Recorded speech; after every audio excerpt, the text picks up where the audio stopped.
Over 7 years ago, Infinite Warfare Zombies was officially released, and the first map, Zombies in Spaceland, was an excellent introduction to Infinity Ward's take on the Zombies mode, following their experiences with Ghost's extinction. While rough around the edges, the map left me wanting more, although, over time, I found the additional experiences frustrating and convoluted. Many years later, I would make a video exploring said remaining DLC, and expressing my many criticisms and issues with the mode. But over time, I found myself replaying the game, whether it be for videos, live streams, or even just playing with friends, and it got me thinking, were my initial criticisms too harsh? While I agree with the points I made, I don't agree with how I said them. Barring the fact the production is rushed, sloppy, and overall, one I would like to give a new coat of paint. With all that said, hello there fellow zombie slayers, my name is Stanley557, sit back and relax as we take the next couple of weeks to re-explore IW Zombies. Is it as bad as I said it was? Is it as good as others claim it to be? And when will I ever make an Extinction retrospective? Well, let's answer these questions, and more, in my complete re-review of Infinite Warfare Zombies, a game I still really wanted to like.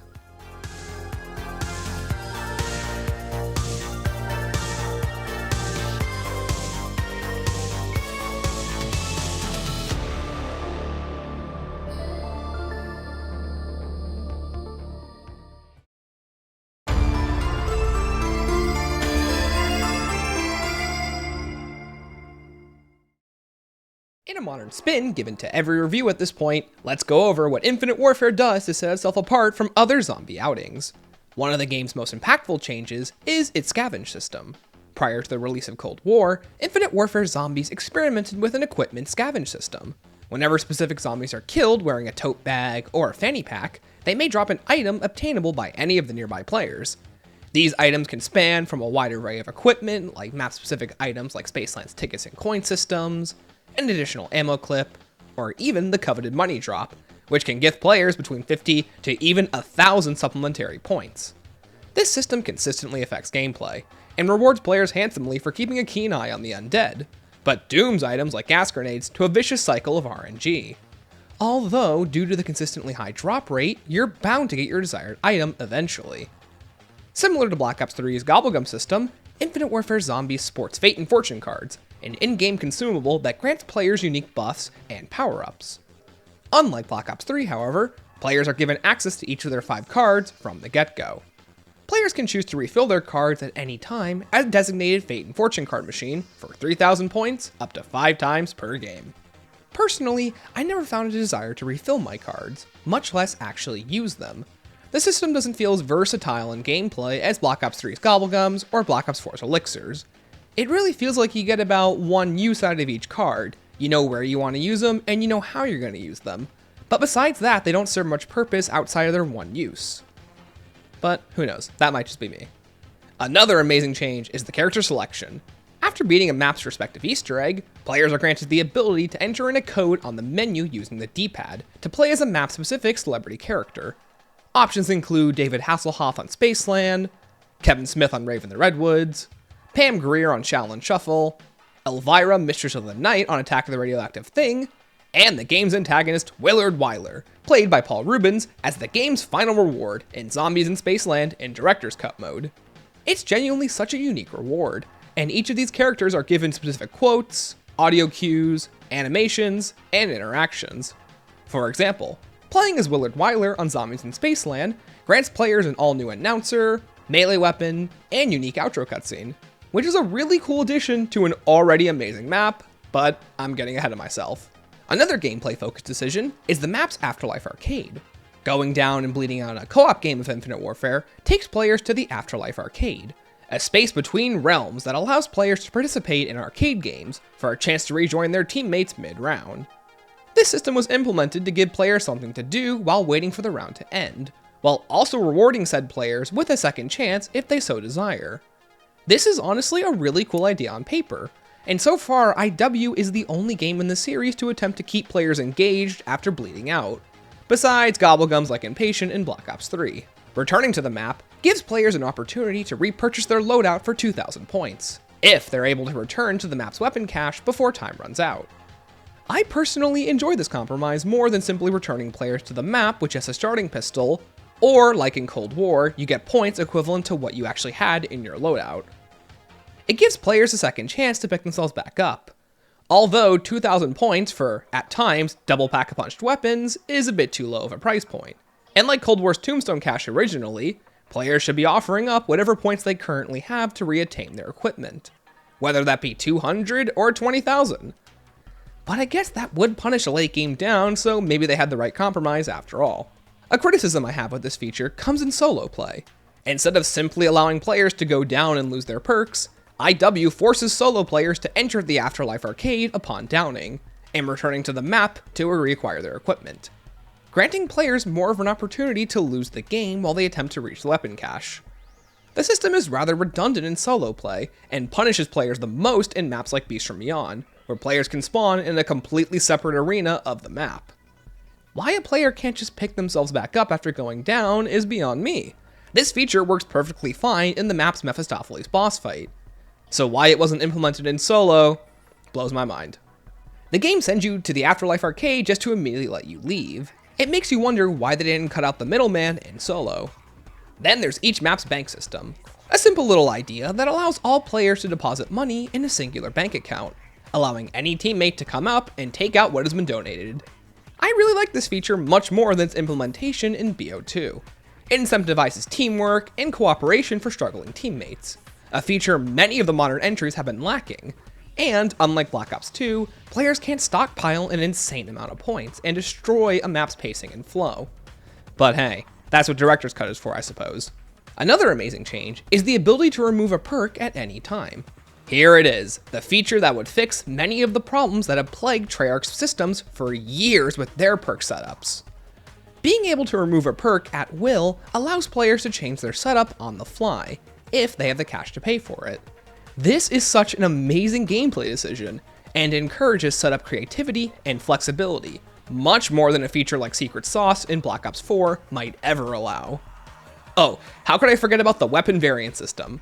Carrying over a feature introduced in multiplayer and implemented into Zombies, the Armory allows players to apply unique custom variants to all of the game's weapons. These variants provide small in-game buffs, attachments, stats, and special abilities at the highest rarities. These special abilities vary wildly, taking guns like the Type 2 and turning them into powerful akimbo shotguns, the EBR bolt-action sniper rifle, and turning it into a charged burst rifle that fires all 30 of its deadly shots in seconds, and turns LMGs like the Mauler into a fast-firing, high-mobility LMG that can fire upwards of 5 bullets into enemies when properly aimed down sights. This system can drastically change the difficulty of combat, but requires players to invest time into weekly challenges to earn enough salvage to unlock these variants, giving players a good reward for grinding, but a grinding process that can take weeks at a time. Or you could just buy supply drops. Now that's a supply drop.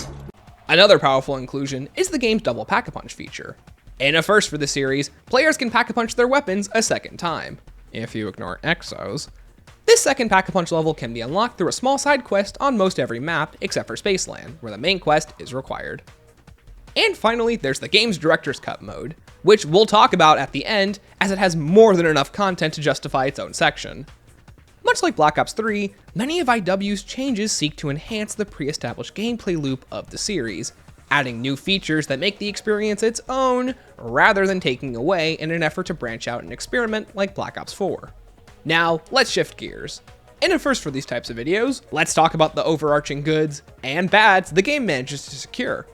I'm bringing up this section because while writing these scripts, I found it very difficult to introduce some of these ideas without completely sidelining the script writing. So we're gonna kind of just put them all in here. This section is being added to discuss praises and issues I have with the game that apply to every map and not just one in particular, because bad hitboxes are a game universal, and referencing it now will only allow me to talk about it better in more detail later on. Presentation. One of IW Zombie's greatest strengths is its dedication to its art style and direction. In contrast to Black Ops 3's high-intensity, sci-fi inspired epic, Infinite Warfare goes for a more laid-back, B-movie inspired romp that takes the audience through the many different eras of American filmmaking. The varied locales and themings is something to be admired, and it's easy to see why it's the first thing that jumps to players' minds whenever the game is brought up. Gameplay. Another great feature is all the little side quests and rewards players can encounter while going through the game. While the steps for some of these quest lines are absolutely atrocious, it's the thought that counts. The ones that primarily stick out to me are the various Ghosts and Skulls quest lines found on every map, and the aforementioned director's cut. Then there's those overarching issues I had a hard time placing in the script, so let's talk about them here. One of my biggest issues with IW's gameplay is its artificial and outright unfair difficulty. This is something we'll further explore as we get into the review, but I'll briefly go over it here. Following the expansion of difficulty within the series, Call of Duty Zombies has seen more aggressive AI and various special enemy types, with minimal changes to the player's defensive profile. At this point in the series, players have been given items like the shield and consumables like gobblegums, with the latter still being optional. In Black Ops 3, enemy types begin to bear armor and ranged attacks. Special enemies include the elemental Margwas and the Manglers, to name a few. While enemies started to sport these types of attacks, damage values were still consistent with the player's 5-hit health system. Much more dangerous attacks with high damage values are telegraphed to the player, such as the Margwas Tentacle Slam. Infinite Warfare followed up on this formula with an increased number of ranged enemies and a tighter threshold for immunity frames whenever the undead attack you. And without a shield, the problems begin to stack up quite quickly. This hyper-aggressive playstyle causes you to go down quicker when attacked, killed from a farther range, and overall, downs can feel quite unfair compared to other experiences. Now, as I just stated, a lot of these issues can be deduced as ones similarly found in Cold War in Black Ops 4. But unlike those games, Infinite Warfare doesn't offer players defensive options like the shield, armor, or specialist enhancements, so all you're left with is the 5-hit system. And considering many of the game's enemies like to deal more than 2 hits of damage, things can feel quite unfair more often than not. This doesn't mean the gameplay is awful, far from it, but as we discuss many of the game's boss fights and special enemy variety, keep these thoughts in mind. And finally, there's the game's awful hitboxes and collision detection when enemies approach the player from higher or lower elevations. This is something that can ruin training spots and overall game feel, because you'll be doing nothing wrong, but a zombie will come down from a high railing and completely block your movement. Lord forbid you slide into a zombie going from one floor to the other. It can have some interesting effects.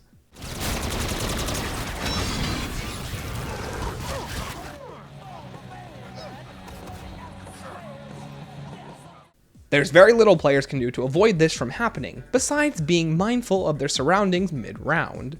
It doesn't happen all the time, but as previously mentioned with the game's inconsistent and unfair difficulty, when it does happen, it can ruin an otherwise amazing experience. But with all of that preamble and setup talked about, let's see how all of this plays out in our first experience. The first scene is set in the 1980s. I call it Zombies in Spaceland. Hang on to your seats!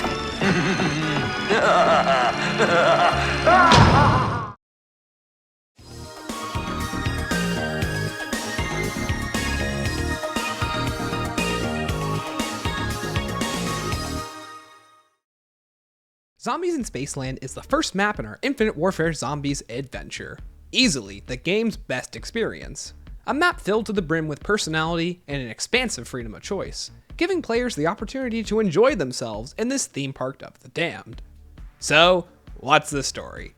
Our adventure begins with Willard, master of the macabre, a famed horror director known for pushing the envelope of cinema with each successive production. Preparing to create his magnum opus, Willard handpicks 4 actors to star in his final production: Poindexter Zitterman, Sally Simpson, Aaron Jordaniels, and Andre Wright. The intro cutscene swiftly introduces our heroes and Willard's enigmatic personality. One of my favorite parts about this cutscene is its overall pacing and flow. Unlike the high-stakes energy of Gorod Krovi, Voyage of Despair, and the Shadow Throne, or maps with lore-heavy introductions like Revelations and Ancient Evil, Zombies in Spaceland gives the audience a casual viewing experience ripped straight out of a Saturday morning cartoon, with slow scene transitions and corny writing. Now, my methods tend to be a little extreme. Is he kidding? I expect my actors to give it their all. their blood, their bodies, everything to the performance. The developers fully embraced the campy nature of the story setup, and coming off of Black Ops 3's character-driven, heartfelt narrative about the struggles 4 men must go through to save the universe, this is a great change of pace. Willard seats our characters in the theater to prepare them for the role of a lifetime, before subsequently pulling them into the very movie they are watching, Zombies in Spaceland. This is an extremely effective narrative device, and is one of the more genuinely creative setups we've ever seen. Performing a demonic ritual, Willard sends our heroes into the film to play out the gory deaths his movies are famous for. Once in the movie, our characters drop right into the roles thrusted upon them, seemingly too well.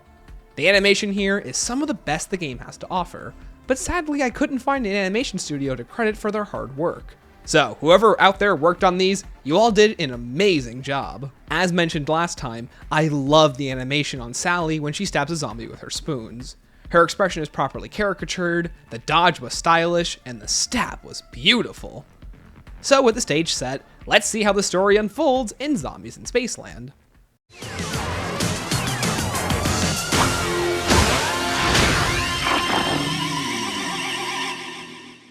The Infinite Warfare Zombie storyline sees us playing as one of the 4 characters mentioned earlier. Unlike what I said last time, I actually appreciate the idea that these characters feel and act like movie characters they're supposed to be portraying. At this point in the story, our cast is currently unaware of the danger that they are actually in. While I would prefer for the characters to ask more questions, it is pretty reasonable to assume this is all still part of the job they signed up for, despite how crazy it may seem. Point Dexter, of all people, has heard crazy rumors like blowing up a ship with the actors on it just for effect, so getting sucked into a movie might not seem all that out of the ordinary. Although, I believe there should be a certain point in the map where our characters logically figure out the danger that they are actually in. Kind of like an inciting incident that puts the plot in motion. Like the Shadow Man reveal when you open a Pack-a-Punch in Shadows of Evil, or the entirety of Groston House from World War II. It doesn't have to be something big, but even just a quote from the characters when they enter the projector room would go a long way. The stakes aren't all that serious to us, although I feel they should be serious to our characters, but that's just me. From our characters and story, let's talk more about the map itself. The best place to start out our review of the overall gameplay would be in its layout and aesthetic. Zombies in Spaceland's greatest strength is its creativity and sheer level of freedom offered to players. There's buildables, consumables, a main quest, multiple side quests, wonder weapon pistols, a ton of traps and arcade machines to mess around with, a ton of unique items for players to purchase, and so much more. The map is quite reminiscent of Jamie Zielinski's Transit, Die Rising Buried, but for all of the right reasons. The gameplay of Spaceland feels like a properly fleshed out version of his ideas, and it's one of the map's greatest strengths. Speaking of great strengths, Zombies in Spaceland fully embraces the theme park location, with 4 primary space-themed locales for players to traverse through, which includes Journey into Space, the Arcade, the Kepler System, and Polar Peak. In addition to these areas, there's an underground utilidor reminiscent of Disney World that interconnects each of these zones, and a spawn area that acts as the map's central hub.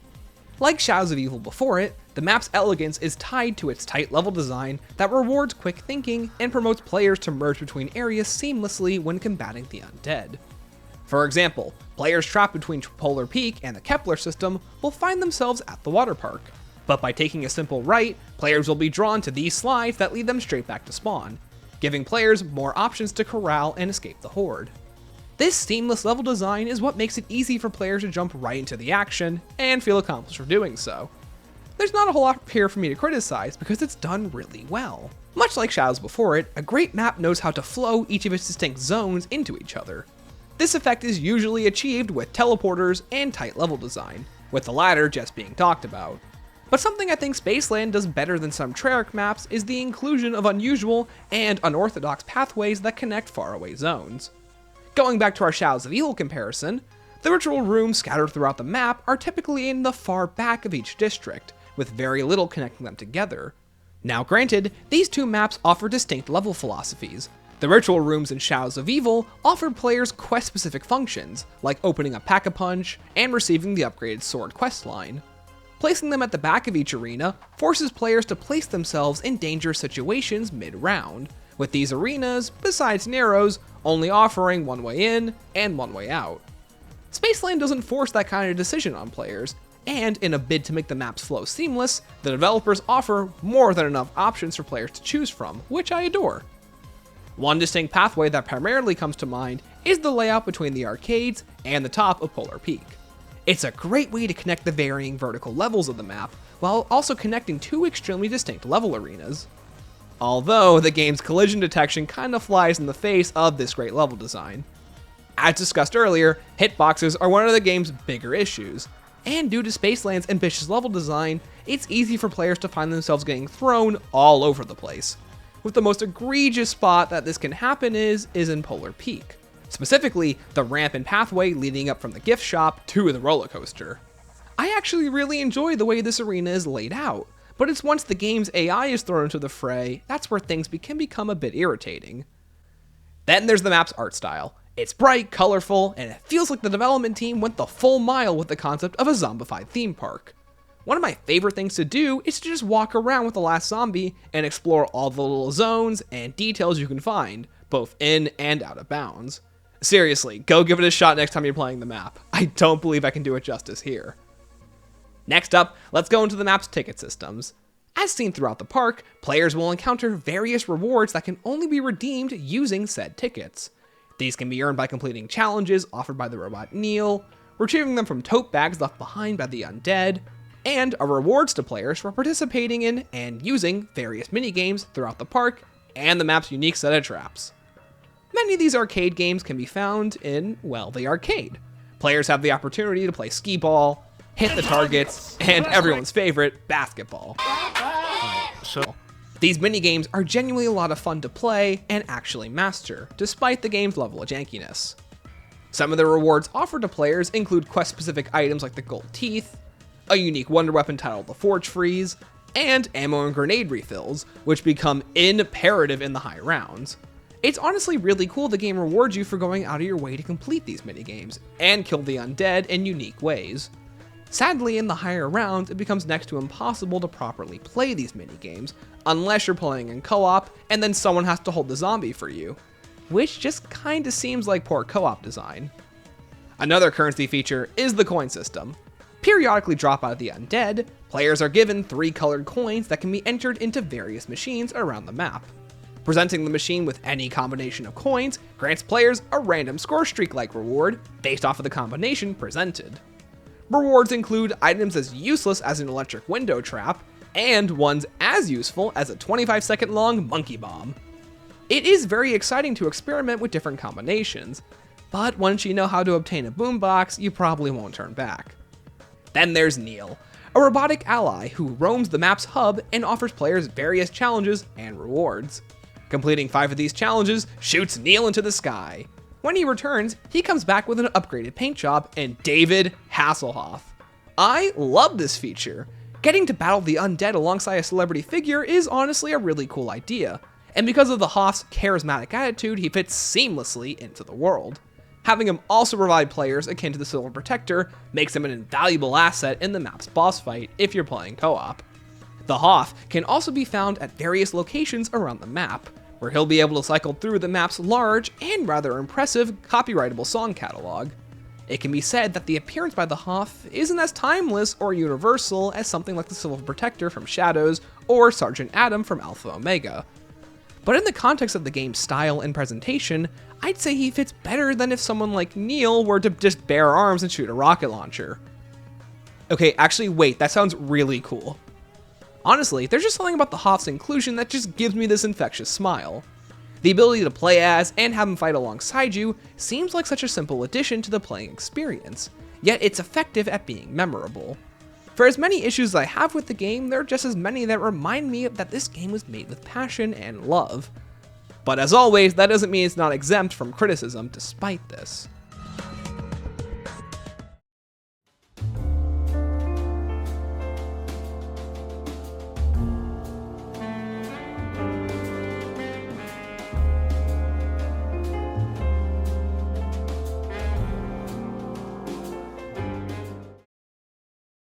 So, what enemies does Spaceland introduce? For the map's max ammo rounds, Spaceland pits players against the clowns, a low-health popcorn-style enemy that explodes. Players get too close to them. Okay, I have no idea as to why they do that, but sure. Like hellhounds, clowns eventually become part of the standard enemy pool around round 15.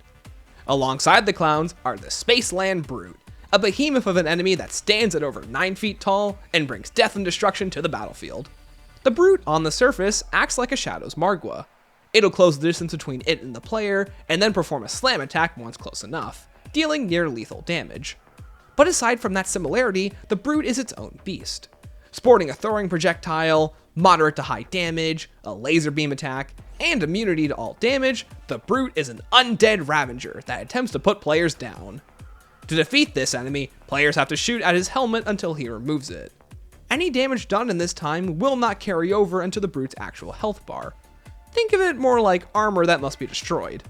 When removed, the Brute will no longer fire long-range lasers at the player, and will instead quickly pick up the pace and attempt to slam players with a lethal ground pound. If the Brute is not finished off within a certain amount of time, it'll place the helmet back on its head, requiring players to do the same song and dance if they wish to defeat it. On one hand, I can consider the Brute an enemy that takes patience and strategy to defeat. On the other, I can call him a bullet sponge. Originally, I proposed that the helmet should only have to be knocked off a single time, and he shouldn't be able to put it back on. I still stand by that suggestion, but I've also found that if you actually use a bullet weapon, he'll fall apart quite easily. So maybe he's not as bad as I originally stated him being. Regardless, the Brute is still an impressive threat on the battlefield, without being completely overpowering like any good special enemy should be. With the adversary said, let's see what the players can earn to combat these threats. Let's begin with the wonder weapons. Starting off in the arcade, players can purchase the Forge Freeze for 500 tickets. Able to stop the undead in their tracks, the Forge Freeze will, well, freeze zombies, and with the press of the left trigger, any undead still frozen will be killed by a concussive blast. This sounds effective in combat, a horde-clearing freeze ray that kills anything in its path. Although in practice, the weapon leaves a lot to be desired, as its damage is rather low, and it is quite inefficient at killing the undead for more than a round or two. And because the weapon uses a fusion mag, it is incapable of reloading naturally, and ammo must be fed into the clip from the reserves over time, killing the weapon's player feel. The Forge Freeze is also hampered by the fact that it takes up one of the player's precious weapon slots. Likewise, it's highly advised not to waste your tickets on it. Then there's each area's respective wonder weapon. Kepler's Shredder, Journey's Face Melter, the Arcade's Discord, and Polar Peak's Head Cutter. When I originally wrote this section, I went in depth into each of the weapon's buildable processes. And let's be real, that's boring. So instead, let's go over the steps that stick out to me. All you need to build each pistol is an area-specific claw machine reward, a quest-specific battery, and an area-specific arcane core and crystal. Most of these steps are relatively simple and straightforward. For example, to unlock the Head Cutter's battery, players need to purchase cryo grenades from the arcade, throw the grenade into this statue in front of Polar Peak, and headshot 10 to 12 frozen zombies. You know, simple stuff like that. Fun fact, this battery is actually hinted at to players by the lone cryo grenades lying just beneath the statue. To obtain the Face Melter's battery, players have to throw a grenade into the Journey into Space fast travel portal while it's activated, causing a superpowered mega grenade to appear. Players must then play a game of hot potato and safely transfer it back to the teleporter and spawn, throwing it on the ground whenever it's about to activate, resetting the timer. Fun fact, this grenade can kill you even if you're holding bomb stoppers. And no, I totally didn't figure this out when I had no more quick revives left on a live stream, cause that would be crazy.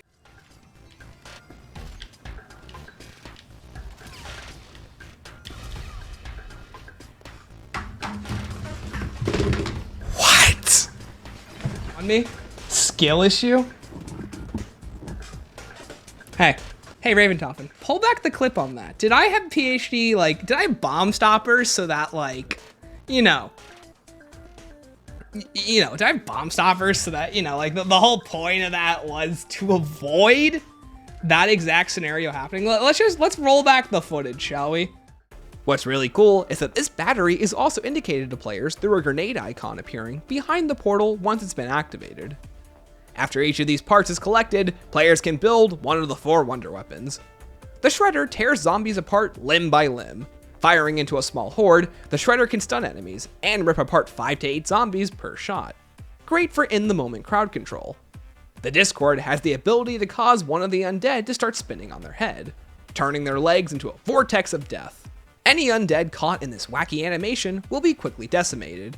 Easily the most efficient of the four, and arguably the best. The head cutter causes heads to explode in a rainbow of gore. Heads exploded will cause area of effect damage to other nearby enemies. And finally, there's the face melter, causing zombies to turn into rockets and shoot into the sky. Those who volunteer for the Apollo space program leave behind a nasty flame that can damage and kill undead who walk through it. This damage also applies to the players as well. Each of these wonder weapons are flashy, stylish, and excel in making the player appear powerful, but each of these pistols comes with many drawbacks. Each of their abilities can only be activated every few shots, limiting their killing potential. Their ammo counts are quite low, and without the appropriate upgrades, you'll run through their ammo supply in just a round or two. And if you consider the fact that this game is infamous for having a stingy power-up cycle, it's quite rare you'll only be able to use any of the weapons long term. And honestly, they're just not worth all the work that goes into some of them. When playing the map, the pistols are best saved for the map's boss fight, as they apply effective single target damage to the boss. Outside of that, they're typically dead weight when compared to other strategies like Pack-a-Punch Kendalls, or an M1 and the Mauler with the Wind Core, which is an ability that can be applied to any standard weapon, which you can earn while attempting to build Polar Peak's head cutter. The wonder weapons honestly function the best by using them as running gun items in standard play. In this kind of play style, players traverse the whole map mid-round and destroy any zombies in their path with high damage weapons. This playstyle is typically used on maps like Voyage of Despair with the Kraken, or any of the Exo-Zombies experiences with the S12. Sadly, doing this will yield the least efficient use of each of these wonder weapons' ammo supply. But let's say you could upgrade those fancy wonder weapons. How do you do it? Well, all you have to do is Pack-a-Punch them with the double Pack-a-Punch fuses. Seems simple enough, right? Oh no. To upgrade the wonder weapons, players are required to complete the map's Easter egg every single time they wish to unlock double Pack-a-Punch, a pivotal step to upgrading the player's arsenal. So let's get into that Easter egg, shall we? Zombies in Spaceland's Easter egg is personally divisive. On one hand, the boss fight is comically stupid in co-op, and on the other, the SETICOM defense is comically stupid in solo without a proper setup. Let's talk about it. Zombies in Spaceland's main quest has players accomplish two tasks: build and charge up a device called the SETICOM, and encounter and defeat the aliens hiding within the UFO locked within Polar Peak. These two tasks requires players to be adept at two different skills, defense and offense, which is something I think helps separate the steps and makes them unique among everything in zombies. Although, like always, dominant strategy does prevail heavily. While the game offers a ton of tools for players to use, using the Pack-a-Punch Kendalls and an M1 with the Wind Core seems to get the job done the most efficiently.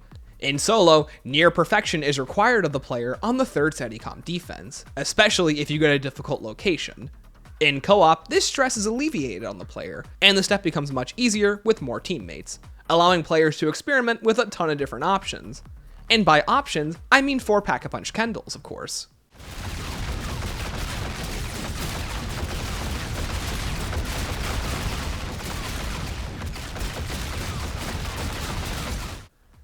This also gets into another issue with the SETICOM defenses. If players fail to defend the device, they will not be granted a max ammo for their troubles. And when you consider how many zombies the game throws at you during this step, a failed SETICOM defense could spell the difference between victory and failure. Because now without ammo, you're unable to defend yourself, try the defense in the next round, or proceed forward with the Easter egg unless you get a max ammo drop. Honestly, it's just a mess, and anyone who has failed the third defense knows what I'm talking about. But let's say you complete the third SETICOM defense, you're able to move on to the map's boss fight.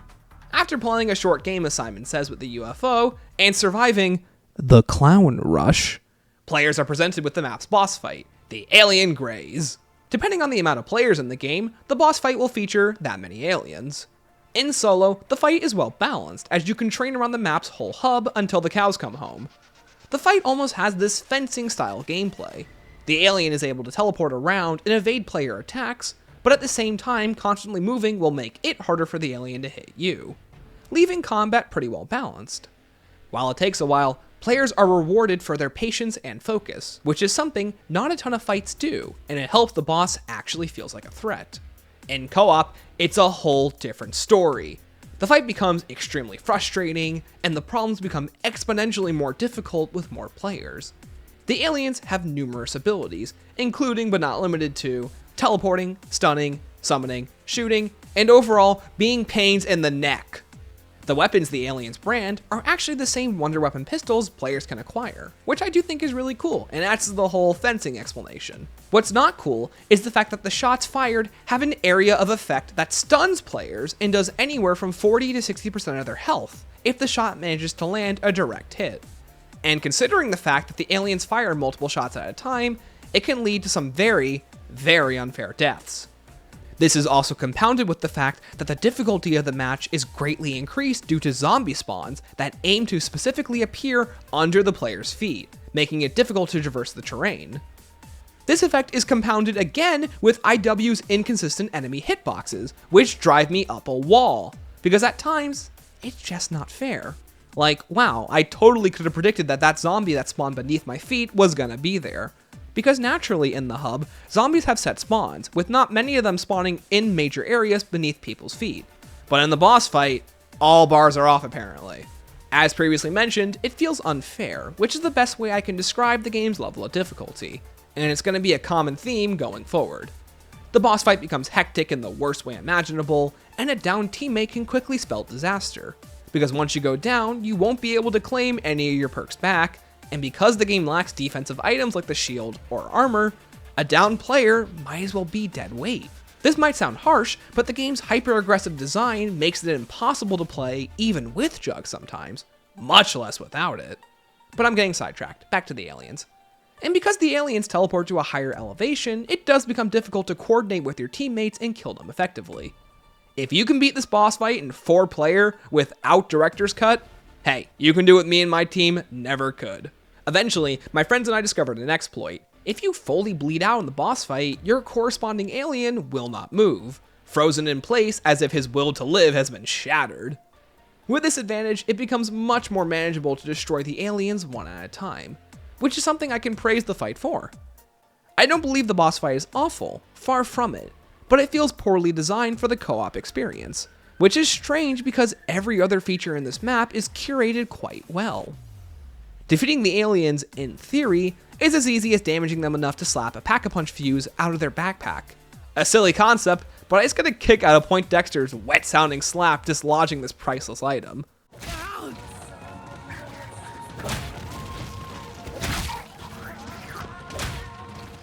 Repeat this 3 times and the boss will be conquered.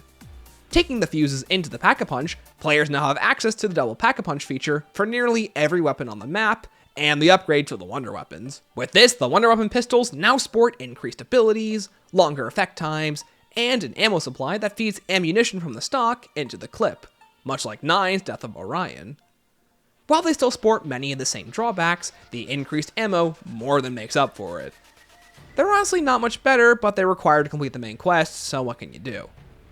Once all of that's complete, players can charge the archway with their pistols and destroy the UFO! Goofy, but a really cool effect. With the UFO defeated, players are granted access to a piece of the Soul Key, a fabled device that is foretold to help our crew escape this nightmare. And that's the map's main quest. What a mess. It's not that long, and when things get going, it's a lot of fun. But with little margin for error, it can feel much more unfair than it should be, especially for the game's launch map.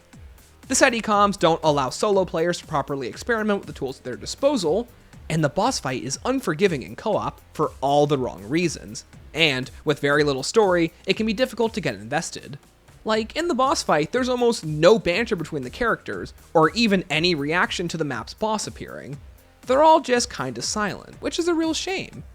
If there was anywhere to put in lines that would add to the map's more laid-back attitude, it would be in the boss fight. I can just imagine Poindexter going, "Gee willikers, a real alien!" Well, not actually real, of course, but it looks so lifelike. I wonder what kind of textures Willard used. Look at how 9 uses its interactions between the characters to elevate the experience. Santa mierda! We're all going to die. How the hell are we supposed to bring that thing down? Every beast has its weakness. We simply need to find it. The gladiators control the behemoth from their perch.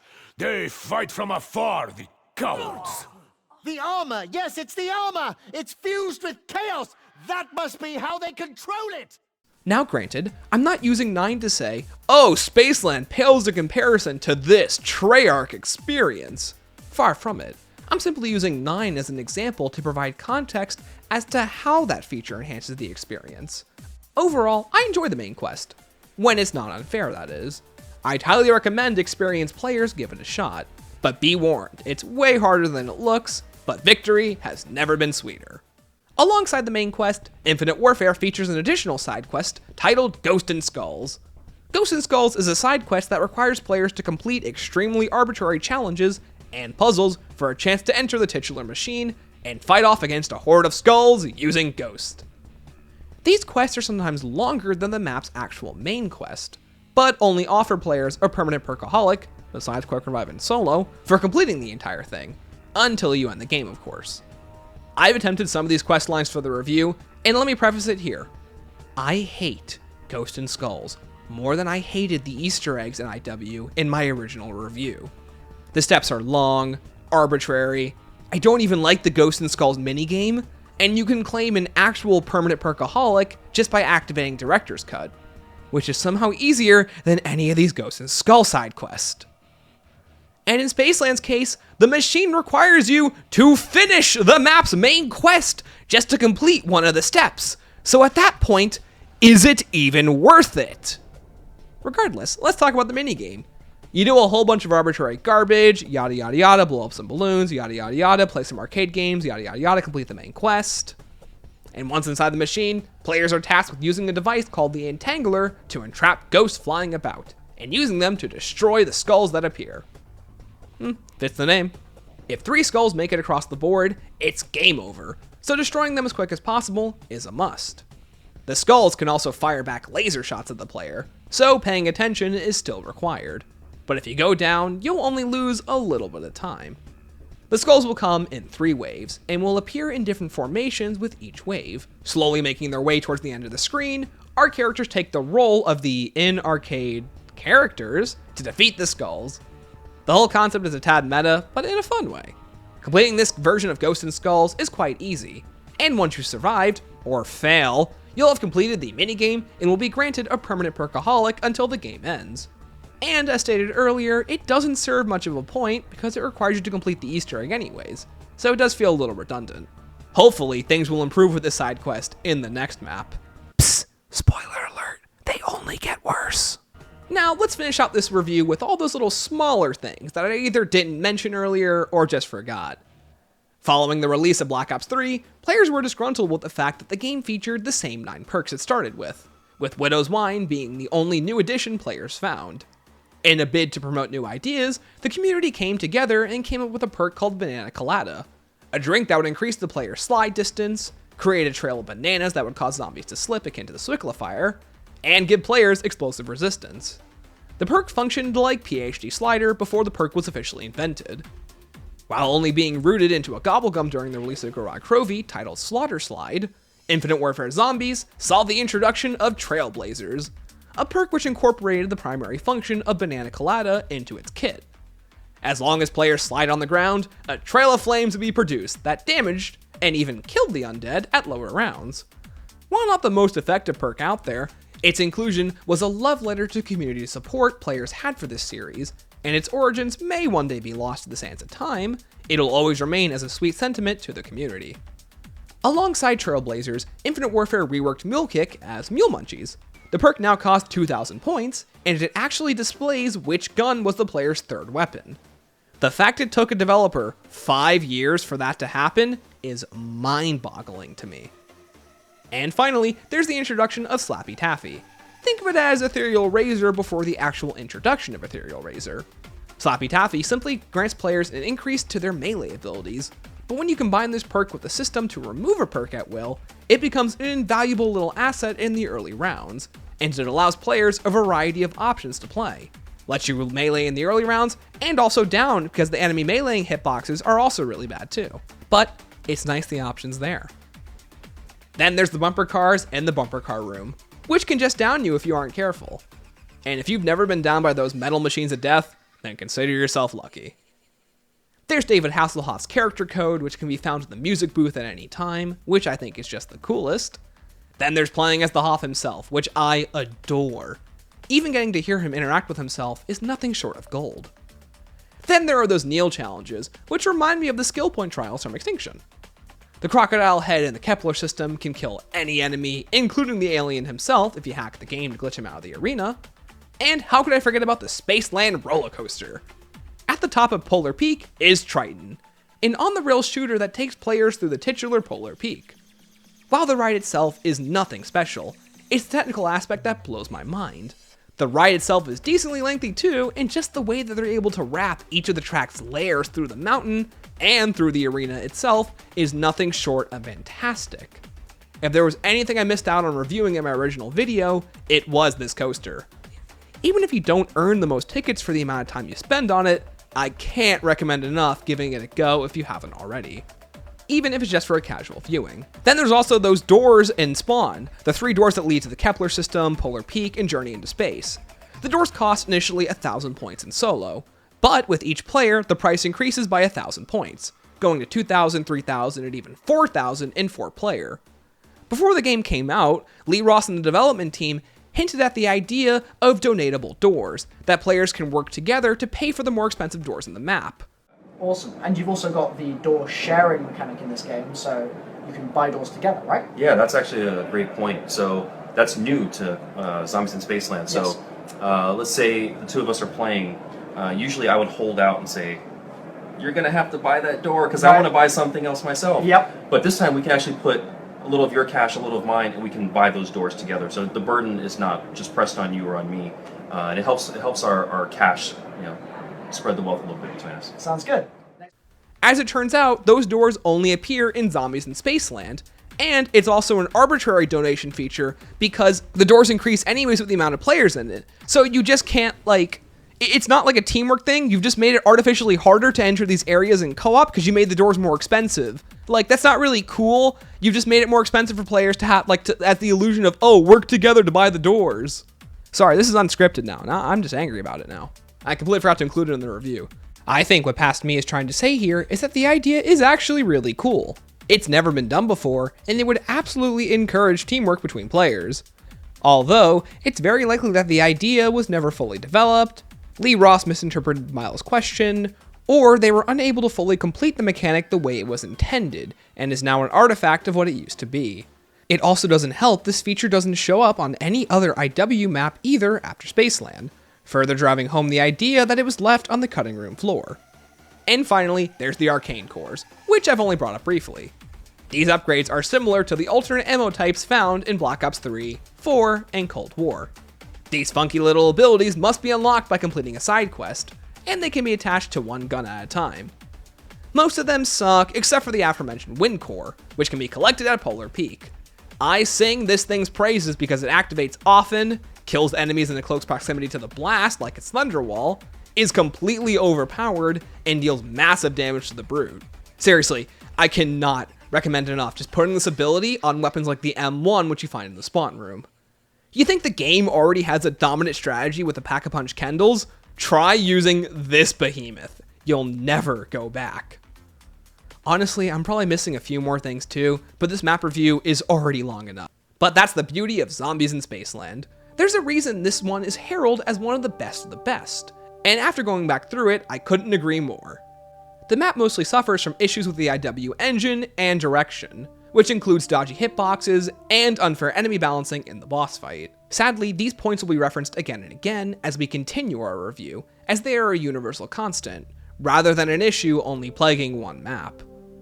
While the characters we play as leave a lot to be desired, it's hard not to admire the sheer dedication and the commitment to the tone, stylization, and overall theming. The gameplay is some of the most creative we've seen in quite some time, and it's very reminiscent of Jimmy Zielinski's style of development during Black Ops 2, especially in maps like Buried, which was a massive sandbox of options and decision-making. Zombies in Spaceland carries this torch into the modern day, while still bringing with it a slightly more conventional main quest, with a Ghost and Skull side quest that makes me feel like I'm back on Die Rise and Shangri-La. The special enemy choices, while cookie cutter, play things safe but manage to not completely ruin the experience. and the wonder weapons make players feel accomplished for building them, but not all assembly is created equal, and the effort you put into making some of them usually isn't worth it. The Easter egg is all over the place, but shines through when at its best. And overall, Zombies in Spaceland is a well-made, jam-packed experience, with just about anything for every type of player. But with all of that said, join me next time as we continue our quest to re-review this game with Rave in the Redwoods. Cut! Ah! You're ruining this film! Why won't you just die on cue already? I knew you would. Rave in the Redwoods is the second map in our Infinite Warfare Zombies adventure. Taking inspiration from 90s slasher horror, the map pits our characters in the middle of a rave in the Redwoods. When I originally reviewed Rave, it was probably the one map I invested the least amount of time into. This is because the map was the only one I had already completed the main quest for prior to making the video years ago. And when it came time to actually review the map, I didn't complete the Easter egg normally besides just using Director's Cut to refresh my memory on said questline. I had completely ignored mechanics like Rave Vision, the charm system, and all the little goodies the map had to offer. It wouldn't be until years later when I would play the map normally on stream and finally get a taste of what it truly had to offer. Because of this reason, Rave was actually the one map I am most excited about re-reviewing, and the one I feel I did the most dirty out of any of my original reviews. With all that said though, hello there fellow zombie slayers, my name is Stanley557, and welcome back to the second part of our Infinite Warfare Zombies re-review. Today we're going to be looking at the game's second experience, so sit back and relax as we continue to traverse the world of Willard Wyler with Rave in the Redwoods.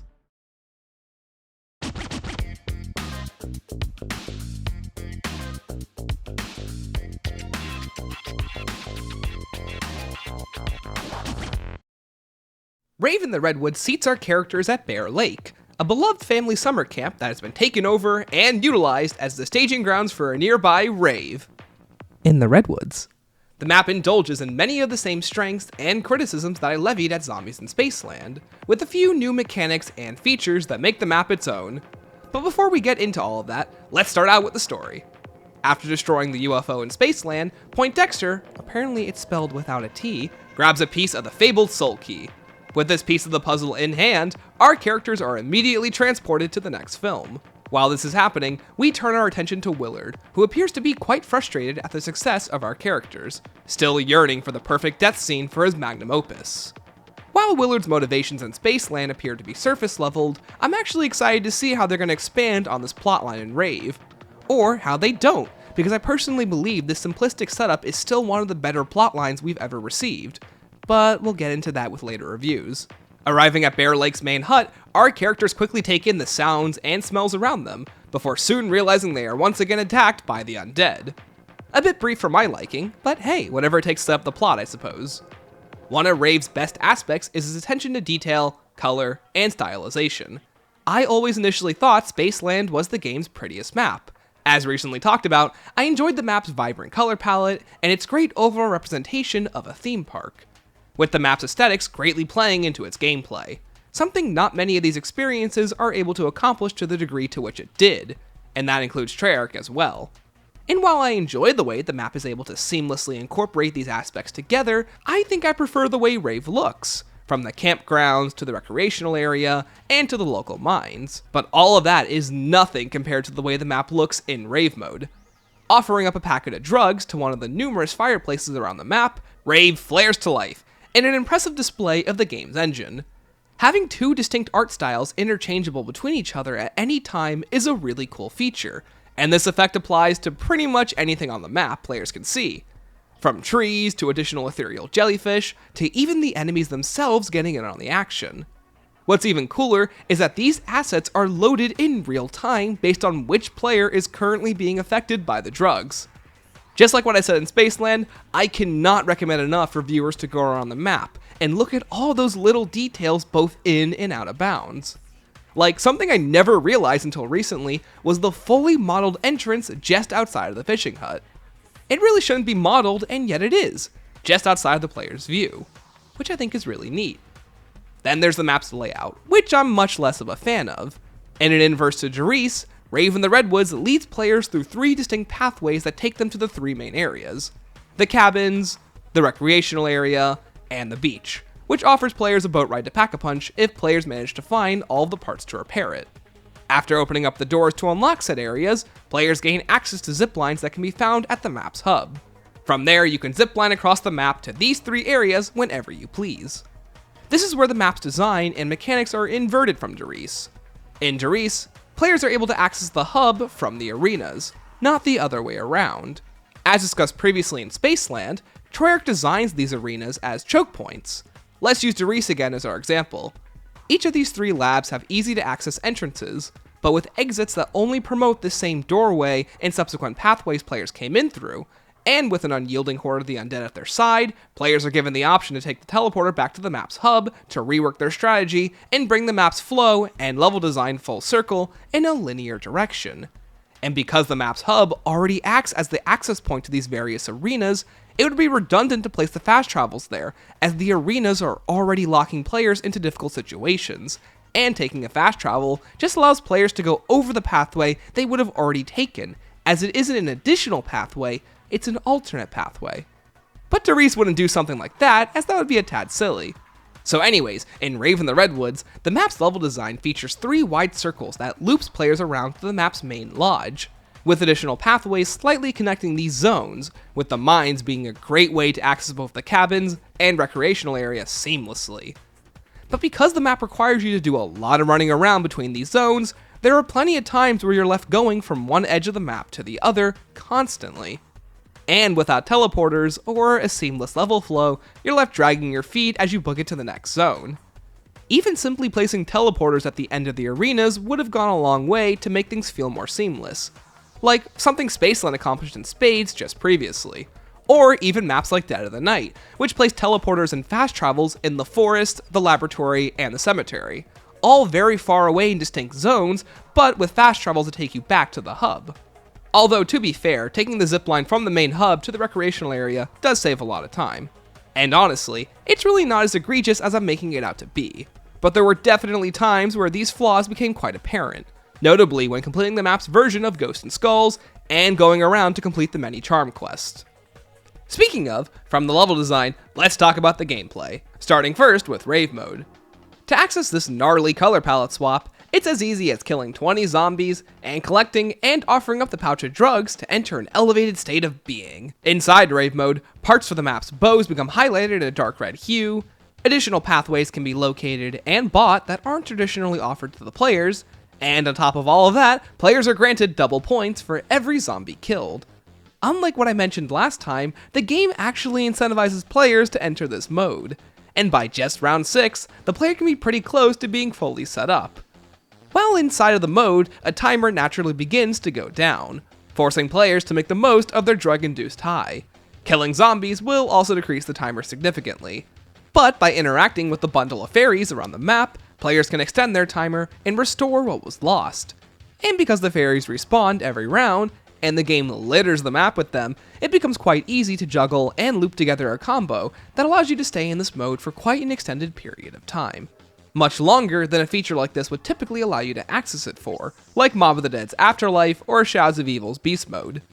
Fun fact, the game does not count 20 zombies from when you entered Rave mode, just that after 20 kills, the game checks if you've received a pouch or not. So if you kill 19 zombies and enter Rave mode, the next zombie you kill will offer you an additional pouch, which is pretty neat. Being able to stay in Rave mode is only at the player's advantage, and you're rewarded for balancing the timer, the zombies killed, and the fairies interacted with. Sadly, one of the few things players can't do is purchase and utilize wall buys, so by entering Rave mode, you better be quite content with your current loadout. But if you want to exit the mode as fast as possible, just shoot into a horde, allowing players easy control over how long they wish to utilize it for, which I think is really cool, and much like the Atlas Strike Team rounds in Carrier, having a feature completely under player control is a great way to make mechanics and gimmicks feel fun and rewarding. Something I never realized until making this video, while in Rave mode, if you look at the player's character card, you can see this yellow box that slowly goes down the sides. This yellow box represents the player's timer. Looking at this indicator makes it easier to gauge how much time you have left and how best to utilize the fairies around the map, which I think is super cool. But if I'm singing Rave mode's praises so much, then why isn't it something more people talk about? Well, we'll get into that more when we talk about the slasher. Moving on, let's talk about the charm system. Something I completely overlooked in the original review was these bonus quest lines. In various locations around the map, players can find trinkets and charms that can be collected. Each trinket has an optional side quest that must be completed. For example, these side quests are as easy as find a mask, place the mask on a wall, shoot the keys next to it, and collect the charm. By attaching the charm to your weapon, you'll gain a special effect. In the mask case, the charm refills the clips of stowed weapons, much like Bandolier Bandit's modifier from Black Ops 4. Then there's a binocular charm, which requires players to hunt it down, collect 10 to 15 headshots near the Fate and Fortune card machine, then shoot 8 weirdo eyeballs that can only be shot at while aimed down sights with a sniper from a gazebo. Doing all of this gives you Electric Cherry if you're near a teammate. These charms vary wildly in their effectiveness of their abilities. The shovel deals damage to enemies while you revive teammates, the arrowhead gives you a weak dead shot, the 8-ball allows you to use an impact slide that damages enemies, the fish gives you momentum, the longer you run, the more speed you build up. The frog allows you to sprint through water with no debuffs, the pacifier deals damage to the undead when they hit you, and the boots cause zombies' heads to explode when you get a headshot. And finally, there's the ring charm, easily the best of the bunch. It can be found in 2 spots fairly early on in the setup process, and once you place it down by this TV and spawn, all you have to do is light it up with these 2 lights until they're facing the ring. And that's it! Picking up the charm allows you to heal health whenever you melee. And considering the game's dodgy melee hitboxes, this charm is a blessing, and it gives players a ton of options on how they choose to play. The charms are a great system, but they all look like completely inconspicuous items, which makes it difficult for casual fans to learn about them on their own. Like, what separates the rings on the ground from any other items scattered about? This is something that applies to Treyarch as well, but in Rave's case, none of the charms are indicated to players at all, much less how to solve their quest lines. Like, how does the arrowhead equate to the shooting range and the rings to the TV and spawn? These side quests are completely nonsensical, and they fully require a guide to figure them out on your own, which is something most of the series is guilty of, and it's no different here. I now remembered why I didn't review the charms in my original video, because it was something I completely forgot had existed, and for the average player, if you didn't watch Mr. Dalek JD's video on it, it's quite possible the entire system will fly over your head. Now granted, a silhouette of the item is previewed to players whenever they open up the leaderboard, but let's say you find one of the items like the pacifier. Well, how are players supposed to figure out what the item is meant to be placed within the mess hall on the counter? And then how are players supposed to figure out how the charm's power is supposed to work? Needing an outside resource for this whole process is a real shame, as many of these abilities are lighthearted and fun. They add nice little bonuses to the gameplay loop, and charms like the rings make options like melee feel fun and rewarding to use, despite how janky it might be at times. Giving casual players fun side quests to complete adds a ton of life to a map in both player setup and content. And by having Mule Kick, players can sport up to 3 different charms at a time, giving you a ton of different options on how you choose to play. But again, the system is dragged down by archaic design philosophy, and I feel the content of the map suffers because of it. Then there's the map's melee weapons. In a first for the series, Rave in the Redwoods forces players to spawn in without their usual starting pistol, instead opting to fight with either their fist or one of 4 melee weapons scattered around the spawn room. These weapons range from a golf club, to a machete, to a 2-headed axe, or even a spiked bat. As far as I'm aware, each of these melee weapons sport the same damage values and attack speeds, so it's entirely up to player preference which one they want to use. What's really cool about these weapons is that they pair nicely with the game's Slappy Taffy, a perk that is useful on Spaceland, but because of the only melee option available to players on the map is the axe, which can only be found rarely in the box, it isn't exactly suitable in the higher rounds. But because of additions like the Ring Charm and Slappy Taffy, there was a ton of flexibility for a melee-centric build, which at the time was extremely unique to the game mode, as the only good melee options previously were the Bowie Knife, which was only good until round 9, the Galvanuckles, which were only good until 14, or the Thunder Fist on Origins. And of course there's Gorod and Rev's time trials, but those suck. In Rave, players can spend their entire game going around just being a little gremlin. The only downside to using these weapons is that they only offer players 60 points per kill, rather than the usual 130 melee offers to the player. This was most likely done as a balancing feature, as being able to use the melee weapons alongside Slappy Taffy pretty much lets you use them forever. And finally, there's the map's camp badge and gem system. Working your way around the map, you'll find a camp badge board. Interacting with the board starts a specific Neo-like challenge. Completing said challenge allows players to obtain one of 5 special equipment. These range from the rewind grenade, the black hole bomb, the transponder, the repulsor, and the Armageddon. Once the challenge is complete, these equipment can be picked up at any time, and they respawn after 1 full round. Then there's the gem system.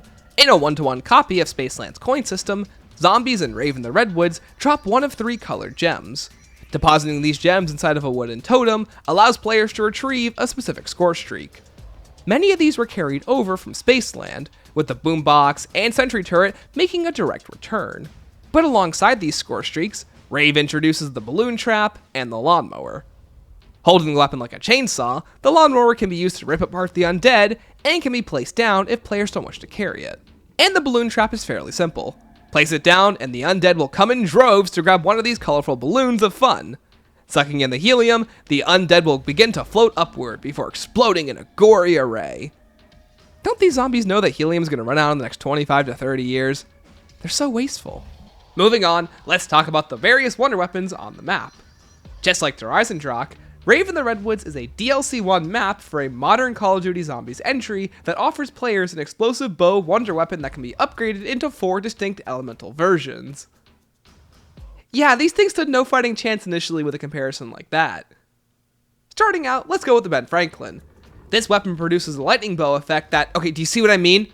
On the surface, the crossbows from Rave in the Redwoods are a near replica of the Horizon Drock bow concept, with a single explosive bow that can be upgraded into 4 different elemental versions. But for this review, I'm going to try to remain as neutral as possible when it comes to a comparison, because what can I say that others haven't already said before me? Let's circle back around to the base crossbow. Featuring explosive tip, the crossbow fires out explosive bolts that can cause players self-harm. These bolts can be fired into the crowd or directly into zombies, where they'll stick in place before detonating, unlike the DE bows, which explode directly on contact. The crossbows deal decent damage on early rounds, but is prone to leaving behind crawlers way too quickly because of the game's Gibbs system, and its blast radius is rather pitiable for a weapon of this caliber. But let's talk about those upgrades. To upgrade the crossbow, players have to locate 1 of 4 statues, attach it to the speakers in the recreational area. By damaging zombies below 1/3 of their normal health, their bodies will explode and their soul will fill up the statue. That's unique. Once a statue has grown, it can be collected. Taking the statue to another larger statue, players can place their statue and begin collecting souls by getting kills with the base crossbow. Collecting around 15 to 20 souls will charge the statue, and by collecting it with the base crossbow in hand, the weapon will be automatically upgraded based on the statue players filled up. Okay, Lee Ross, have I said the word statue enough? So let's start out with the Ben Franklin. Firing down bolts of lightning, the weapon shocks the undead to their core, with an immediate shot killing around 15 to 18 zombies at a time, and temporarily stunning the rest. On the surface, it's good for an immediate get-out-of-jail-free card, but because of the undead's aggressive AI, and the lack of defensive options like a shield, the weapon is overall pretty weak, and like the Spaceland pistols, just misses that wow factor. If the Ben Franklin could permanently one-shot a horde, it would go a long way for this rather forgettable wonder weapon. The Whirlwind EF5 is like a combination between the Thunder Gun and the Wolf Bow. Firing a well-timed shot, the weapon blows away anything within its deadly range, trading out the Thunder Gun's width for the Wolf Bow's length. The weapon takes a moment to blast through the entire horde, so it's possible some undead might slip through the cracks, making it unreliable at times. Although it's definitely my favorite out of the bunch for casual play. I just kind of find this silly little goober satisfying to use. The acid rain does exactly what it says on the tin. Firing the weapon causes a flurry of acid rain to pour down upon the undead, instantly killing anything within its deadly range. This weapon has an extremely high horde killing potential, with it wiping them out in a mere instant. But due to its short particle effect time, the fun is already over before it even began. And finally, there's the Trap-O-Matic, an akimbo-style wonder weapon that allows players to make laser traps of their own. By firing down 2 bolts in close proximity to one another, players can create a deadly line that causes any zombie to run over it to instantly perish. Bolts can be applied at any time to make more goofy, albeit useless additional traps. Overall, the bows are pretty hit or miss. They're fun to use and upgrade, but really that's all they are. Just kinda fun. I feel like they're missing something, like some kind of special effect or theming. But besides all of them being crossbows, there's not much tying these ideas together. For example, if you compare the Trap-O-Matic to the other bows, it almost seems like they're trying to commit to a bow to a different playstyle players might have. That's not a bad idea in practice, but you realize Zombies has two playstyles, training and camping, with the latter three bows all falling under training, so the theming idea is lost. If you look at Alpha Omega's Elemental Raygun Mark IIs, a similarly underwhelming set of wonder weapons, the theming is changing the raygun's weapon DNA and firing mode. Laser beam for yellow, a charged rocket launcher for orange, full auto SMG for blue, shotgun for purple, and burst rifle for the standard Mark II. It's not much, but hey, it's something. Now, don't get me wrong, not every map needs to be pushing the boundaries of what makes a wonder weapon unique, much less a set of 4.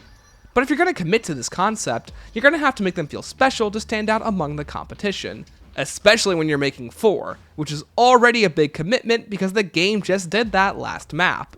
The bows are already competing with the pistols in Spaceland. And in Spaceland's case, the wonder weapons, while underwhelming in ability and killing potential, made up for it with character and charm, whereas the bows don't exactly kill zombies in any unique way, and besides the Trap-O-Matic, they all might as well be glorified thunder guns, which doesn't take advantage of the 4 wonder weapon concept as much as it should. Although what's nice is that each of the bows are stored in the map's hub, making it easy to replace them at any time whenever players see it fit to do so. Something Spaceland's pistols also did as well, which I forgot to mention in the last review. And while there is another weapon that should have been the map's primary wonder weapon concept, it can be obtained upon beating the Easter egg, so we'll loop back around to that later. With the tools at our disposal, what enemies does the game throw at us? Replacing the game's clown round from Spaceland, Rave introduces the more difficult Sasquatches. Dealing heavy damage, nimble footwork, and tankier than a train, the Sasquatches are anything but their clown counterpart. They aren't exactly popcorn enemies, but to compensate for this, they are unable to spawn with the standard horde, only appearing on their own special rounds. While sporting higher health pools than most special round enemies, the Sasquatches make for perfect melee weapon fodder in the early rounds when you're trying to get set up. Sasquatches also have the ability to throw skulls at the player. You know, if I was smarter, I could tell you what that meant. And of course, who could forget the iconic Slasher? But if you play a standard game of Rave in the Redwoods, you might not even encounter him. Well, that's where our beloved Rave mode comes in.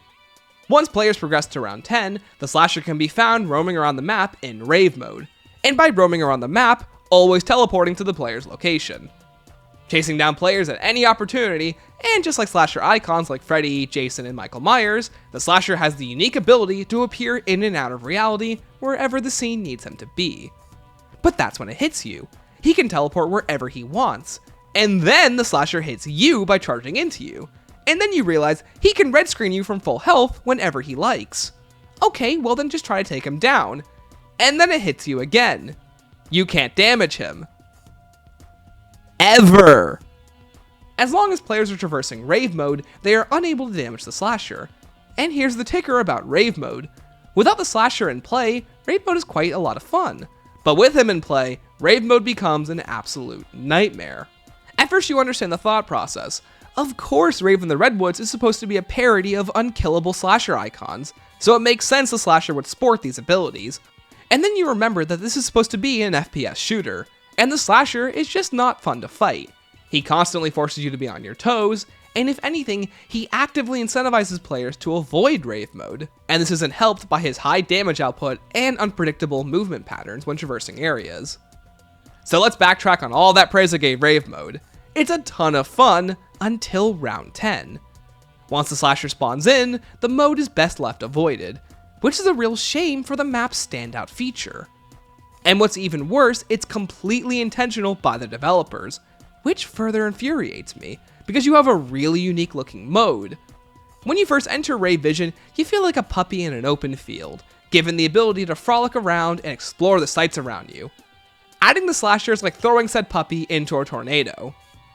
So instead of feeling challenging, it feels unfair, which is a common criticism I have against the mode's gameplay, and the Slasher is no exception. For example, his chainsaw rush attack that red screens the player has no predictable tell or counterplay, which makes fighting the enemy frustrating. And by fighting, I mean running, as being able to harm him under normal circumstances is basically impossible. And again, it just makes Rave mode a chore to enter. Even being able to kill the slasher with standard weaponry would go a long way. But I guess that would ruin the parody that this is supposed to be the unkillable slasher killer. My problem is, when you translate and transition different mediums and ideas, it's important to make changes that actively suit the medium that you're using.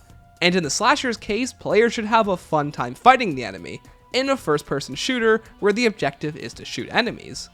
I think the slasher is the most egregious design decision so far because there are so many little changes that can be made to fix the enemy. Giving players a shield will help avoid stray hits when other undead are around you. You could lower the slasher's damage values, which still make him a threat but not an impossibly egregious one. Or you could have the enemy susceptible to bows, just to name a few minor tweaks and solutions. Regardless, I feel there were necessary gameplay changes that should have been made. The slasher is probably one of the map's weakest aspects, and it's a shame because I like the idea on paper, but in execution it feels like the team allowed the thematics of the unkillable killer to get in the way of a satisfying gameplay loop. One I don't feel fits the game because zombies isn't built around a concept like this. For example, let's look at the Margwa, an example of a difficult to defeat enemy that sports a powerful melee attack, large area control, and immunity phases that make it difficult to slay. What sets the Margwa apart is its ability to be difficult but not unfair. I swear I brought up the Margwa when talking about the Spaceland brute before as well. For starters, the Margwa's attacks are slow, well choreographed, and while they deal high damage, the enemy's most dangerous attack can only be used if players end up getting cornered or wound up being too close while training the beast. Then there's the Slasher, an enemy who will use its fast and nimble speed to close the gap between players rather quickly. That is, if it's not immediately teleporting to your closest position when you aren't looking. Then there's the attacks themselves. When not attacking, all the Margwa can do is close the distance between players and itself, making counterplay really easy if you take your time. Simply stay away. Whereas a Slasher manages to both attack the player and quickly close the distance with an ability that red screens players on contact. And because of the lack of defensive options and an aggressive AI, it's relatively easy to take that additional hit, leading to many unfair downs. And finally, there's the enemy's strength and vitality. The Slasher cannot be affected by damage under most circumstances, only temporarily stunned, whereas the Margwa has only 3 distinct weak points that open and close periodically, further adding on to how players approach them. I think there were so many different directions to take the Slasher, and previous enemies like the Margwa show how this concept of a difficult to kill enemy can be improved upon without making the enemy straight up unkillable. Heck, even later iterations like the Abomination from Forsaken allow the enemy to take reduced damage if players aren't hitting it in its weak spot, giving you more options on how you choose to approach it. But that's enough rambling about the Slasher. We'll get back to more about him later. And before we get into the main quest, let's talk about the map's iteration of Ghosts and Skulls with Ghosts and Skulls 2. As a sequel to the Spaceland classic, Ghosts and Skulls 2 sees players once again completing insane demands for this machine of the damned. Unlike last time, however, the questline does not require the completion of a map's main quest to advance. But like before, the steps are arbitrary and insane. There's getting specific kills with traps, hunting down symbols in Rave mode, which drove me insane due to the Slasher almost always being on the field. It really makes you realize how insane this guy's teleport game is. Throw a knife at a skull during the knife throw minigame, spell out the word skull by finding the correct symbols, playing this stupid minigame on the boat that requires you to have something called good aim, where if you know me, you know that I have the accuracy of a fish holding a gun, shoot the machine with the Ben Franklin, and finally access the minigame. It doesn't sound hard, and honestly, it really shouldn't be. But with how specific these steps are, perfection is always required, which makes completing them really difficult. But once all that is complete, seriously, I cannot stress enough how annoying the boat minigame is, you can finally access the machine. With each entry requiring a Ben Franklin shot to access it again after each failed attempt. The name of the game is color matching and memory. Entangle a ghost of a specific color, and destroy a skull of said color. Seems pretty simple on paper. Continue to attack the same color, and the amount that you destroy with one ghost will multiply with each successive hit. Although the bonus multiplier resets if you entangle a ghost of a different color, miss a shot, or go down due to laser attacks. And with how difficult it can be to lead your shots, you have to be perfect, especially in solo. And just like Ghosts and Skulls 1, the endurance test is draining, and by the end of it, I just didn't care.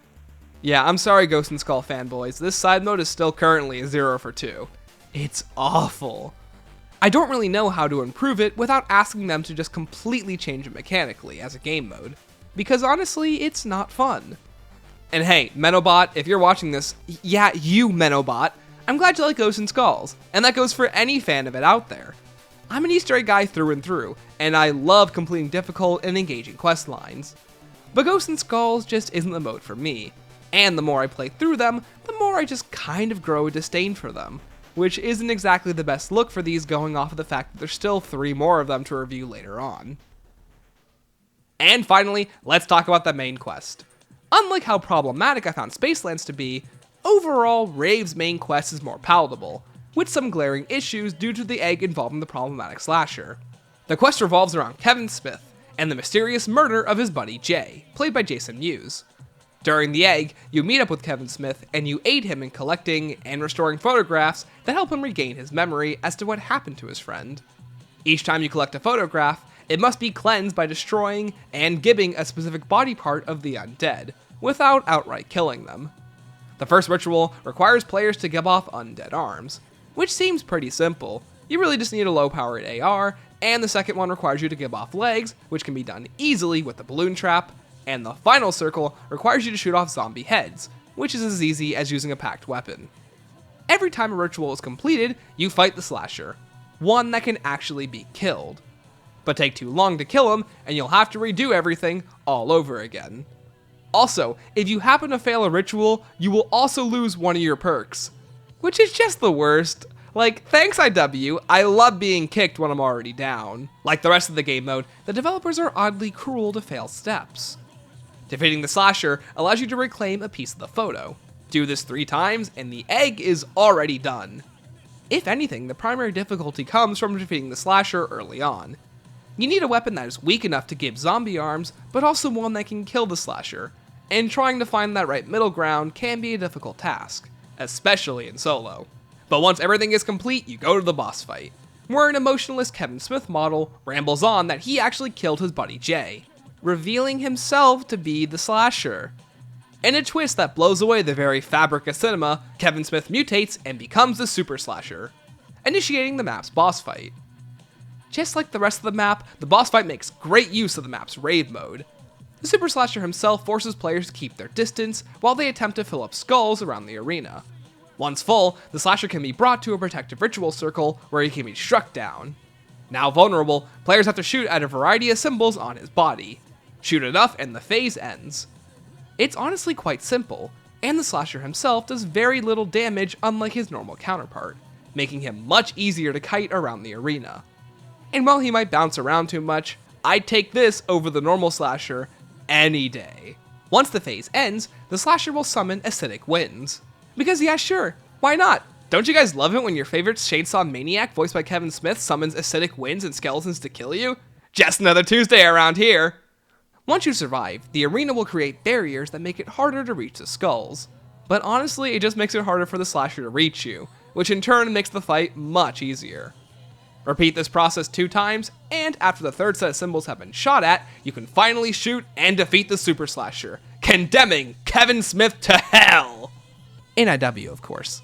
With that, our crew collects a second piece of the Soul Key, thwarting Willard's plans once again and defeating the unkillable slasher.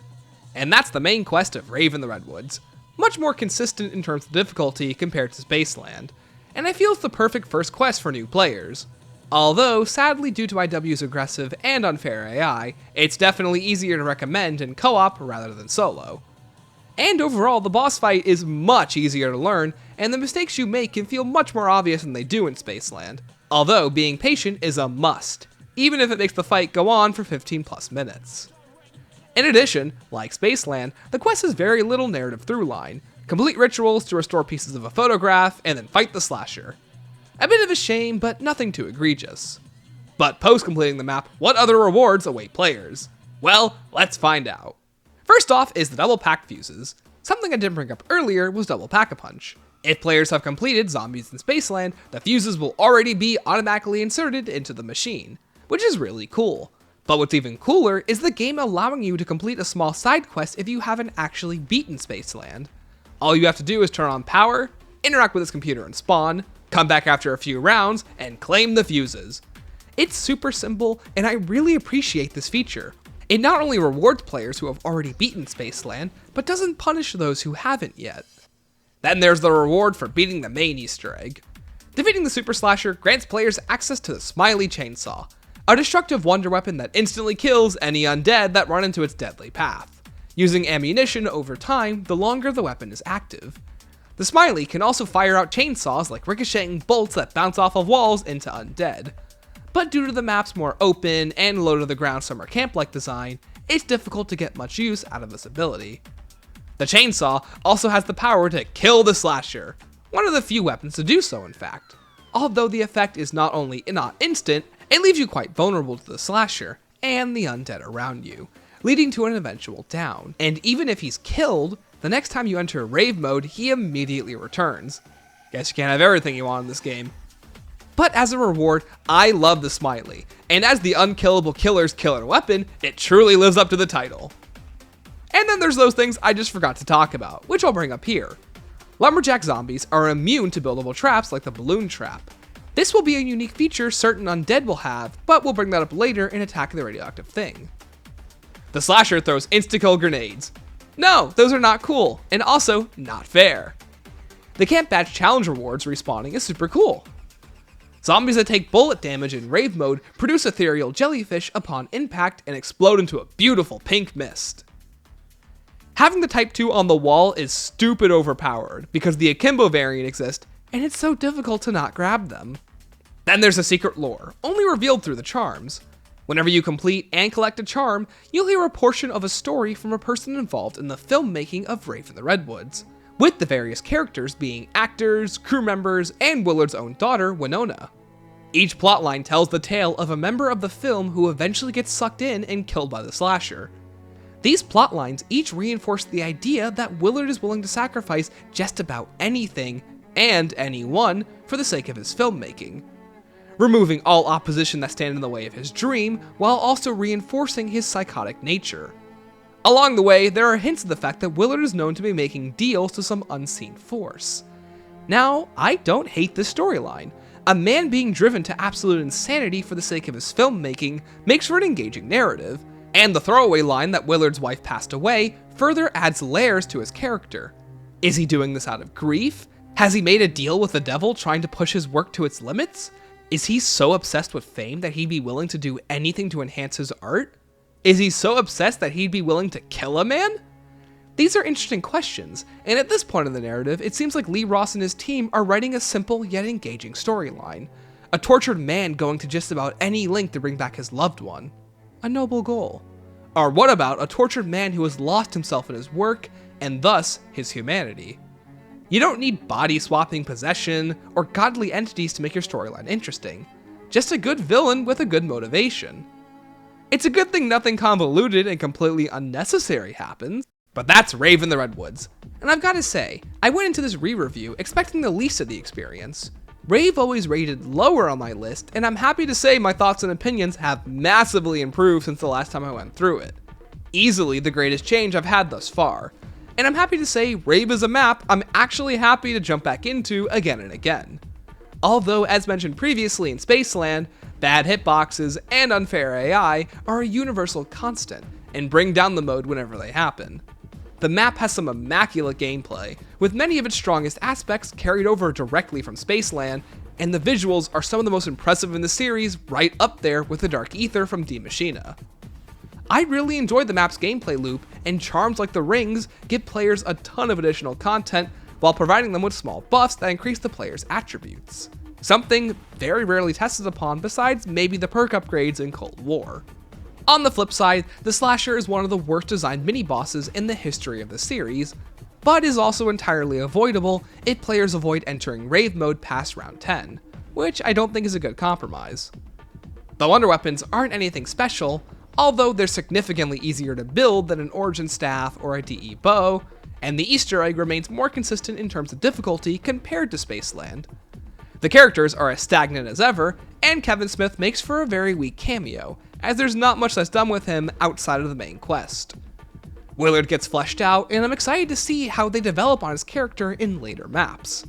But that's Rave in the Redwoods, an excellent addition to IW with a few rough edges that sadly prevent the experience from becoming as strong as Spaceland, but an amazing second map that manages to carry over what Spaceland started while adding new features that find their own place in this ever-evolving series. Hitting the ground running, I'm excited to see where the developers take the game next during its DLC season. Holy shit! Is that a rat high five?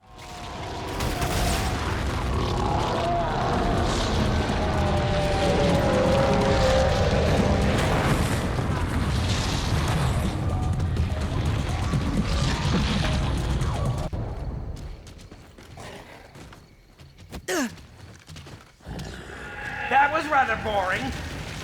Now, if you had died in that scene, we would have had something to work with!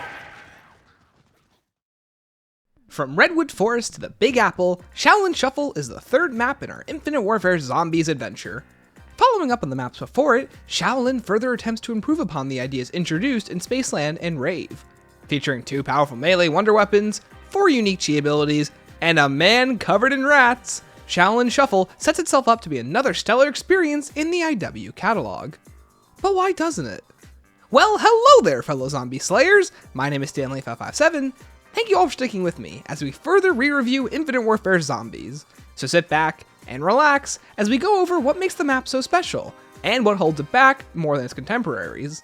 Disco ain't dead, and neither are the zombies, so let's see what Willard Weiler and the IW team have in store for us with Shaolin Shuffle.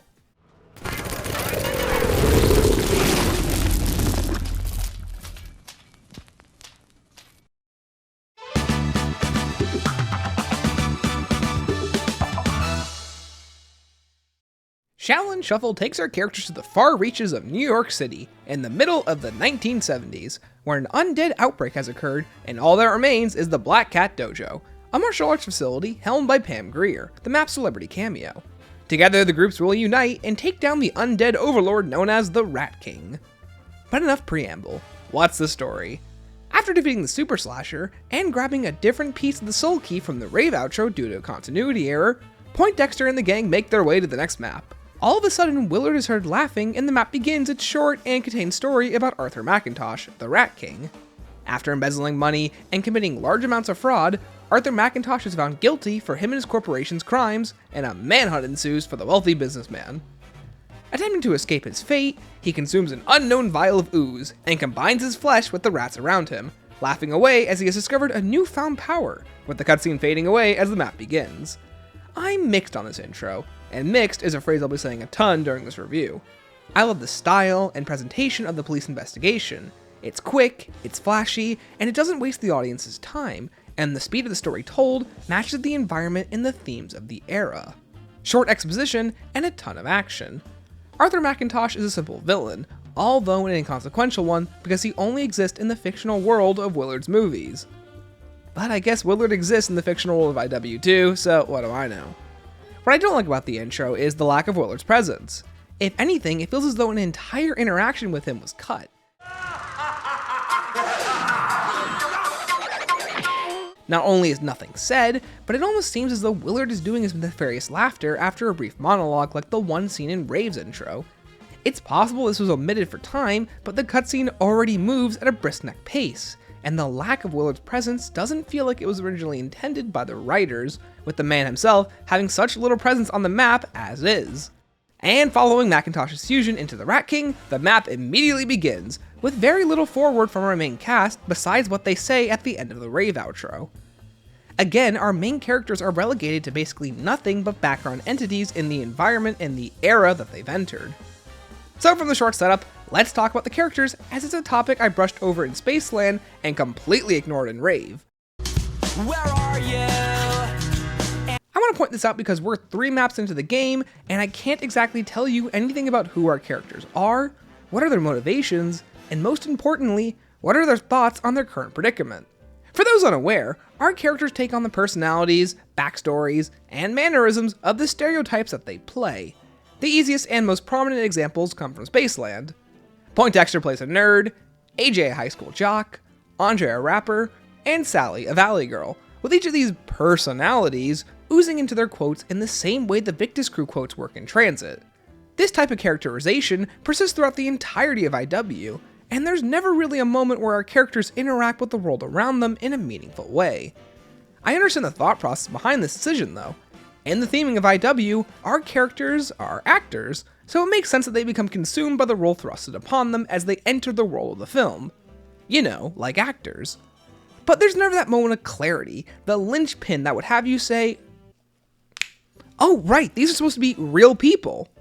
Now, this doesn't have to be all too serious. If anything, there isn't really an issue with these goofy nothing characters, but it just has me questioning why wouldn't I want to care about the playable characters? Wouldn't making these characters three-dimensional only further engage people in your world?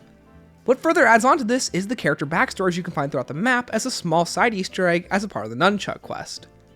We'll get to that Easter egg portion of it later, but let's talk about the character contents. In audio logs voiced by Willard, we learn little bits and pieces of our characters' backstories. Poindexter comes from a broken home and is a Broadway master.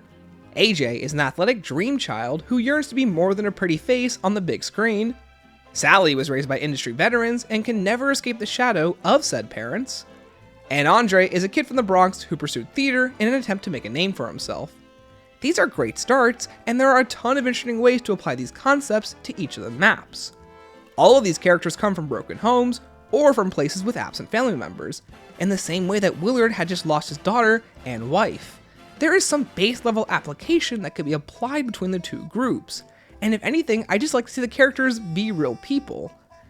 You actually have the beginnings of some real characterization with these four characters, but besides what we learn in the Shaolin backstories, we never get to hear anything else of it, or how it could connect to a greater story with our characters.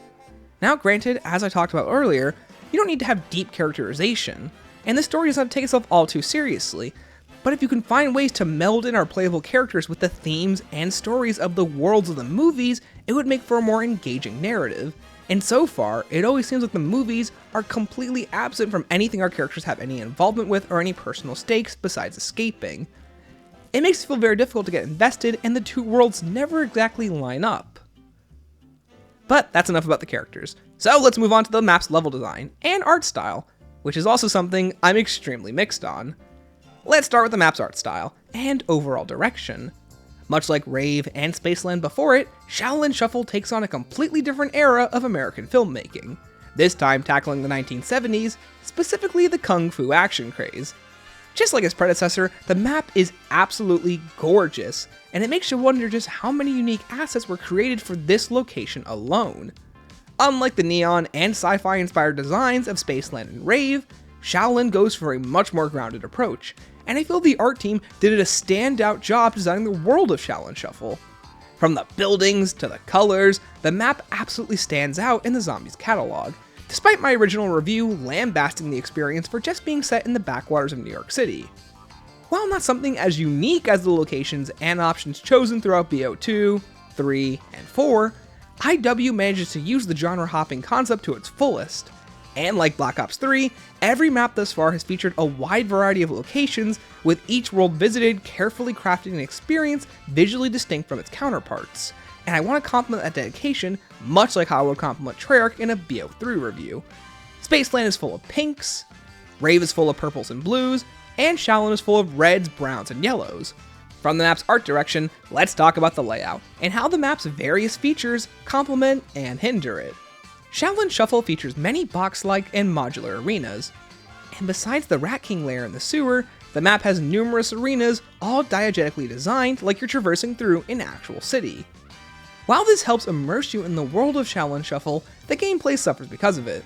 Lanes are tight, maneuverability is low, and the map tries to go for a more run-and-gun approach to the gameplay that limits the player's ability to train undead, and seeing as there's a ton of zombie spawns on the ground, the map actively encourages you to be forward in your advance against the undead horde. And this isn't a bad philosophy, but we'll talk about certain issues with how the enemies interact with the player once we get to the ninja zombies. Regardless, I find the design to have a form over function direction. While the map looks pretty and flows like a proper city, the design doesn't exactly flow well into gameplay, and most of the time the undead horde constantly pop into the player's path. And without defensive options like the shield or armor, it's easy to take unintentional downs. This constantly forces players to train in the sewers, easily the best location in the map to move around and train, but it fails to promote players to fully utilize the space that the developers created, and it doesn't help the space created doesn't match how the gameplay works and feels. Let's compare this to Go Ride Crovy, another tight city-like map that takes heavy creative liberties in its premise as a city. Using the destroyed aspect of a war-torn Stalingrad to their advantage, floors and buildings seamlessly flow into each other, and zombie spawns are always kept around corners and vertical spaces, allowing the undead the variable speed to randomly appear in front of and behind players as they fight through the space. What further adds on to this is how many different options each room presents players, always giving them consistent ways when attacking and escaping undead. In Shaolin Shuffle, too many lanes force players in a linear direction, and the areas that offer varied escape options are often too tight and close-quartered to even be considered viable training options, like the top of the disco club or the rooftops by Stamina Up and Deadshot. For example, players are always incentivized to move to the next area, with the map featuring a ton of linear lanes that promote forward thinking, pushing you along throughout the experience by force rather than by player choice or decision. In another comparison that's more the game's style, let's look back at Spaceland. The map constantly features open and wide spaces that promote using the space available to corral hordes and slip between tight spaces without issue. Areas are just as diegetically designed as Shaolin, but the map's more open layout properly suits the gameplay variety and linear direction. In Shaolin, the map design is overall messy, confusing, and poorly designed for the gun-like gameplay of IW. But that Slipper's review is going to take a change compared to my other reviews, so let's talk about the chi abilities, the wonder weapons, and the map's infamous ninja zombies. This might get a bit confusing, but stay with me. I'm putting all of these sections together with the map layout because I want to talk about how they each complement and hinder the map layout and design. So let's talk about the chi abilities. Once players advance to round 5, they'll be able to speak with Pam Grier and consume one of 4 chi abilities. And by obtaining kills with specific chi abilities, players will be able to learn new powers and take down the horde in a ton of unique and fun ways. What makes these powers a ton of fun is the fact that each level and ability learned always one-shots any undead on the map, with each ability taking on the undead in a different way, and consume the chi's power meter by different stages. This perfectly coincides with the run and gun nature of the map. See an undead in your way? Well, it's quite easy to throw a ninja star or melee the undead directly in front of you. Want to take down the horde instantly? Well, use your super ability and watch your character go flying. As you level up chi abilities, you're rewarded with new ways to decimate the undead. It reminds me how overtuned equipment is in Cold War, and it's no different here. Once the energy runs out, players are required to wait 5 minutes, or until the end of the round to use the chi powers again. What's also really nice is the ability to instantly transition back to using standard weaponry at the press of a button, giving players a ton of control over how they wish to use these powers. So let's go over them real quick. Each chi power comes with 4 abilities: a powerful melee, a shuriken star, a level 2 ability, and a super ability, with each ability costing more power depending on the level from 0 to 3. Starting with the Tiger style, players can perform a standard melee, throw a red shuriken star, summon a black hole, and Hulk out on the undead with a super ability. The Crane style grants the same 2 abilities, a Frost Blast that randomly attacks 4 to 5 undead, and a Crane Kick that looks absolutely insane, but feels super satisfying to properly use. The Dragon style features the same 2 abilities, a yellow Frost Blast ability that randomly targets 4 to 5 undead, really running out of ideas guys, huh? And a Dragon Spiral that protects players for an extended period of time, while also annihilating any undead that enter this deadly vortex. And finally, there's a Snake style, which features the same 2 ability levels, the power to summon a skeleton that can randomly defeat 1 or 9 zombies, it kinda just does its own thing, and finally, a flurry of punches that hardly represents what it means to be a snake. But hey, what do I know? Last time I checked, snakes don't have arms. In practice, these powers are a lot of fun, but because of the energy bar, you either have to use all of your energy when you drink the chi, or give up on any energy you had left if you need to use a score streak, your normal weapons, or grenades, which is a real shame. And if anything, the chi ability should have been built into the character. Let me explain. I love the chi powers, but the fun is already over before you know it. and I would have loved to use them all the time as the gameplay perfectly fits with them. Instead of being limited use items per round, the chi abilities should have been, well, abilities the player unlocks by using them. The melee should have become your standard melee with a short cooldown, the Shuriken Star should take your grenade slot, the level 2 ability should be your tactical grenade slot, and the super ability should be your right D-pad slot. Each ability should have its own cooldown, and you should be prompted as a player to intermix these abilities into your standard combat. And if they did that, I believe Shaolin would have invented its own new style of gameplay well ahead of its time before games like Cold War and Modern Warfare 3 Zombies. But to summarize, yeah, these abilities are really neat, if not held back by how quickly the fun is over. And it's a shame I completely wrote them off when originally writing my first Shaolin review. If there's any reason to play Shaolin, it's to give these abilities a try. And the other problem that holds back these abilities is the game's dodgy melee hitbox system and the high undead aggression. Despite how fun it is to attack undead, one simple screw-up can lead to your early demise. And this is sadly unavoidable due to the way the game is designed from the ground up. Then there's those wonder weapons. Just like the chi abilities, the map's wonder weapons are melee-inspired powerhouses that instantly one-shot just about any undead that they come into contact with. And just like the chi abilities, are a lot of fun to use and complement the type map design. Let's start out with the nunchucks, as they're obtained by completing a small side Easter egg. By interacting with these clocks, and mailing specific items found around the map, you'll be able to access the map's character bios. Following up further, players can interact with some TVs, kill some ninja zombies, and melee the clocks once more to receive a special fire cell power-up that always grants the nunchucks to the player who has completed the side Easter egg. The nunchucks are an incredibly powerful melee wonder weapon, and besides the 1-inch punch, and specialists like the Bothcon sword, is the first true melee wonder weapon in the series. The weapon is as easy to use as pressing the right trigger over and over again. Simply go wild with the button and watch the undead around you turn into a pure red mist. Until around 32 where it stops one-shotting. See a group of zombies? Give them the old Bruce Lee 1-2. See a ninja zombie? Well, let that demon know who's boss and send him back to the 70s. This weapon is truly one of a kind and a lot of fun to use. Once Pack-a-Punch, the weapon creates small shockwaves when interacting with the undead that further kill more enemies in one shot, slows them down, and gives the weapon an increased killing potential and fun factor. Skipping around in our script, let's talk a bit about the other wonder weapon and the map's Easter egg reward, the katana. After completing the map's main quest, the katana is always awarded to players in the Black Cat Dojo for 10,000 points a pop. Just like the nunchucks, the katana can be used to decimate the undead. And unlike the chainsaw found in Rave in the Redwoods, the katana can be bought once the Easter egg has been completed once, permanently giving players a new option whether in or out of Director's Cut. Whereas the chainsaw can only be bought once the Easter egg is complete, or if Director's Cut is turned on.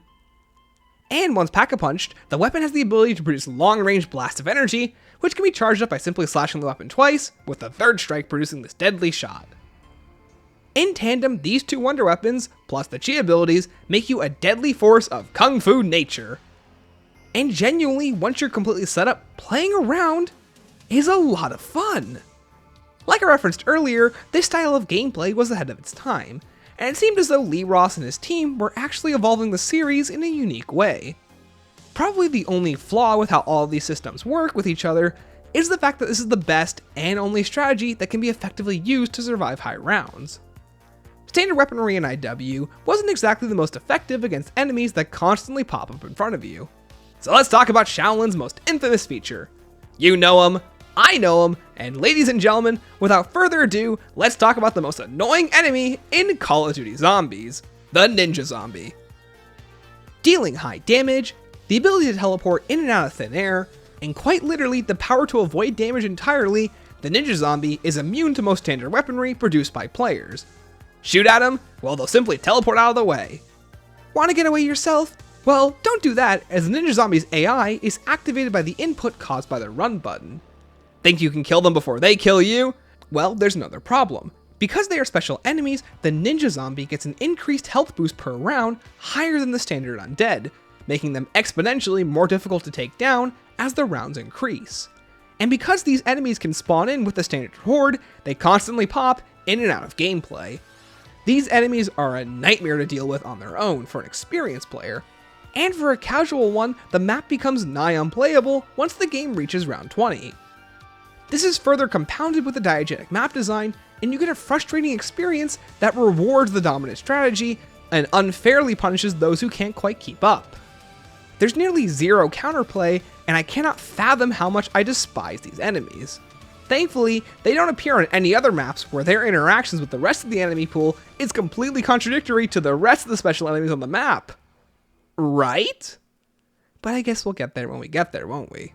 In any case, you have all these puzzle pieces of gameplay trying to fit together, and just like the rest of the map, I'm mixed on it. Some of it works, and some of it doesn't. What really works phenomenally, but what doesn't work really doesn't work. And the ninja zombies needed another run through in development because it just makes you wonder who came up with these guys and why they do what they do. It doesn't help that the best counter to them, the nunchucks and the katana, are only obtainable through a special side quest and a main quest run through respectively. And while the chi abilities are a good counter in of themselves, they hardly last long enough to be used for the entire round. And much less if you need to switch it out early to use any of your other equipment or weaponry, leading you to no longer be able to use it for the rest of the round. And with all of these options extinguished, players are now incentivized to camp. And while camping is quite effective, an enemy that completely shuts down an entire style of gameplay should be condemned for its inclusion. But that's enough about all that. In short, the gameplay works except when it doesn't, and becomes an inexcusable nightmare. And that's the basic gameplay loop of Shaolin Shuffle. I went over this by itself because the basic gameplay loop incorporates the map's primary features, all binding together in one package. And if you ask me, this is a really good way to sum up Shaolin Shuffle when you ignore all its extraneous features. You have an interesting gameplay loop designed around powerful and useful abilities, but some of them are locked behind side quests, one behind the main quest, and one is a limited time item held back by the system that it's trapped in. And of course you have ninja zombies, which completely destroy the ability to train, as if that's even an option inside of the map, and because they constantly spawn in and out of gameplay, it's difficult to use the chi abilities as a counter because chi only lasts for so long, and if you stop using it early, you can't use it later. And then there's the map layout itself, which is tight, hard maneuverability, and very difficult to use if you're not using the aforementioned dominant strategy, which I feel like really hurts the creativity that Spaceland and Rave started up with, and now it seems like in Shaolin, all that momentum is nearly gone. And it just makes you wonder, how did we get here?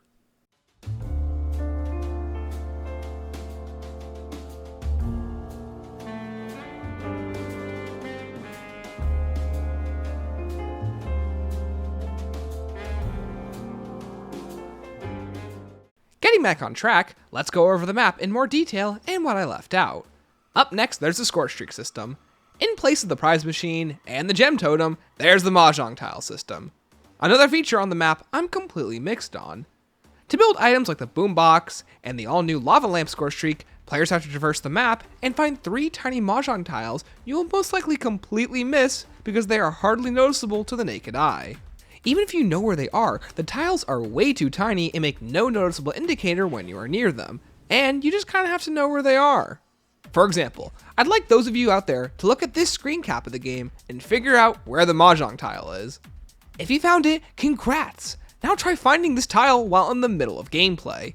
It's almost indistinguishable from the rest of the litter on the ground, and much like the charm system in Rave, these tiles feel like completely inconspicuous items with little value. But if you somehow manage to find all 3 tiles, or just look up a guide, you'll be rewarded with one of the map's numerous score streaks. There's the returning boombox and sentry, just as useful as ever, at least the boombox is. Alongside these items, there are some new ones like the toy robot, Zombigon, and the aforementioned lava lamp. The toy robot is a tiny ally who packs a real punch. Placing him down, our robotic buddy will fire out homing missiles and stun grenades to keep the undead off your tail. By the time you reach round 20 though, he won't be doing much, but he's a cute little addition to your arsenal, and honestly is a better sentry gun. The lava lamp is a timed explosive that leaves behind a decaying pool of molten magma that kills any undead that run over it. Useful for holding a choke point, but doesn't last long, and due to enemies constantly spawning around the player, the choke point created will only work for so long. And finally, there's Zombigon, a tactical grenade that repels undead that get close to its thorn radius. The item is perfect for reviving teammates, assuming of course it doesn't bounce off their corpse and fail to activate. because that totally won't happen.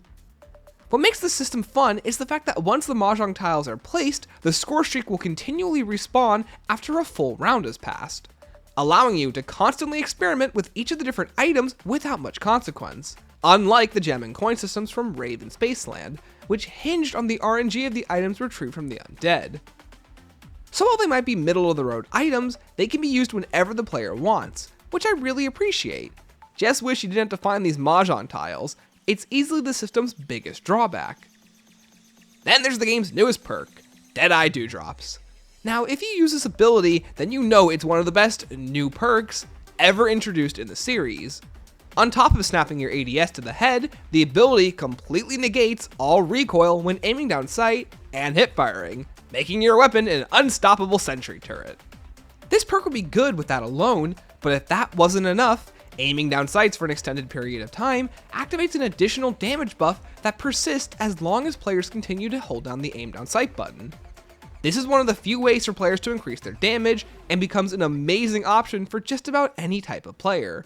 Even if you're not taking advantage of a camping strategy, the lack of recoil and the damage buff make the perk just as suitable for training. If there's any downside I can mention, it's the fact that it's too valuable not to take with you, further increasing perk creativity and setup. Now, let's bounce back to the enemies. In a 1-to-1 copy of the Clown Zombie, Shaolin Shuffle introduces the Roller Skater Zombie. My mistake, apparently they're called Skating Divas. Anyways, just like the Clown Zombie, roller skaters run up to players in sets of 2 and explode upon reaching close proximity. These zombies are so closely related to their clown counterparts that even their animations glitch out the same when late into the game. Just like the clowns, the roller skaters can appear alongside normal undead later into the game. These zombies are nothing more than popcorn enemies, and unlike the parasites or hellhounds found in games like Black Ops 3, it really seems like Lee Ross and his team completely misunderstand what makes these enemies dangerous in the first place. Then before we go into the Easter egg and Ghosts and Skulls, let's go over the nitpicks. The Disco Nightclub bottom floor might be one of the worst rooms in the entirety of Zombies. What seems like a deceptively easy room to train in soon becomes a torture chamber, due to the undead constantly bouncing up and down from the rafters, and the second floor above the players, a ton of large undead hitboxes are constantly shifting around the room, and it's really easy to take an unfair down simply because you're at the wrong place at the wrong time. Or if it's just at the wrong place at even the right time, and guess what, you're just gonna go bouncing in the other direction. If you have Shaolin, I'd highly recommend going into the room and attempt to train for an extended period of time, and see for yourself just how messy the gameplay can be, because I don't believe I can properly do it justice in this review. Other cool features include the train in the subway, which can just kill you, a feature required for Ghosts and Skulls.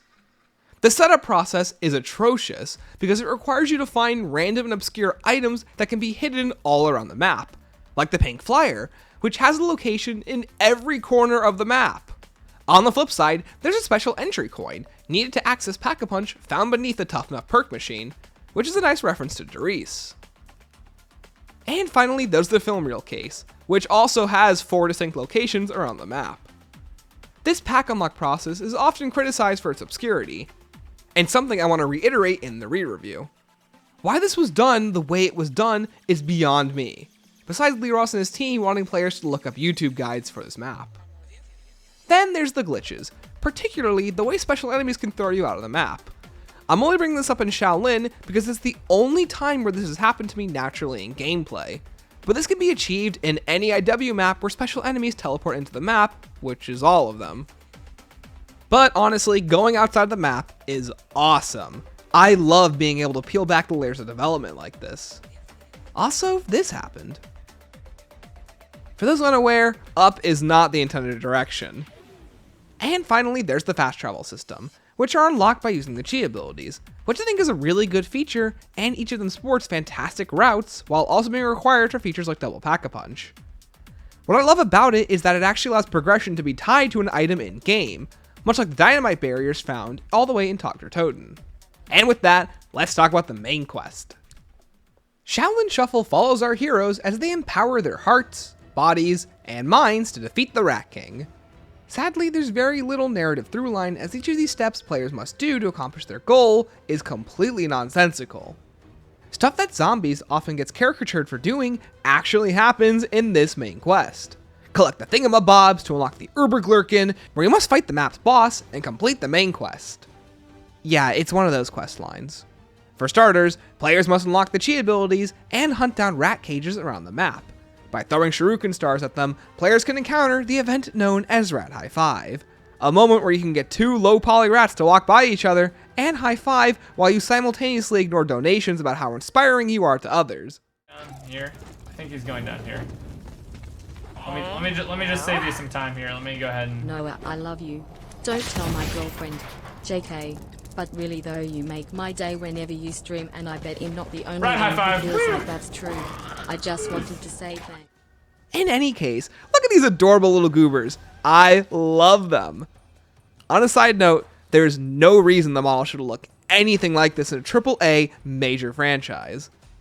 But God, I love that it looks the way it does.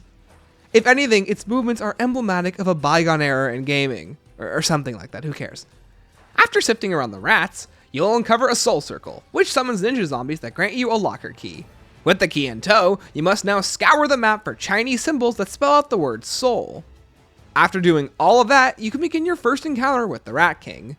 What I enjoy about these interim boss fights is that you actually get to encounter the boss in a non-endgame environment and learn from his attacks and movesets as they evolve throughout the main quest. The Rat King can shoot a bolt of debris at you with his staff, raise a sewer grate like a shield and deflect all damage, throw said shield like Captain America, and summon a horde of ninja zombies that must be quickly dispatched or else all hell breaks loose. These encounters are usually short, but get the job more than done, and are arguably the best part about the egg because, you know, you're actually fighting something. When defeated for the first time, the Rat King will drop an eyeball. To continue the quest, players must first talk to Pam Grier, and then go searching between one of 13 locations 6 times to look for a rat symbol, which can only be seen temporarily when activating the eye ability, which now takes up the tactical slot for the rest of the game. Once the first symbol is found, players only now need to recheck the remaining 12 locations, and so on and so forth until 6 symbols are found. I'm going into this Easter egg so in depth because it's emblematic of poor design process that was previously only seen in Ghosts and Skulls, in Spaceland, and Rave, with each of these side quests being difficult to learn due to their obscure nature. This made it more difficult for players to complete the quest and further keep the hunt alive and hype for the game going. This design philosophy was pioneered by Jason Blundell and his team during Black Ops 3, with the most notable example being the Bone Step on Revelations, which was designed to purposely slow down the main hunt at the end of BO3's lifecycle. And following how quick and easy it was to solve Spaceland and Rave's quest, with the latter previously holding the record for the fastest main quest hunt, Lee Ross and his team took it upon themselves to make the main quest more difficult to further extend the main quest hunt. This decision is most evident with Shaolin and Attack's main quest, with Attack's infamous chemistry step and Shaolin's numerous to solve difficult Easter egg steps, such as the eyeball step. The activation of the eyeball only lasts for a few seconds, and with the symbol players need to shoot showing up in 13 separate locations, one at a time, and in often hard to spot locations, further increasing how absurd the main quest is and subsequent hunt actually were. When I think of horrible main quest, Shaolin is one that immediately pops into my mind because it sacrifices player enjoyment for the sake of hype and build-up that doesn't exactly translate well on multiple playthroughs. This could have been solved by, you know, keeping fun in mind when designing the quest, but what do I know? For those unaware, let's go over some of my favorite locations. There's the rat symbol hiding out of bounds behind the subway station, the symbol tucked away in a faraway building also out of bounds, which could only be seen if you knew it was there. And who could forget about the other out of bounds spot, which can only be seen when jumping and can be easily obscured by the undead spawning. Once 6 symbols have been found, players can interact with the one remaining phone location and decipher Morse code. Solving said Morse code gives you a code for a poster you must find around the map. And fun fact, if you grab the wrong poster, you have to redo the entire eye symbol step all over again. I cannot exaggerate how much of a pain this is, because when it happens, you just get to redo the step all over again. And by golly, do I just want to blow my brains out when that happens. Once you place the correct poster, blow open this random window with an explosive weapon and kill those ninja zombies. and then you can start the devil word step.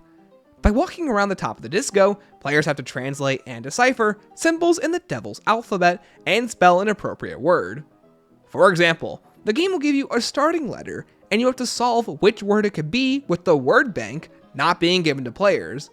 Usually the words are associated with figures, places, and characters in IW, and Ghost's extinction. In this example, my word starts with the letter D.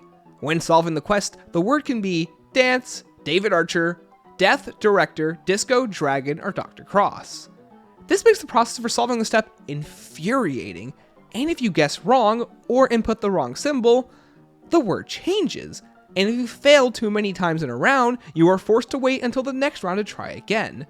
I cannot express how unfathomably stupid this step is, and if my long-winded explanation isn't enough, then I recommend going into it without a guide of any kind and try to solve the step.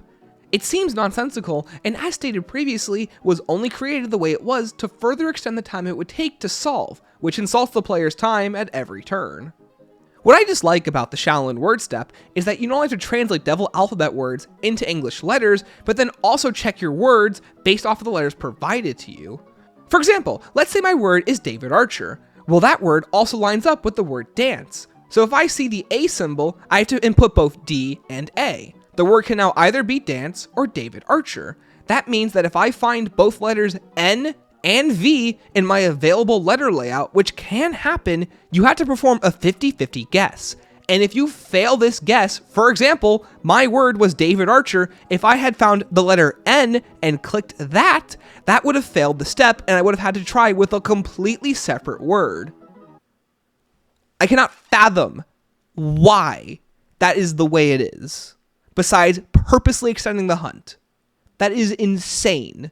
And there is no other Easter egg in Zombies, besides maybe the Torture Path rune wall, that does things to the absurd level that this does, being unfairly and unfathomably rude to players for no reason. And I'm being very explicit during this is off script at this point, because I find it's very insulting to my time, to your time, and it just seems like it doesn't seem to respect what makes Easter eggs fun. After completing the step, players can fight the Rat King a second time, where you take the man's brain. And honestly, after completing those steps, I might as well be considered as brain dead as the undead as well. After this, you are then required to talk to Pam, and once you complete 2 full rounds, the game will skip ahead 3 rounds in the style of a film reel missing footage. Honestly, it's a creative use of the round and theming concept, and the animation is done really well. It always catches me off guard.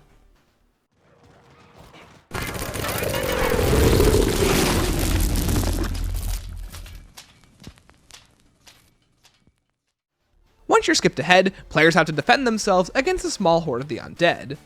After returning a turns dial, I seriously have no idea why you need to insert this back into the machine at spawn, you must now fill some soul circles and begin another fun step.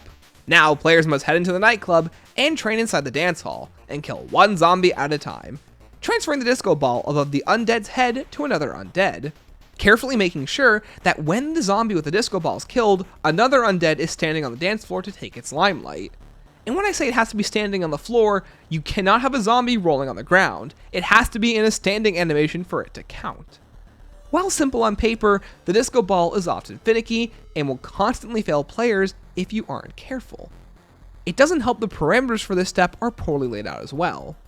This is once again further compounded with how poorly designed the AI routing is in this room, constantly jumping up and down to make this arena more difficult to train than it has to be. But if you manage to survive, you just have to defeat the Rat King one more time, claiming his heart as a usable weapon? A bit weird, but hey, it's fun to use.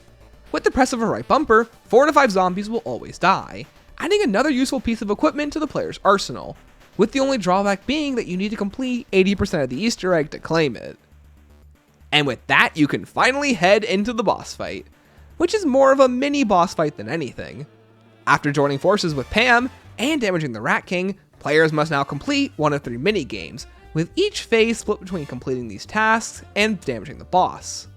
The eyeball phase requires players to shoot all the symbols surrounding the arena in a short time, using the eyeball power-up to temporarily reveal where they are. If at any point players run out of ammo, they are permanently soft-locked with no way to progress through the step. Yeah, this is fine. Just like Spaceland, the developers for some reason never account for what happens if a player fails an ammo-dependent step, and just for some reason throws them to the wolves. The brain step will have turned undead slowly eat away at the brain of the Rat King, who will temporarily interrupt their feast and stop you at every turn. You can shoot at him to make him stop, or just continue to train circles around him. Really, there's no real threat during this step. And finally, there's the heart step, which requires a zombie to be killed in every acid pool around the arena. If players fail to do so in time, the step will reset, and if you run out of ammo, you're completely out of luck. The acid does do damage to players over time, making it difficult to complete the step without risk of unintentionally downing yourself. This here is one of the few steps where I'd rather just use a Fate and Fortune card, as the alternative option is unreliable and can potentially softlock you if you aren't careful. And after doing all this busy work and shooting at the Rat King a whole bunch of times, the man himself will come back down for one final brawl, where he is defeated just as quickly as usual. Once downed, the map's outro cutscene will play, and Arthur McIntosh will be defeated by Pam Grier. After being allowed access to her weapon, our characters grab the piece of the soul key, which Pam had? The Rat King had? Did the rats own the soul key? I don't know, it's never explained.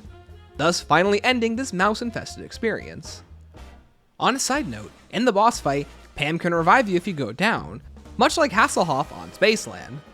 And by breaking various boxes around the arena, either using the chi abilities or letting the Rat King throw his shield around the arena, players can have the opportunity to find 3 of the 5 core perks in case they go down. So sometimes you can just be screwed out of getting Jug back. But that's the Shaolin Shuffle main quest. What an absolute mess.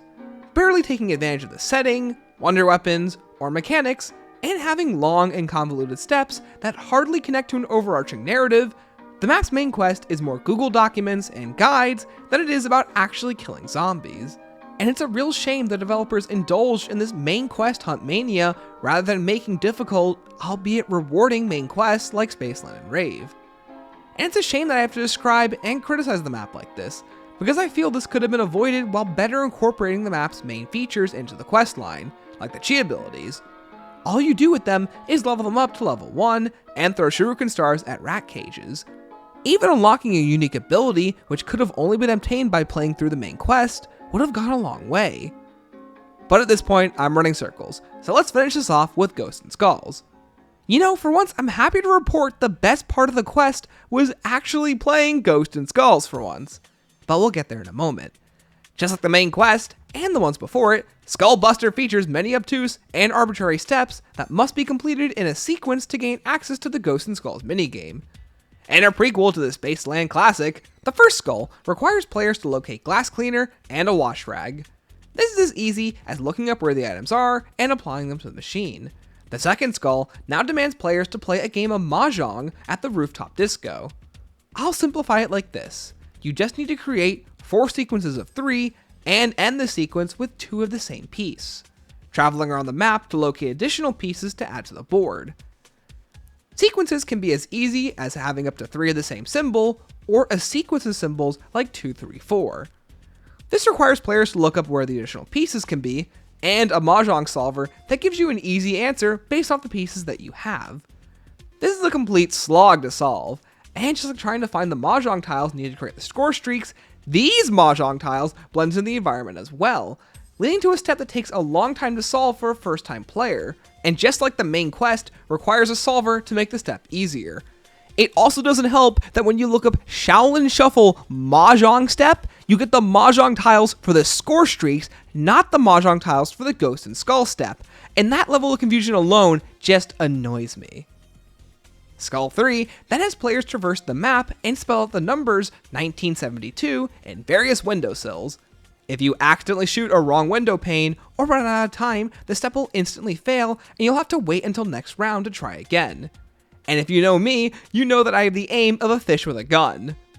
But any normal player should be able to complete the step fine, although having to wait till the next round to try the step again is always something I despise. The fourth skull has players complete parkour above the rooftops by stamina up, with each failed attempt forcing you to wait till the next round to try again. And considering that you only get 1 chance per round with this extremely finicky step, it's rather difficult to practice and get better as each attempt is spread out by the rounds players must complete. Just like the main quest, this was clearly done to extend the Ghosts and Skulls hunt, and I am absolutely sick of this development mentality. And considering high rounds on Shaolin are nearly impossible to do the ninja zombies, you might as well reset once you reach the 30s, if you are unable to complete this step. It doesn't look all too difficult, but only getting one chance per round is asinine, and produces a game where I'm on round 43 and still haven't completed the step. And if you're in solo, then you have to find a way to stall the zombie as the undead can travel the invisible path you can't use. But if you manage to complete the step, the last two are as easy as jump in front of a train, and the final skull requires you to call customer support found on the front of the screen. A cute final step that fits the theme of the map. And doesn't feel like some obscure step, like downing yourself in front of a train. And by the way, if you're in solo and you have no more up and atoms, by the time you reach the 5th skull, you are soft locked out of the step, which I love. So let's talk about the Ghosts and Skulls game itself. Skullbuster requires players to fill in the blanks and complete a set of 3 skulls, guessing and using context clues to figure out which hidden symbols are which. What makes this game so easy is the density of skulls, which have been heavily reduced from its past iterations. What's interesting is that none of the steps require any undead to be killed, so it's possible to do the entire Ghosts and Skulls quest in just one round, barring you don't fill the window or parkour step, which is easier said than done. And that's Skullbusters. While the steps are just as poor as the ones that came before it, I'm glad to write that the minigame was a lot of fun, leaving Ghosts and Skulls a 1 for 3 in terms of being a fun side quest. Although the parkour step makes me want to hate it, especially when you consider the step can only be attempted once per round. But honestly, after recording for 4 hours, I'm just happy to get it over with, which is never a good sign. And that's Shaolin Shuffle, a map I think has some good ideas and just as many bad ones, if not more so. An experience that looks beautiful and sports just as much content as the maps that came before it. An impression I've never had until I actually reviewed and explored all the different functions and unique attributes of the map. There are parts of the gameplay that work together, but there are just as many that don't. The map design promotes powers like the chi abilities and the wonder weapons, but if you don't use said items, then the map becomes nearly unplayable in the high rounds due to the aggressive AI that attempts to spawn in front of you at every turn. The ninja zombies are some of the worst enemies in the series and truly bring being a terrible enemy to a whole new level. Training and mid-round traversal becomes nigh impossible once the rounds get way too high, and it's baffling to think these enemies were brought back in Beasts from Beyond. The chi abilities are a ton of fun and were ahead of their time, but are trapped in a system that doesn't fully support them. The additional unlocks, like the score streaks, are a great renewable system, but require you to locate tiny mahjong tiles that might as well make the system completely invisible to the casual player. The Ghosts and Skulls quest is as arbitrary as ever, although the minigame itself is surprisingly a lot of fun, and the main quest might be one of the worst in the entire series, with guides galore needed for even experienced players, with a design philosophy that incentivized hype and confusion rather than fun. You cannot look me in the eyes and tell me that the word puzzle or the eye symbol hunt were steps the developers genuinely intended to be engaging. The boss fight feels directionless and one of the few that can easily softlock the player if things don't go their way. The nunchucks and the katana are cool rewards and are a lot of fun to use. And then there's the characters who finally get somewhat fleshed out, even if it's just a little bit. But it's a shame Willard hardly has a presence on the map. There were times when writing the re-review, I had to remind myself, right, where's the main antagonist? While I enjoy aspects of Shaolin Shuffle, it's a shame I have to report back that this map is a steep decline in quality from its predecessors, with there sadly being more problems than there are positives. But with that said, thank you for watching. Join me next time with part 4 as we head back to the 1950s to fight a radioactive thing. What the hell is wrong with you? That is not how the scene was supposed to be shot. Attack of the Radioactive Thing is the 4th map in our Infinite Warfare Zombies adventure. A map I originally flogged for being boring, devoid of content, having terrible graphical fidelity, and having an infamous Easter egg that makes you wonder, what were they thinking? But over the years, I played Attack more than I care to admit, and I found myself actually liking many of its aspects despite its numerous flaws. What seemed like an easy map to review on the surface becomes an intriguing case of ups and downs, much like Shaolin. But is the map really as bad as everyone says it is? Well, hello there, fellow zombie slayers! My name is Stanley557. This is part 4 of my Infinite Warfare Zombies re-review. So sit back and relax as we answer these questions and more as we dive into Attack of the Radioactive Thing, a crabtastic catastrophe. Thank you. Change choose. Change choose.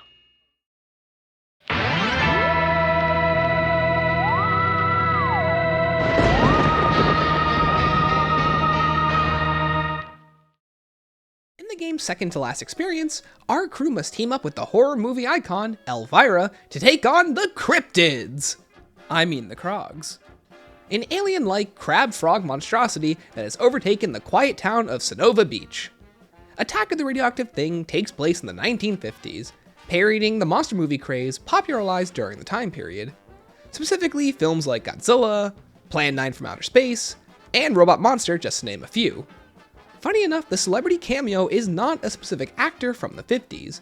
Instead, it's Elvira Mistress of the Dark, a character played by Cassandra Peterson, who would present 50s B-movies during a weekly show featuring the titular character in the late 80s and early 90s.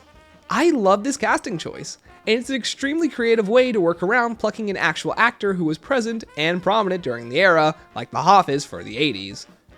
And while I feel her overly sexual nature can be too caricatured for its own good, I still feel her inclusion was better implemented than, say, Kevin Smith from Rave, that's for sure. But before we get into it, what's the story?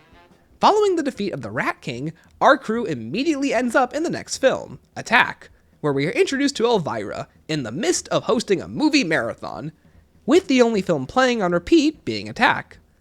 After making a few provocative jokes, we then turn our attention to the film, and our subsequent characters who provide little commentary on their predicament besides stating the obvious, which is a real shame, but predicted following what I said previously in Shaolin.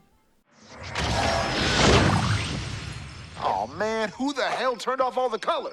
I'll give you one guess. Willard! Bingo. Surprise, surprise! And in a continuing failure to use their only actual interesting character, Willard doesn't even appear in the map's intro cutscene. And sadly, there isn't much more to talk about besides Elvira's personality, which is overly sexual, but if you've seen any of Elvira's marathons, then you know this is pretty in character for her. Although I find the jokes to be rather surface level, hitting the lowest common denominator with lines like Little Willie, which becomes annoying after only the first time it's said. What brings you to this B-movie shindig? Oh wait, let me guess. Little Willie? Oh, Little Willie. Some things never change with him. Nose back and we can turn this place into a party Little Willie won't soon forget. Poor Little Willie. His big, bad, poorly made latex monster just went boom, just like his career. Speaking of Elvira, I don't mind the way she's integrated into the map. On paper. On paper, I really don't mind how she's being integrated. Taking the stage from Willard, Elvira becomes the map's unique announcer, calling out power-ups, and alerting players when special enemy rounds appear. Being the map's announcer is a perfect casting choice, and wonderfully integrates her previous role as a marathon host into the gameplay, but I would have loved to have seen the idea go further, with the actress hardly interacting with the player and the world around her once you unlock Pack-a-Punch, which is a real shame. I think having a narrator akin to Samantha from Origins, Oz from Descent and Carrier, or Medusa from Ancient Evil would have been a great call for the map's main quest, and it would have provided the map with a ton of personality and character, and it's a shame she's so absent from the experience despite being a perfect pick for the tone of the game. Like, imagine if once you get the quest started, she's the one handing out the hints and narrating the story that unfolded on the town of Sonova Beach. You know, like Medusa from Ancient Evil. In terms of characterization, this would be an exciting moment for her to talk about anything other than Attack, and she could provide colorful fourth wall breaking commentary on the main quest, even calling out specific developers for the Krogs in the first place. These are just some of the simple ways to add a ton of life to the map that can sometimes be devoid of it. So from the story, let's talk about the map's overall art direction and layout. When the map begins, players are forced to play the first couple of rounds with a 50 style black and white filter on. The second time this has been attempted since Ascension. And at first things look alright, but once players progress into the map, Elvira intervenes and turns on the color. And with everything illuminated, you realize why the black and white filter was forced upon you in the first place. This map looks bad. And not in an Archon way where the map has a forced color palette change that contradicts and hardly complements the yellow, red, orange, and black aesthetic. No. When I say this map looks bad, I truly mean it looks bad. The artistic approach meant to make the map look emblematic of the era it belongs to conflicts with the rather poor lighting, which is a real shame. Despite neon being the team's strong suit, I know they can pull off daytime maps, as pointed out by both the campaign and multiplayer. If I had to guess what went wrong here, it seems to be that somewhere down the pipeline, whether it be time, resources, or overall just bad direction, something fell to the wayside, and the map gained a distinctive look. And, for better or worse, is one of its most infamous aspects. Visuals are an underrated feature in zombies, and for the most part, even games like World at War carefully consider lighting and atmosphere in an attempt to make up for what isn't there. Nox graphics may not hold up today in comparison to nearly everything that came after it, but using what little they had, Treyarch obscures many of the rough edges and gives the arena a timeless feel that prevents it from going out of style no matter how fast time moves around it. In Attack's case, very little is done to obscure some of its lesser artistic design features, and it always breaks player immersion. It's clear that the map cuts off almost immediately past the green hills, just off in the distance. And besides the beach itself, there's very little left to the imagination. This was similarly an issue in Black Ops 2 Zombies, particularly with maps like Nuketown and Origins. The map is often compared to a PS2 experience, or a more apt example being Last Gen BO3. But if you ask me, there's very little left that needs to be said, so let's take a look at the visuals together. Stunning! If there was one suggestion I would make, it would be to change the time of day. Instead of taking place at 10 AM, arguably the hardest time of day to make look nice due to the overhead brightness, a 6 PM sunset would have done wonders for the map's visual style.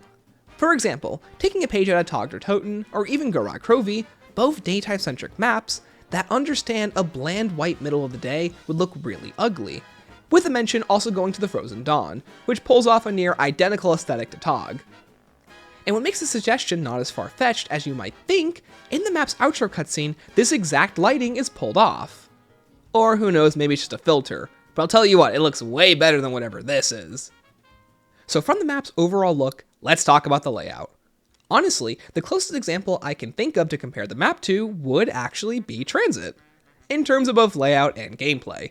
A sprawling space that encompasses the entirety of a small beachside town in 2 large circles. While not impressive in terms of location, I feel the map fully realizes a town-like setting better than the ambitious ideas of Jimmy Zielinski, even if the map's visuals are nowhere up to par, despite there being a 5-year difference in development resources. It might sound weird to say, but I do love the diegetic layout of Attack. What I mean specifically is the way the areas and overall architecture seamlessly flow into one another, despite the ideas being all over the place. This is a difficult concept to explain, but look at the way each of Attack's various arenas and locales are set up and designed, and the ways they force players to explore and pass through them. It's designed like a one-to-one real-life location, and it's a strength the IW team have in spades over Treyarch's, or at least a varying philosophy in terms of design.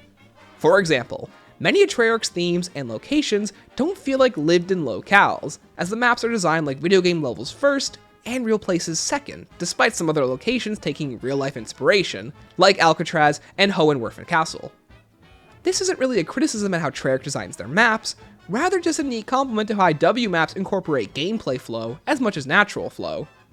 For example, Treyarch creates flow through destroyed environments, with immediate examples coming to mind being Gorod Krovi and Mauer der Toten. Did any of that make sense? I'm sure it did to someone. Anywho, let's talk about the map's gameplay, and the further comparisons it somehow makes to Transit. Attack's main gameplay loop, besides killing undead, is all about scavenging the town in search of buildable parts, schematics, trap pieces, and quest items, with each item giving players increasingly more stupid ways to take down the undead. There's the Hypno device that works like a boombox, a propane tank that simply just doesn't work sometimes.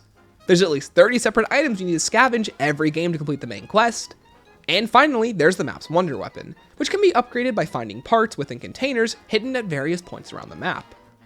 For a casual player, this is a complete and utter nightmare, and it's possible there are very few players who have played the map the way it was intended to be played.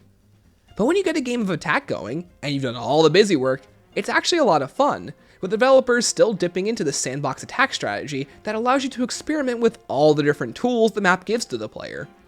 If you get the wonder weapon from the box, then there's an upgrade path for it. Prefer to use buildables? Well, they're all overtuned to always one-shot undead, and are all designed with a period-accurate aesthetic.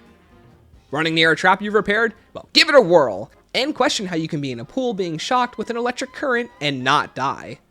The map exudes a unique level of creativity that naturally blends into the environment. It's not overly exaggerated like buildables like the trample steam from Die Rise.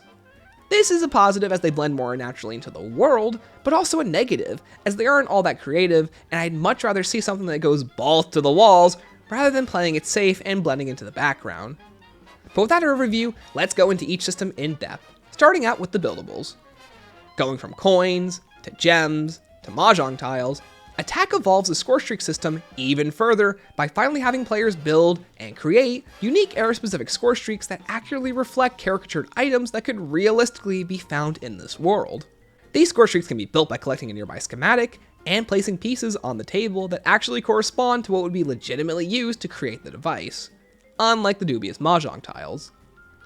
But like issues I've had with similar systems like the charms in Rave and the aforementioned mahjong tiles, many of the buildables perfectly blend into the environment. And this goes for nearly every quest item as well, like, oh, I'm sorry, I didn't realize there was two completely different set of light bulbs used for two completely different buildables. This could have been solved by having a prompt to pick up the item, but I guess you'd have 50 different prompts considering how much you can interact with on the map. In any case, let's talk about those buildables, which make up the bulk of the variety of gameplay players can have. There's the devastating X-ray device, the aforementioned boombox reskin, the mind control device that creates numerous turned undead allies, and the seismic detonator, which can be used to cause minor earthquakes that blow away any undead in the vicinity. And if you can get past the guides that are needed to actually find all the pieces, I really love this system. And just like Shaolin, the constant respawning after one full round gives players a ton of freedom and flexibility on how they wish to use these items, while forcing high rounders to think carefully on how they should use them, and extend their uses. And unlike some of the other score streaks like the window trap from Spaceland, each of the score streaks in attack absolutely annihilate the enemy. For example, the death ray can be picked up and placed down over and over again to extend its use. The boombox is as powerful as ever, the seismic wave device does its job, and the mind control device creates a horde of turned undead that fire on your side, and honestly, as long as you stay within the device's radius, you're practically invincible as the undead annihilate their allies. The score streaks are a ton of fun, but it's a shame how the system feels finally fully utilized towards the end of the game's life cycle. Next time you play Attack, I can't recommend enough building them and giving them a go. Now let's talk about the map's wonder weapon, the MAD, otherwise known as the Modular Atomic Disintegrator. Sporting a simple pistol-like design, the MAD can one-shot a single zombie with each of its 30 shots. Alright, time for an addendum, or I guess I should say an addition to the script. For starters, whatever I originally said about the MAD, I'm just gonna pretend didn't exist. I think the MAD is a fun weapon. The base version is nothing more than an insta-kill pistol that can take out exactly 30 undead. It's nothing special, and might contend for one of the worst wonder weapons in the series in terms of how few undead it can actually kill in comparison to its ammo. But when upgraded, the weapon becomes something slightly commendable. Players can collect various parts located around the map. The pump allows the weapon to recharge ammunition by interacting with the pods of Krog eggs around the map, with the pods respawning after 5 rounds. The crank allows you to charge the weapon and produce a thundergun-like blast that kills around 12 to 18 zombies with 5 shots per blast. And the barrel gives the weapon an extended range. Paired with Deadshot, the weapon becomes a powerful hand cannon that can be constantly topped off if you utilize the power of the Krog eggs properly, which gives the weapon some good synergy with the environment. Something rarely seen in these types of weapons besides maybe the Die or the Paralyzer. In combat, the MAD is another tool in the player's arsenal, but that might be what makes it so forgettable. It's just another tool. it doesn't have the same power and gravity that comes from other wonder weapons, with even its design being a lackluster version of the ray gun, despite the fact that the weapon looks emblematic of the era it's supposed to be belonging to. If there's one cool ability the Mat has, it's its ability to one-shot the Krog Brute with a single shot. But considering how weak the Krog Brute is, this isn't really much of an accomplishment. Originally, I spoke about how the weapon wasn't satisfying to use, but after playing around with it more, I found that by mixing the two firing modes together, you can get some real mileage and enjoyment out of the weapon. Overall, the Mat is just kinda there. It's a wonder weapon alright, but I feel it's missing that pizzazz that would elevate the weapon to the next level, whether it's the design or the things you can do with the weapon. Alongside the scavenge items, there's the map's melee weapon selection. There's the cleaver and the crowbar. Both weapons deal the same damage, sport the same attack speeds, and can be picked up for completely free. But each of these tools vary in what they can do aside from just being melee weapons. The cleaver is primarily used to open up Pack-a-Punch. By meleeing undead with a weapon, a vial given to you by Elvira will begin to slowly fill up. And once full, it can be re-offered to her, and she can soon use her magic powers to access the projector room. How a cleaver sucks up energy? No idea. I think the idea is that they swipe off the goo from the cleaver when it kills a zombie into the vial, but that's all I got. Besides that, the cleaver is used to access the double path uses, spawn back into Elvira to temporarily aid the player, and no joke, access a Skibibbity Toilet Easter egg. No, I wouldn't believe you if you told me this out of the blue either.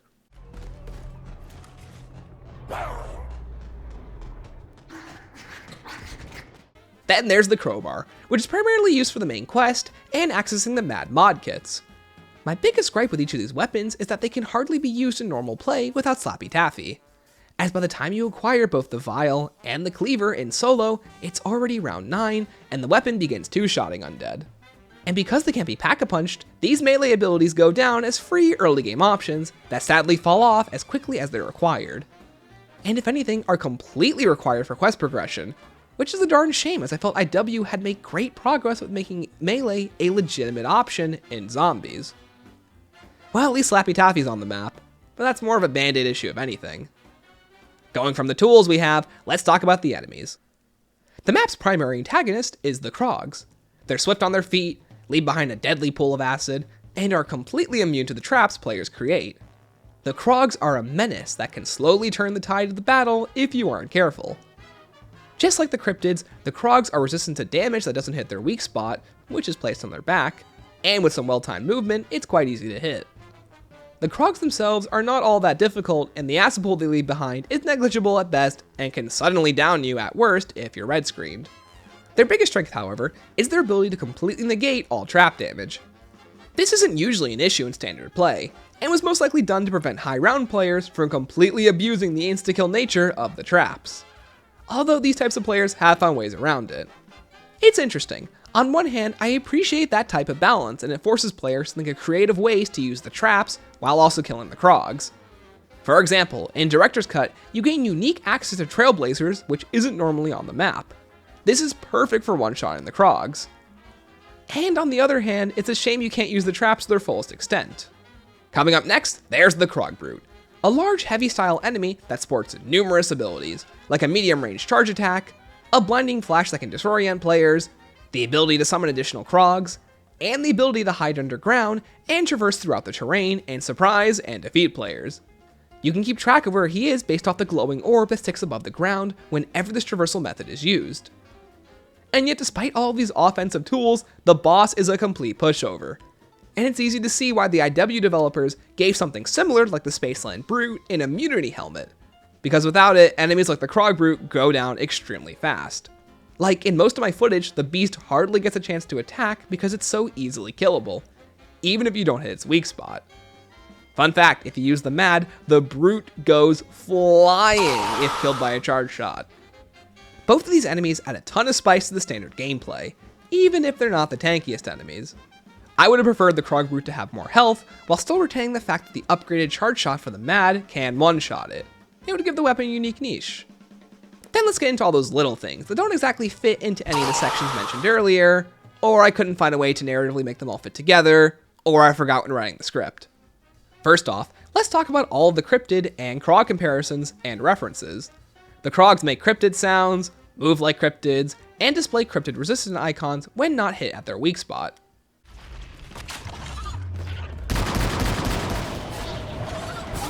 They're coming from the tower. Funny enough, this icon is also used for the Rat King when he raises his shield. Maybe he's a cryptid too. When bantering with Elvira, Willard threatens to send her to Nightfall.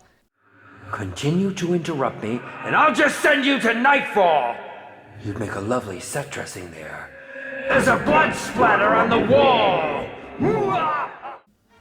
On billboards around the map, you can see a tease for Willard's final film, Beast from Beyond, which features the cryptids. And then there's Krogzilla, the map's boss, whose sound effects and cries are ripped directly from the Kraken on Extinction's Mayday.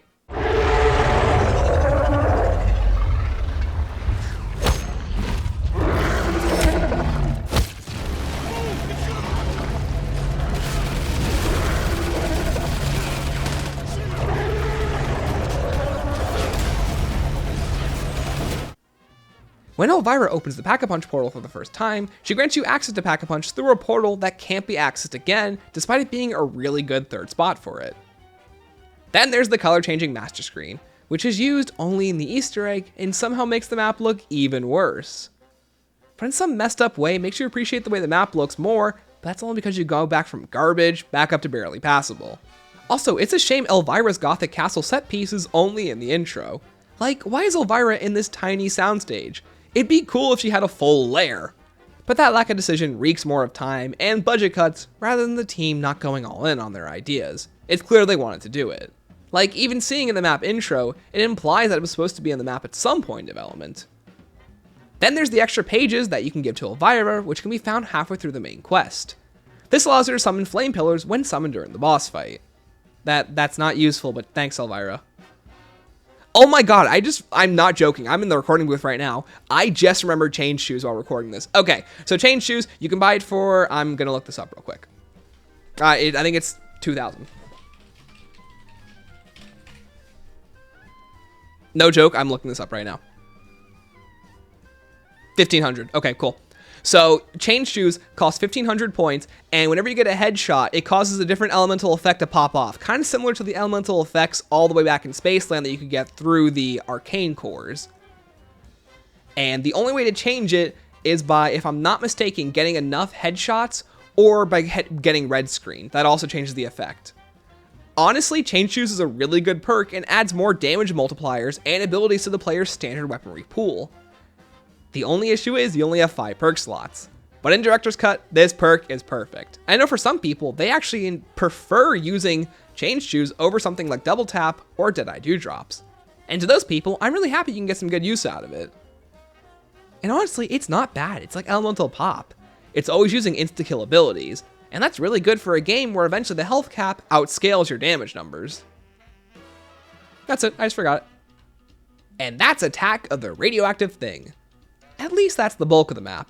But dear lord, we're only just getting started, so let's talk about that main quest. Strap yourselves in and get comfy, as there's a lot to cover.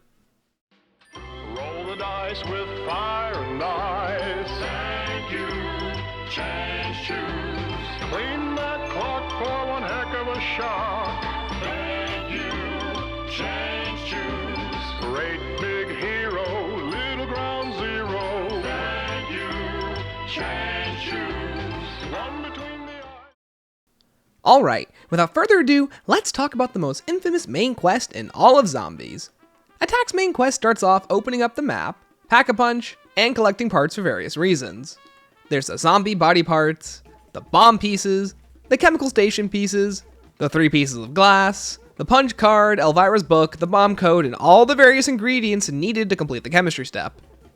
So much of the setup of the Easter egg is a fetch quest. That pretty much requires you to look up a guide on how to collect each of the parts necessary. And honestly, it's not that difficult. And unlike Dead of the Night, where every single part has one of 3 locations, everything in Attack of the Radioactive Thing all has the same location where it can be picked up and retrieved. Attack's egg isn't all that difficult. In fact, if you have Pack-a-Punch and double Pack-a-Punch opened, there's almost not a single step that even requires you to kill a zombie or 2. The entirety of it can be completed in 1 round, with the first major step requiring you to collect various pieces of glass and build a zombie. Once done, you can play a short minigame where you have to guess the combination of a reanimation laser by inputting a sequence of numbers involving 3, 4, 5, 6, and 8. It's just one of those steps that makes no sense. Once a zombie is revived, you obviously wouldn't kill it, as you need to input your code backwards in order to kill it and retrieve the garage keys. Why, of course! Why didn't I think of that? The step is quite difficult to do in solo, and by the time you get to this point in the game, the zombies will begin running, but in co-op it's nothing more than a time burner for the player holding the zombie. Once you open the garage, you'll gain access to the meat and potatoes of the main quest, the chemistry step. But why is this step so infamous? Well, for those of you out there who don't know, let's talk about it. And for those who do know, just sit back and enjoy the ride. In order to create the chemicals, you need to listen to the radios and learn what the correct compound is and how to make said compound. Then you need to locate your circle number, which can be done easily by checking around the map at 4 distinct locations and finding the number that isn't marked out by any of the color changes produced by the master screen. Easy, I know! Or you can just do simple math in most cases. You just need to multiply your circle number by this square number, and wherever your answer lands is what the color change needs to be changed to. By changing the color of the map, you'll need to add together your left and top numbers on various chemicals and compounds on chalkboards around the map. Then add up the rest of your compounds needed for the specific chemical and or compound, and then subtract it by the circle number you used to get the color earlier. God, just describing how this works should do more than enough to exemplify why this step doesn't work. It's long, drawn out, and just overall tedious. Difficult is not the word I would use. Anyone can figure this out with enough time and patience, and by what I'm showing on screen, it doesn't even look that difficult. It's just adding numbers together, and then you subtract it by whatever this number is. But for a game about killing zombies, there's almost no zombie killing the entire time you do this. It's a rather lengthy slog of running around the map and finding the specific ingredients, board numbers, and parts needed to complete the quest. If there's any silver lining, it's the fact that everything you need is always in the same location every game. So it's really more of a memory and endurance test. Now, I know there are a ton of different guides on how to complete this step, but the one I use is a calculator that spits out the exact answers you need and will be linked below. I think it's a godsend, and really it just saves you time. But if you're doing this for the first time, you'll need a calculator, a guide as to where each of the ingredients is, and a guide on how to actually complete the step. This is like breaking the cardinal sin of zombies 3 times just for one step. Just like what I said in Shaolin, this step was done purely to slow down the Easter egg hunt, with none of the steps involved requiring you to kill zombies, in a game mode all about killing zombies. God, I hate this step. It just feels like a whole lot of nothing. Busy work meant to make things look difficult for everyone involved. So you put everything together, your math is right, and you have the correct concoction, and you haven't thought maybe life is better if you just went outside instead. Then you can go straight into the boss fight, where Krogzilla awaits you. There's honestly a ton of little tidbits I'm leaving out, but I'm not making a 40-minute review where 10 minutes is me talking about the chemistry step, because I think you get the picture. And if you don't quite understand how dumb this step is, then just realize the sped up footage in the background is how much running around you need to do, and that's if you're an experienced player. But enough of all that, let's go kill a giant crab. The Krogzilla boss fight somewhat reminds me of the same issues I had with the Rat King boss fight. A fight where you only actually engage in pure combat with the boss for 25% of the time, and the other 75% is doing weird gimmicks where the zombies themselves are more dangerous than the boss. And it's something I've always had an issue with in zombies, and IW is no exception. The beginning of the boss requires players to drag their newly made bomb down the beach and towards the landing zone, where it'll annihilate this crabby foe. Along the way you'll have to avoid meteors and Krog eggs produced by Krogzilla. And the undead, which are more of an issue than they usually are, because boss fights in IW for some reason set undead health to around 40 to 45, which is just outside of the range of double pap weapons being good and satisfying to use. And it doesn't help the MAD isn't exactly all that useful here, especially when you consider its lengthy charge time. Once you're past the bridge, Krogzilla will continue to bombard you with Krog eggs and meteors every single time you move the bomb forward until you reach the next bridge. But fun fact, if you destroy enough of the eggs without leaving the bomb, the game will not spawn in any more meteors to kill you. Of course, this is completely impractical to achieve in solo, but extremely useful in co-op. Once the bomb arrives at its destination, Krogzilla will promptly eat the nuclear device and attempt to actually engage players.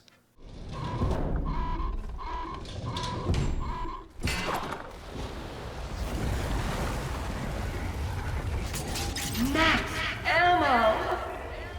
Another fun fact, throughout the entirety of this boss fight, a max ammo will periodically spawn in. This max ammo will never disappear, but this attribute applies to any power-up spawned in during the boss fight as well.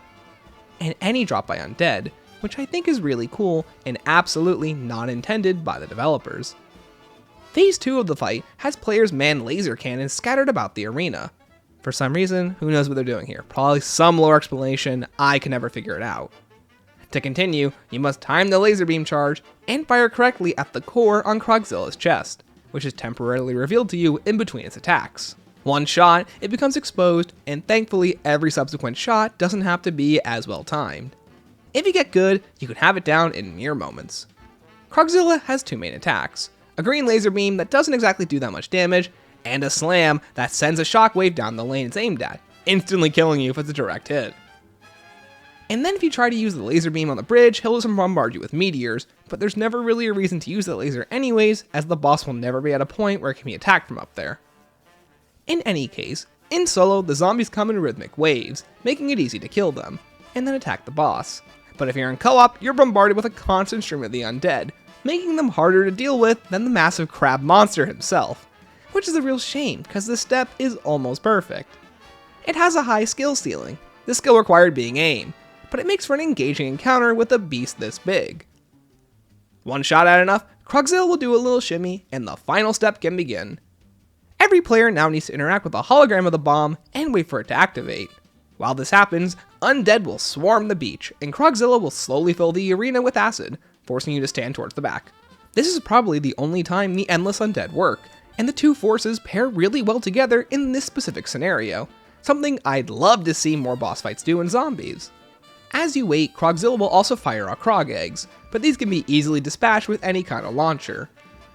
After the acid has filled the arena, Krogzilla will fire lasers down the beach, and players must now carefully and quickly maneuver through the beams without downing themselves. And if that wasn't enough, depending on how well you move, whether too fast or too slow, you'll be blasted by meteors. And if you go down and lose Jug, this can become a very vicious cycle, as if any players fail to reach the nuke in time, they'll have to repeat this process until they win or die. Now granted, not only is the step shortened if you have to repeat it, but the game will constantly respawn max ammos, further incentivizing you to keep trying. It's nice that you need to be coordinated to win, as someone blazing ahead doesn't work, but at the same time, the timer is quite strict. But let's say you avoid the meteors, you get through all the lasers, and you don't stub them with your pinky toe. God, this game can suck my magically teleport into Krogzilla's belly, and every player must now enter in the proper code to complete the Easter egg. If you fail, you have to repeat the beach defense all over again. So this step can go on for quite a while if you're unprepared. Fun fact, if you take too long, the game will actually glitch out, and the game will begin to progress through normal rounds again. This causes zombies to spawn under you, behind you, and when the laser maze begins, which they usually can't do. This exponentially increases the difficulty of the step, and it pretty much becomes do or die from this point forward. What's really dumb is that that's completely unintended, and if it happens, it's essentially a game over. Another fun fact, this entire step can be cheesed with mana up, so give it a try next time you play. But when you finally do everything right, you'll have activated the bomb, and subsequently the map's outro.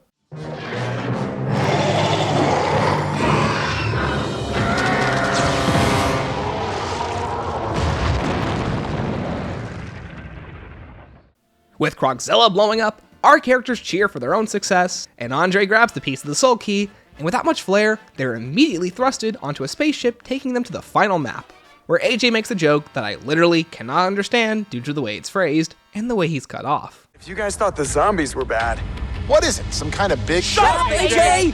What? What did I say? And with that, the map is over. For completing the Easter egg, you gain access to Elvira as a playable character, and for the remainder of the game, you have access to permanent refills of your Fate and Fortune cards. This is useful for the 3 people who refill their cards outside of their one-time use usually. Now, unlike Rave and Shaolin, once you complete the Easter egg, you're given access to special audio logs that follow Willard's inner thoughts. The first 16 audio logs attempt to tie together much of the disconnected story, with Willard connecting how each of the previous celebrities has helped our characters grow, despite the story and quotes representing literally none of that. And this lazy attempt to tie the previous maps together seems like a retroactive reaction to criticism the game is receiving around its launch, especially when you consider DLC 3 is usually in development by the time the game's release. Spaceland was hardly a challenge for such a ferociously courageous young woman. Her fearlessness and determination, even in a role that would appear to make her fodder at first glance, did little to stop her. I pegged first sight of the brute as her collapse, but no, not our little Sally. David has more than made up for his past failures. She has played right into the game and is now on a crash course with death and destruction. She is proving to be more than worthy, but I mustn't get ahead of myself. She still has much to prove. Perhaps a dance within the Rave will cease her journey. Rave, like no other, shreds the will and flesh of many. Hopeless and helpless from the outset. Most collapse at the premise. Yet Andre rose again. Finding Kevin completed what David had began previously. Releasing the rage, hiding within this young man. Perhaps Kevin has proven useful after all. Shame. He too held such promise, yet left me with little choice but to contain him in his endlessly continuing nightmare. Finally, I have found a use for him. All too familiar, this premise has played out before. I'll have to send him to a place that will feel like home, but will do nothing but suck the soul from his cold corpse. Welcome. New York has consumed so many that I have lost hope that any could survive the arterial sprayed pavement. The rodent infestation orchestrated by Arthur has assured that all who enter will be consumed, one tiny bite at a time. The king and his band of rodents were exterminated quicker than I had anticipated. Pamela showed more courage with this group than she had with her own, which came as rather surprising. I'm uncertain of what her sudden change of heart means, but her guidance manifested even greater courage from the lot. Though death was nearly certain, AJ has once again risen to astounding heights. What a surprise you have proven to be, young AJ. What a surprise indeed. Still, he has not bonded with any of the previous four as the others have. If this journey is to open a path to what he seeks, his next venture will undoubtedly be his last chance. She, like him, holds the intimate knowledge of these films. Though they have walked differing paths, their likenesses are undeniably similar. Perhaps an increase in his wit and a dose of uncanny beauty will catapult him to his true self. Let the games begin! I don't really feel like these audio logs add all too much to the story, and they feel too little, too late. Like, why can't I feel like these characters have grown as we progress through the story, instead of being told that they've grown? It feels rather lazy, like you're telling me Elvira and Poindexter share a similar love for Willard's films, and have an acute attention to detail that would help them escape. But this is never conveyed in the map. It's almost like they're consistently writing these characters to be consistent to the world and story that they've entered, and that greatly harms their growth and characterization. This is no longer an issue of, well, they don't want to take themselves too seriously, because the evidence in each map suggests otherwise. So for comparison's sake, let's look at a story that actually shows the growth of characters over the course of the story. In The Giant, it's quickly re-established that the premise crew are at odds with each other. Just like Origins, there's little trust between each members of the group, particularly with each of them with their relationships with their enigmatic leader, Richtofen, with him feeling much of the same towards them, withdrawing information he didn't think that they should know. But as we go through the season, we slowly see this change. By Dreisendrach, our group wants answers, nearly getting aggressive when it looks like they've been betrayed, only calming down when Richtofen lowers his guard too. In Zetsubo, it becomes apparent the dire state these versions of themselves have been left in. Takio has to come to terms with the fact that his glorious leader is nothing but a sham, with Richtofen feeling guilty for not telling him. And by Gorai Krovi, Nikolai is nothing but afraid of putting himself down, forced to face the death and depravity he nearly went down himself. But through these hardships, these people grow as a team. They learn each other's struggles, their demons, and they open up more as people to one another. Obviously, you don't have to be this dark and serious, but as I said previously, I want to take these characters seriously. I really do. But telling me this in your 4th experience and not even showing it to me in any of the cutscenes or quotes just proves to me that you want to have your cake and eat a completely separate one too. I'm so passionate about this because it's clear the writers and developers are too, which is why it's a shame I don't feel like these two ideas blend naturally together in gameplay. And that's my problem. These ideas don't blend together. You have a great idea for a story, you have great ideas for character setups, you're telling me that these characters should be growing, but then why don't I feel any of those connections in gameplay? It feels disjointed, and that's probably some of people's biggest issues with IW. I know it's one of mine, and especially with the story, this is one of their biggest cases. It doesn't feel like it flows together as a natural narrative. Even in BO3, as brought up earlier, each DLC is technically a reset of the clock. Every single one of their stories tells a self-contained narrative. Der Eisendrache tells a narrative, Setsubo tells a narrative, Gorod tells a narrative. There's very little connective through line until each of the ending cutscenes throughout the Easter eggs. But you always feel like these characters are growing, because they're always going through and evolving as people through each map. But on IW, I never exactly feel that way. These characters just have the same repetitive quotes, they seem to all be period accurate to each map, and they never really feel like they're growing as people, always putting on new costumes and new faces as they enter each film. And that's really sad to see, because as I've been playing IW, I actually have been liking these characters. But I like the ideas of these characters. When I actually go deeper into their narratives, I don't really feel any attachment to them, and that's a shame. Anyways, that was all a complete side tangent, I had no script for that. Now, to make the case that we're playing a video game, you're supposed to feel powerful, and zombies doesn't translate natural growth through gameplay. That's fine, but with every opportunity to share growth and emotion through the story, we're never presented with the idea that these people are growing. Anyways, there's still a few more Willard audio logs to talk about. We learn Arthur McIntosh, the Rat King, was previously brought in to help free the lost souls in Willard's film, before succumbing to the films himself. The 4 celebrity actors we've met are considered the original 4.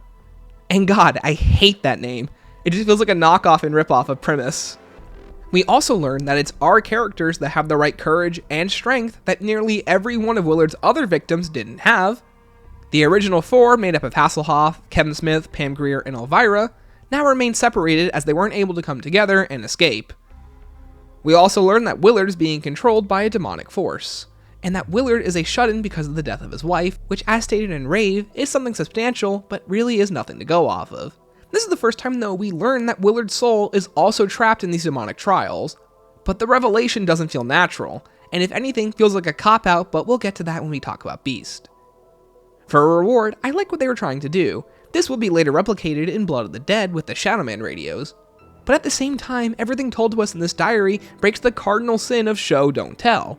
Like, you can't tell me Willard is a tortured soul when nothing in the concurrent narrative shows us this. Like, you have these intro cutscenes that tell us nothing.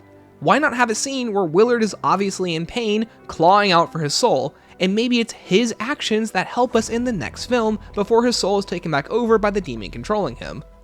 This tells the audience everything that they need to know before the reveal in Beast.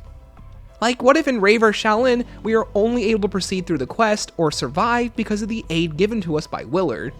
It might not be the characters themselves that make the situation different from every other lost soul in Willard's films, but it's Willard and the group's courage and strength that has them all come together to complete these trials. This will make the audience truly question his motives and dubious nature, because you've established he's a psychopath, but this aid would suggest otherwise. Okay, that was quite a long tangent, but it shows how weak the narrative is despite its absolutely killer introduction in Spaceland. Anyways, the Easter egg sucks, and what you get for beating it isn't much better besides the completion needed for Director's Cut, which is pretty much what the quest evolves into for most players. And if your quest is nothing but a checklist, was it even worth making? I don't know, but apparently every time I played this map, I did the main quest for some reason. Alright, let's end this review off with Ghost and Skulls. Sadly, after that one glimmer of hope that was Shaolin's Skullbuster, we have Attack Skullhop. The first step requires players to traverse the map and search for 5 skulls. And let me say, some of these locations are evil. Like, when I say you can't even see some of these, I mean it. Godspeed to the people who actually solved this. The second skull requires you to place this yellow pump into the radioactive ooze near spawn and pick it up after 4 minutes. After that, you must place it in the pool and activate the pool trap, killing specifically 16 zombies because it wouldn't be a Ghost in Skulls if you didn't have a step like this. For the fourth skull, you must now go to Slappy Taffy and solve a cipher puzzle by inputting specific letters in the devil's alphabet to create specific combinations that spell the word you're trying to spell. Based on the symbols you input, it changes the letter that appears. Once you create the right combination, you can shoot the letter and continue until you finally fill out the word. It's a cool step in theory, but this is zombies. Give me something to hold the zombies so I can actually solve this step with friends without someone mindlessly training the last undead. The fifth skull now requires you to melee this piece of paper and take the yellow pump to various locations where Willard's portrait is framed. Now you have to quickly kill a certain amount of green orbs as they traverse around you quickly, attempting to avoid all harm. Once enough damage is done, you'll succeed. This must be repeated at the remaining 3 portraits.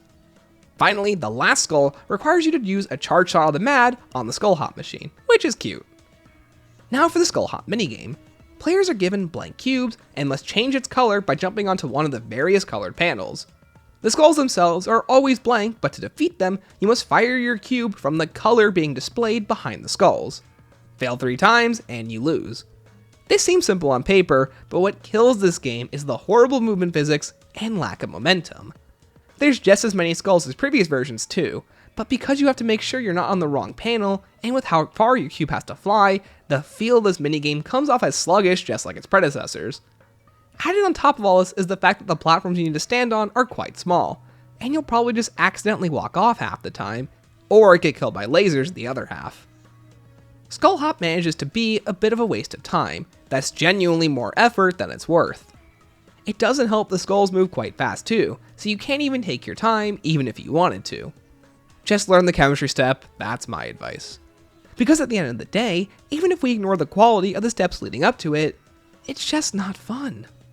So we're still 1 for 3, so even if Beast's Ghosts and Skulls minigame was an absolute banger, 60% of these just kinda suck. But I guess I'll get my final review of Ghosts and Skulls in my Beast review. The steps once again are a hodgepodge of ones from previous Ghosts and Skulls quest lines, and this one doesn't exactly bring anything new to the table. It just kind of feels like that we're going through the motions, besides the 5th skull where you have to battle the green blobs. It's difficult but forces you to think on your feet and have good aim, so you know it's difficult for me. And that's Attack of the Radioactive Thing, a map, even after this review, I'm still extremely conflicted on. At the beginning of the review, I compared it to my feelings on Shaolin, and I still kind of feel that way. On one hand, Shaolin is a pendulum swing of highs and lows. You've got 7 different wonder weapons or abilities, some fantastic art design level theming, and a great gameplay loop that prefers the dominant strategy, but has some of the worst special enemies in the series and an Easter egg that is atrocious. And then on the other hand, there's Attack, a map with a finer consistency in terms of its quality. The gameplay isn't as special, but its lows are mostly visual and quest oriented. The egg doesn't have as many bad steps as Shaolin, but also doesn't last as long as it either, if you know what you're doing. The wonder weapon is a mixed bag, and the special enemies aren't awful. They have fun designs and unique immunities that make you think about how you play and how best to counter them. The map offers players a ton of different tools at their disposal to utilize against the undead, but to accomplish and build everything, you need a complex web of guides and location descriptions to accomplish and do everything. The map has a god-awful setup process, but once things get started, you're given a ton of variety on what tools you want to use to take down the undead. And for standard play, everything comes together quite nicely. The map is relatively flat, so it's the one you'll encounter the least amount of collision issues with, which is a plus. The Krog Brute is a joke, and the Easter egg isn't much better. It's a lengthy guide hunt that requires players to progress through a monotonous hunt that disrespects the fun of an Easter egg hunt, with subsequent playthroughs being just as awful as the first. The boss fight has some fun ideas, and the scale of Krogzilla is impressive. And it's really cool the dynamic way the fight plays out despite his size. But with all of that said, Attack is another underwhelming experience that misses the mark on just about every aspect, and the things it gets right are way too few and far between. But all of this is nothing compared to the map coming up next. So ladies and gentlemen, thank you all for watching. Come join me next time as we adventure to the final frontier and defeat the last map in the IW catalog with the Beast from Beyond. Poor little Willie. his big, bad, poorly made latex monster just went boom, just like his career. The Beast from Beyond, the final map in our Infinite Warfare Zombies adventure. A map I consider to be one of the worst in the franchise. From the terrible special enemies, to the lackluster main quest, to one of the worst boss fights of all time, and even a wonder weapon questline that makes me want to pull my hair out. The Beast from Beyond is a terrible zombies experience, and out of the gate, I don't think my thoughts have changed much since my original review. If anything, I found better ways to express said thoughts, and better articulate what I believe went wrong, and why it doesn't work. So hello there, fellow Cryptid Slayers! My name is Stanley557. Welcome to the final part of my Infinite Warfare Zombies re-review, with The Beast from Beyond, and the subsequent reward known as Director's Cut. Now, without further ado, let's finish this.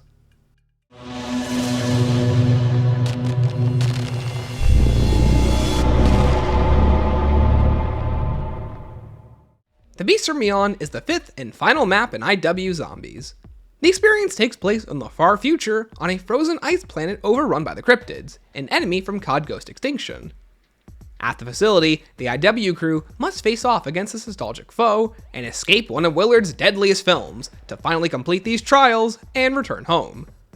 Now, before we jump into the specifics, let's talk about the team that worked on Extinction, Neversoft. What I'm about to say is going to be quite negative, but I don't want this to be just another attack on the team. My constant up and down review of IW Zombies is meant to be a critical analysis of the game.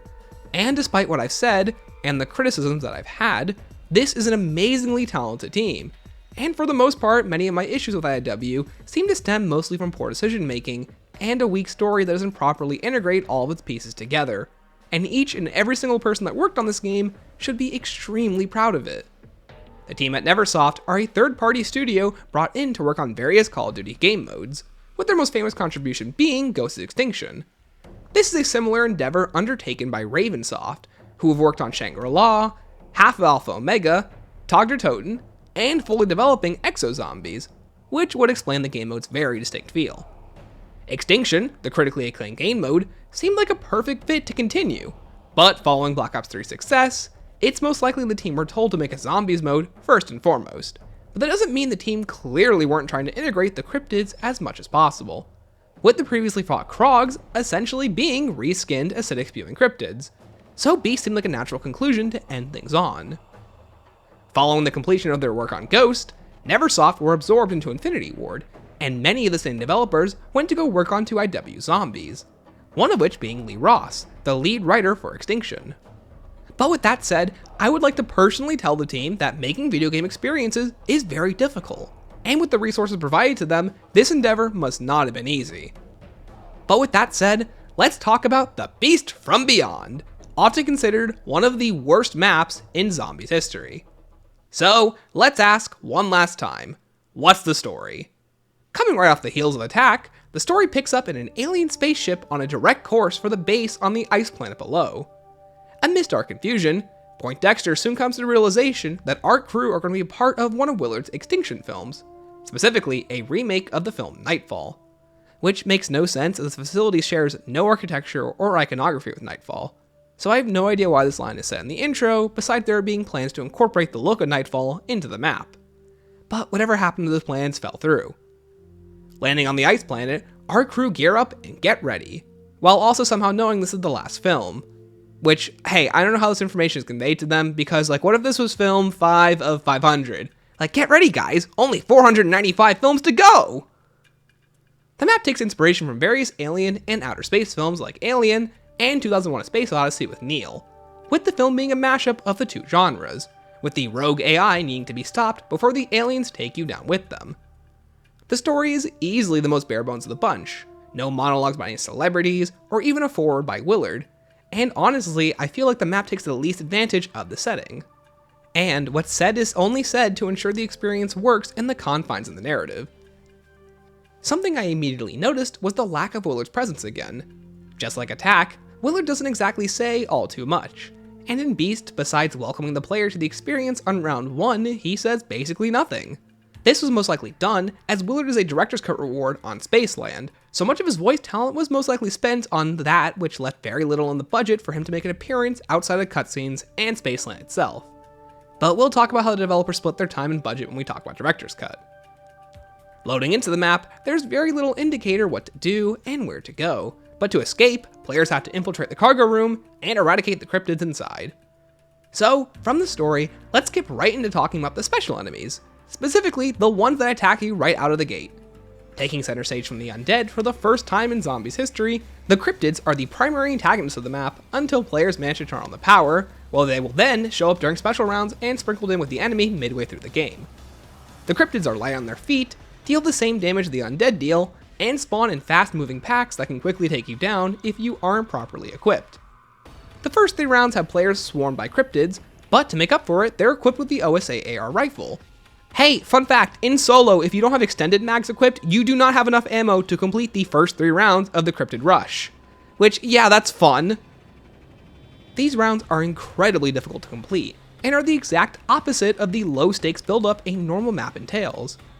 This onslaught unfairly assaults players, and with little time to get set up, the best thing to do is to get hauled up in a corner and wait for the cryptids to come to you.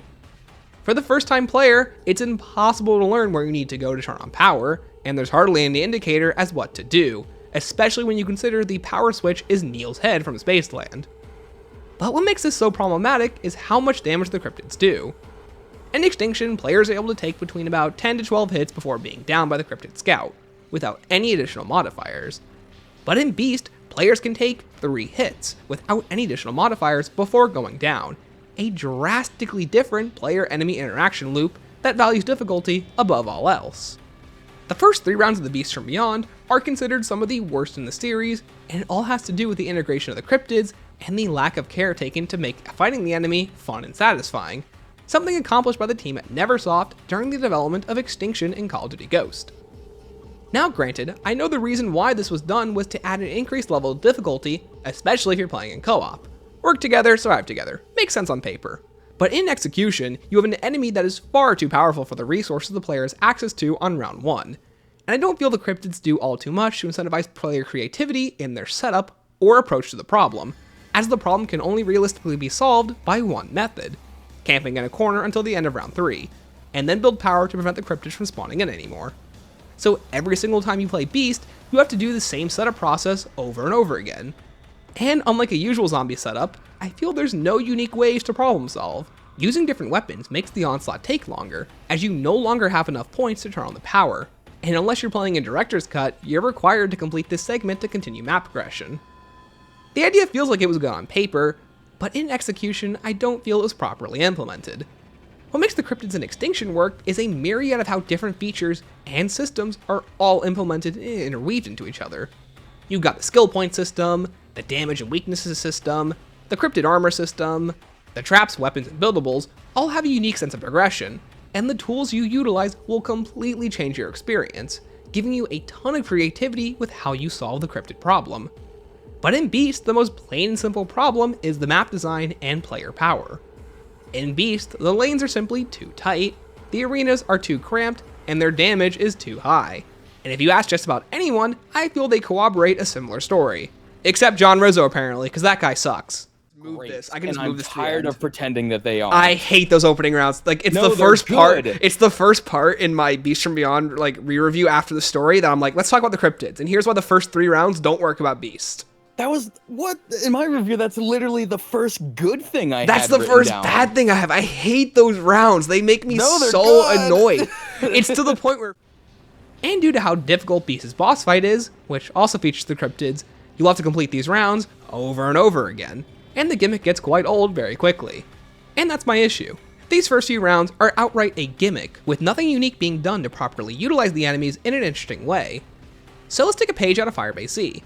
Why not have the cryptid assault waves happen past round 10, starting with scouts, and then evolving into phantoms, and then on the 3rd time onward including rhinos. You can even have players defend supplies for extra bonus rewards like Extinction, give them increased health, or at least give players damage resistance, and set up buildables like the Sentry to give players more creative options that are unlocked by completing these defense waves. Because you have a cool cryptid onslaught the developers wanted, but with proper checks and balances that make it fair and rewarding to complete. You can even make this the method to which players unlock the Venom X, survive an extremely difficult defense wave instead of doing what they actually did. And granted, if they had more time, I feel this is exactly what they wanted to do, but we'll never know. Once power is restored, you'll have access to the whole base and a normal round playing experience. Starting around round 4, the game will go back to playing normally, with the cryptids making a guest appearance by completing specific map requirements, like unlocking the bridge to Pack-a-Punch. Now, let's talk about the map layout and aesthetic. The main facility is built like a multi-box arena, and if you ask me, much of it is hardly actually used in combat. This is due to all the special enemies and the way they hardly complement one another in tiny spaces. We'll talk more about the enemy variety later, but on another note, the visuals give the map a sleek look, one massively improved from Attack, but that probably has to do with them utilizing all of the pre-made assets from the campaign. And overall, the Nightfall facility is tiny compared to a usual zombies experience, but the map does extend a bit further with the addition of the theater. In a weird inclusion, our crew can actually escape back into the theater and out onto the streets, but it's heavily implied this is simply another world that Beast connects to, and not the outside world our characters were hoping to return to. A weird movie within a movie kind of deal. What's neat are some of the cool Easter eggs you can find, like the hole where the portal appears in the projector screen is also seen in the Spaceland intro cutscene. There's also posters lining the walls in the theater that have now been filled out with each of Willard's films we've been throughout the season, which is super cool and a great ludonarrative way to fill out Willard's catalog of films. Also, it's weird there is an Afterlife arcade here, and it's also weird that this is actually the projector room that each map's connected to. Also, is the Afterlife arcade that we go to whenever we go down a different Afterlife arcade, like another world within a world, or I don't know, this is confusing. In any case, the theater comes with the various fast travels, and it's a great way to bounce around the map. What's cool is that the film the projector is playing is Beast from Beyond, but if you find the Spaceland film reel and insert it back into the projector room, the film playing now becomes Spaceland, which is a super neat detail and a great way to incorporate the various maps and is a fun callback bringing everything full circle from the intro cutscene of all places. Then there's the gameplay, and sadly for being the final experience, Beast offers players the least amount of things to do. Unlike the extremely creative and well put together Spaceland and Rave, the Beast from Beyond has been stripped of most of what makes IW zombies. There's hardly any specific buildables, no unique gameplay features like the coin and ticket systems, and when it comes down to it, there's a main quest, a double pap quest, Ghosts and Skulls, and the Venom X. And that's probably the main issue with the gameplay of the map. The only things to do on the map are quest oriented. Now granted, this can be said for a ton of maps created past BO3, and this is an extremely loose definition of what a quest oriented map is. But in Beast, there's no unique mechanics or gimmicks to play around with besides the early round cryptid onslaught. But what doesn't work about that is that the gimmick only happens for the first couple of rounds and is required for progression, so you can't actually utilize the gimmick in any meaningful way, or interweave any of the other features of the map, as the onslaught ends when you turn on power. The only real shakeup in gameplay is the enemies themselves, so let's talk about them. Besides the cryptids, players can also encounter the more difficult heavy style enemy, the Phantom, which made its introduction in the original Nightfall. Then there's the clowns from Spaceland, the slasher from Rave, and the ninjas from Shaolin, each of which need no introduction. In an attempt to make Beast feel epic and more than the sum of its parts, each of these enemies spawn into the map as guest characters. What seems like an easy replication of what Revelations did becomes an unending nightmare that wasn't tested. Each of the various enemies requires players to perform different skills to properly route them. The scouts, phantoms, and slasher all require players to continually run away from them, and in the slasher's case, the madman can simply teleport around the map to beat you at your own game. But then there's the ninja zombie, the one factor that goes against this entire philosophy. To counter the ninja zombie, you need to not press the run button, as this action is what allows the ninjas to teleport and chase you down, often teleporting in front of you and dealing 2 to 3 hits of damage, putting you in a lethal position just by existing, making them a top priority. While problematic, this can be remedied in Shaolin by utilizing the chi abilities, the nunchucks, and the katana. But in Beast, there's no easy to access option like that, so now you have a map with contradicting enemy types that require completely different and unreasonable requests from the player. Now I kind of understand why this was done. Beast was developed with the team that made Extinction, and in Extinction's final experience, Exodus, A similar tactic is done with the map featuring every enemy previously encountered, including the scouts, hunters, phantoms, seekers, scorpions, gargoyles, bombers, rhinos, mammoths, and ancestors. It's truly an insane experience, but due to the way the enemies don't overlap in abilities with one another, the gameplay isn't a complete mess. It's just chaotic, but not outright terrible. Exodus allows you to feel overwhelmed in the map's final experience, while using this difficulty and your previous map knowledge to experiment with the right tools to survive.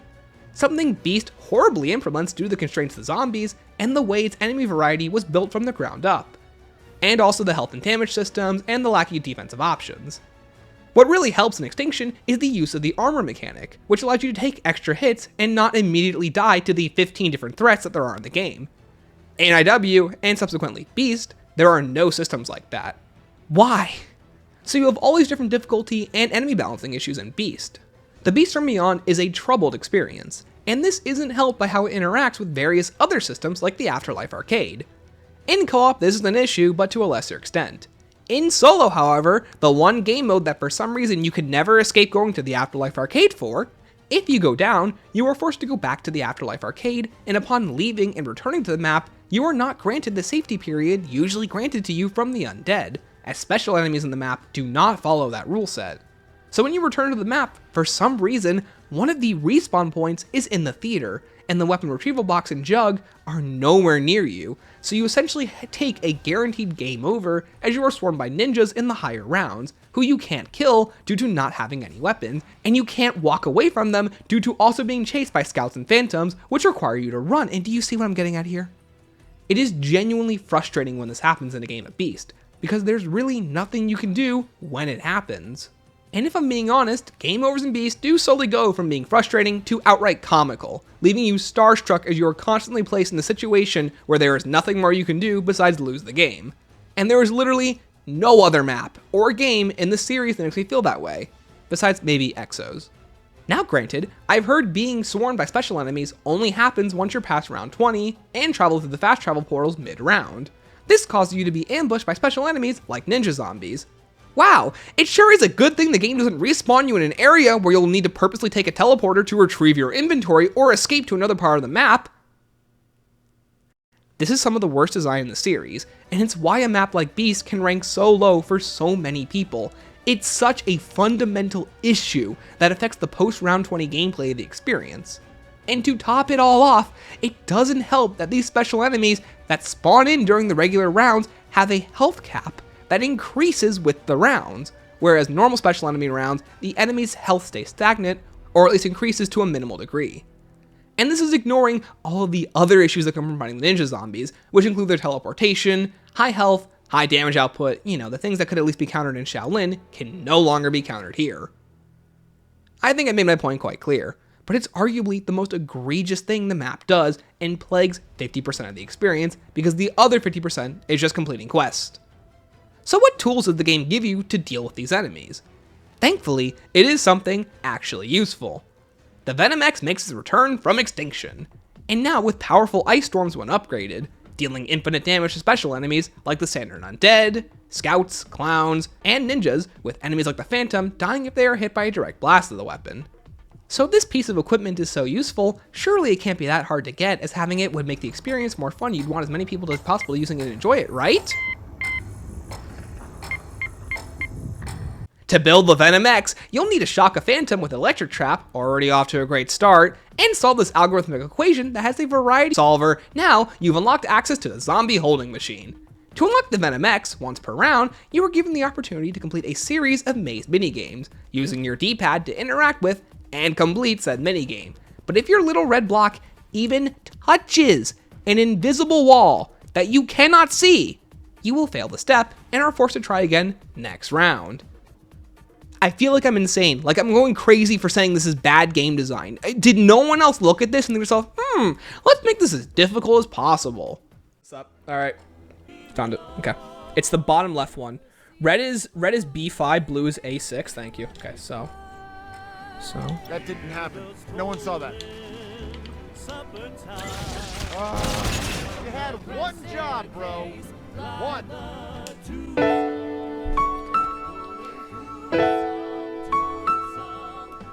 Once you use a solver to complete this step, because there's no realistic way you're figuring this out, you unlock the Venom X. And now, you must listen to Morse code. Once you listen to the Morse code, you must now enter in the Morse code, and then kill a specific number of cryptids based on the number you heard in the Morse code.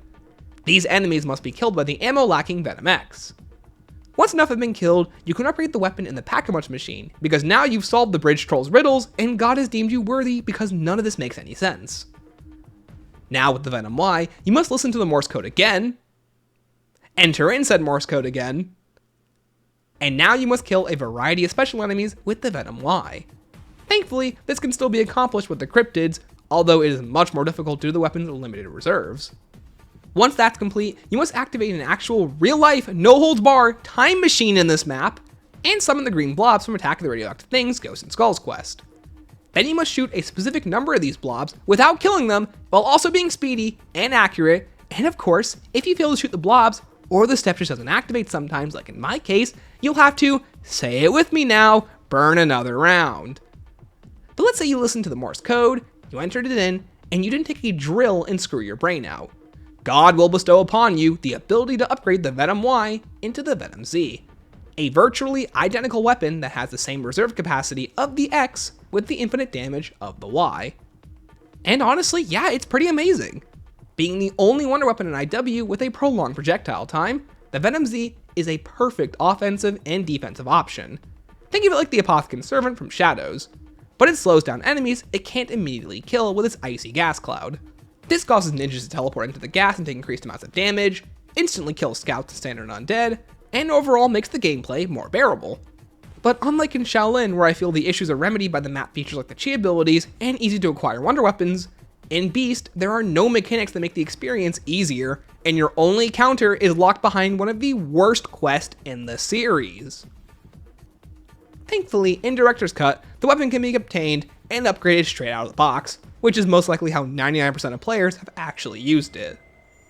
But to conclude, apologies for sounding pedantic, you have multiple instances of Morse code, a step that looks like this, terrible overall framing, and round burners left and right that require absolute precision.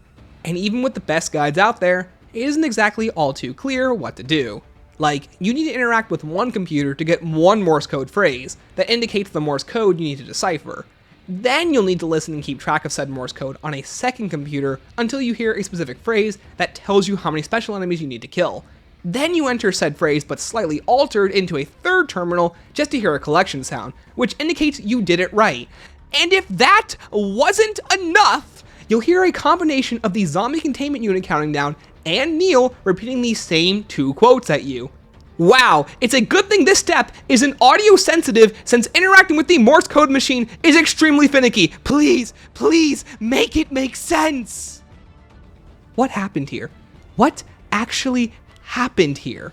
Because when I'm entering in the Morse code, I can't hear the inputs as they're extremely specific and quiet, and Neil is louder than a train going through a tunnel. Thank goodness there are some helpful guides that cut out some of the tedious busy work, but this is easily, without competition, the worst side quest in Zombies. Hey, still with me? Cool. The next quest is the Double Pack-a-Punch quest. To unlock Double Pack-a-Punch, you'll need to complete the first two steps of Ghosts and Skulls to unlock the Entangler. This requires you to grenade open a box, and complete a short lockdown that requires you to stand in one place, and it's also a round burner because, of course it is, why not? And what's that? It gets harder with each time you fail because the undead get more health? Great, sounds good. Usually a step I wouldn't think twice about, especially not one to talk about in the review, but if you're in co-op and anyone gets pushed off, you have to wait till the end of the round to do it again, which is quite irritating when you consider this is Double Pack-a-Punch, a feature more or less required for progression. Usually, I'd omit something like this from the review, but it being a round burner certainly isn't helping things in a map that already has so many. Then you'll need to insert the film reel into the projector, and utilize the trap and entangler to pull a brute head out of the Spaceland film. A step I think is actually super creative, and I would have loved to have seen it incorporated into the quest somehow, but alas, a man can dream. And finally, you place the brute head on top of this cardboard cutout, place the fuses here, charge them, it's done. Pretty cool honestly, right at the end. Now, before we conclude this section, let's talk about the lore on the map, as Beast is one of the few maps to get a backstory, specifically lore that interconnects it to Extinction, which we may or may not be covering next. Now, I might add, none of this really matters in the grand scheme of things, but I feel in a continuing disaster, let's stack on arguably the worst aspect, which is how it handles the ending of Extinction. Spoiler warning for those who don't want to hear about this, or they want to wait till I talk about it in the Extinction review, so skip to that timestamp. Recap time! Extinction follows the events of Ghost's campaign, as humanity finds that they are under attack by an alien race, but as it turns out the aliens existed before humanity, and the orbital lasers from the campaign woke them up. And now humanity is slowly being taken over by the cryptid race, ready to reclaim the Earth they once roamed. Along the way, they use Samantha Cross, because of course her name's Samantha, as their speaker, with the story flip-flopping between whether or not she's a good guy, with it ending on an ambiguous note whether or not she'll kill the remaining humans on the ship called the Ark. In the game's final experience, Samantha Cross escapes Earth while the cryptids overrun the planet, and humanity is left to wander the stars for a new home. This is a powerful ending as humanity loses a war they could never win, which makes it unforgettable, especially under the umbrella of Call of Duty. Then there's the Beast from Beyond's continuation of said lore. 198 years later, not only did humanity apparently survive, take down the cryptid onslaught, but they also rebuilt an Earth that was basically destroyed and redeveloped space travel. Samantha Cross and her crew, however, were the ones to actually die when they crash-landed on the ice planet we're playing on now. What a twist! When our new future humans arrive, they extract Samantha's body and reverse engineer the dormant cryptid blood cells to recreate the cryptid race, scouts, phantoms, rhinos, and all. These creatures inevitably break free and overrun the facility, causing the extinction outbreak all over again. And if the security system Neil isn't dealt with, wreckage crews will eventually visit the planet and return the cryptid specimens back to Earth, where the outbreak will eventually repeat itself all over again. Now, I don't know how they're going to repopulate an entire planetary's army's worth, but that's not my problem to figure out. Wow, a world that apparently only exists within the confines of the story within a story? And if you know anything about storytelling, this is a surefire way to get people to care about your narrative. Something I actually like is that 2 of the voices heard in these audio logs are AJ's voice actor doing various impressions, which reminds me of the good old days in Zombies where nearly every character heard in radios were basically voiced by the same 2 people. And there's the things I don't like, which include the absolute butchering of Extinction's lore, turning every Extinction map into a Willard Wyler film, which completely destroys any stakes or tension Extinction originally had, and then there's the outcome of Extinction. Guys, half of you wrote and developed both of these modes. Like, humanity came back from this? What a mess. I don't even have a suggestion like I usually do. The idea would have worked better if you just made a map based on the cryptids and never mentioned any of its ties to the previous work, instead only loosely tying it in a way that doesn't completely retcon the original ending of Extinction. Then there's all those little bugs. I'm specifically bringing up bugs in Beast because this is the one map you're most likely to encounter them, and a good amount of them too. Let's see, you can't sell and rebuy double tap or change choose if you get rid of them in Director's Cut. When you complete the Easter egg without Director's Cut, the map completely breaks. Rounds end early, cryptids have spawn effects but don't actually spawn, Pack-a-Punch is completely inaccessible, and the map seems to break down more and more over time. When you're playing the Mephistopheles boss fight, you can be pushed out of bounds and back into the Beast from Beyond map, where everything's completely broken with very little loaded in. As stated previously, ninjas don't despawn if you use Pack, and ambush you when you exit it. Special enemies don't have the same despawn timer when you respawn. In the Beast boss fight, if you go down with Director's Cut, and you don't immediately grab Quick Revive, you just don't get it back. That's fun. And finally, you can get stuck inside the Mammoth container when in the Beast from Beyond boss fight. I have no words for this one, but that's just funny. And that's the Beast from Beyond. Transformations, things may be different someday. So before we go into the main quest, let's talk about all those little things. You know the random turnstile from Shaolin? Well, it actually originates from this map. If you make it to the time travel step in the Venom X quest, you can actually send the turnstile back in time. This turnstile shows up in the dump outside of the theater, and if you activate the time machine, you can send it back to the 1970s using the Entangler. What's funny is that the turnstile can actually also get sent back to attack, where it'll need to be shot before it correctly makes its way backwards, then forwards in time. And what's cute is that when you input the turnstile into the machine during the Shaolin egg, the flavor text for the achievement reads, "The end of a long journey is a single step," with the achievement you get in Beast reading as "message received."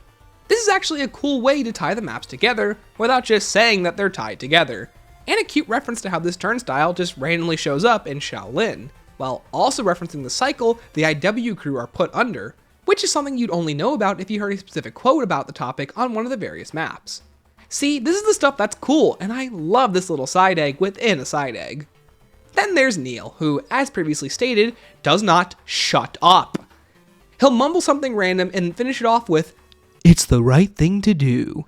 And it happens every 30 seconds, every single time you play this stupid goddamn map. No, this isn't annoying in the slightest.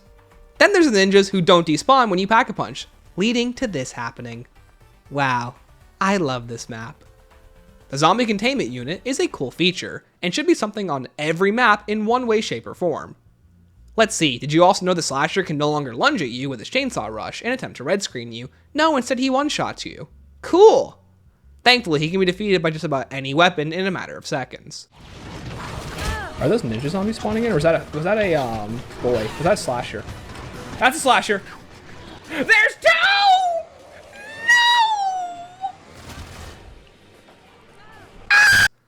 What else am I missing? The VPR is on the wall. There's no need to use any other weapon on the map when one of the best is basically waiting for you for $12.50, so that completely kills gun variety. Oh right, I completely forgot to talk about the Entangler. As previously stated, you acquire the Entangler by completing the first 2 steps of Ghosts and Skulls. Despite using it across 4 different maps, I only now realize the Entangler is a reskinned Forge Freeze from Spaceland, which is a reskinned Iron Dragon from campaign multiplayer. Guess we're playing a fun game of telephone with this thing, huh?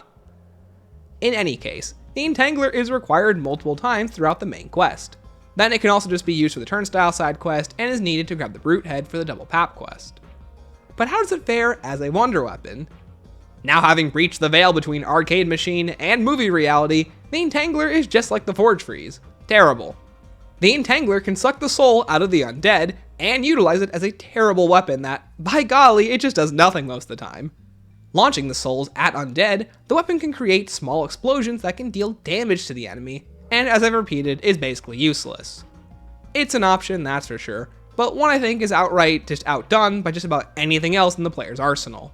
And now that I think about it, probably the reason why we don't have buildables as it takes up the left D-pad slot, but who knows, either it's that or just time constraints. Then there's also the hole by Jug. What does it do? Well, it's a hole. What's its purpose? Being a hole. Is it lethal? Well, it's certainly a hole, so you tell me. Why does the hole lead you to your death instead of just letting you land on solid ground? Because it's a hole. And finally, there's no celebrity character on the map. Instead, the celebrity on the map is Hasselhoff again. At least, not exactly Hasselhoff. Instead, he returns to reprise his role as Neil from Spaceland. This was probably also done because Hasselhoff has new lines when you replay Spaceland post-Mephistopheles, so it makes sense he'd also have some voice work on Beast. Although it's a shame the map has no one to interact with, which would explain its isolated and desolate feel compared to every other map on IW, despite that being what they were going for. Then there's our characters, who say nothing. Like, seriously, they have no reaction to anything besides the round 1 quote and finding Neil. Like, are they just checked out already? Please, take me with you. And despite being a game mode about undead, the map feels completely devoid of life. It's silent, but in the worst way possible. Almost like even the life of the game has left it. And there's nothing more horrifying than a desolate death of something once full of life.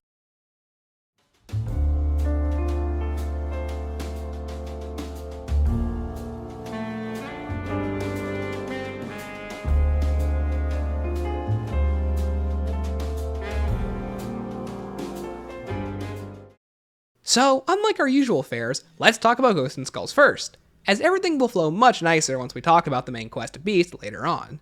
Spoiler warning, I actually really like this Ghosts and Skulls quest, and the minigame itself wasn't all too bad, but let's get into it. The first 2 skulls are easy enough as they are required to complete the Easter egg and unlock Double Pack-a-Punch.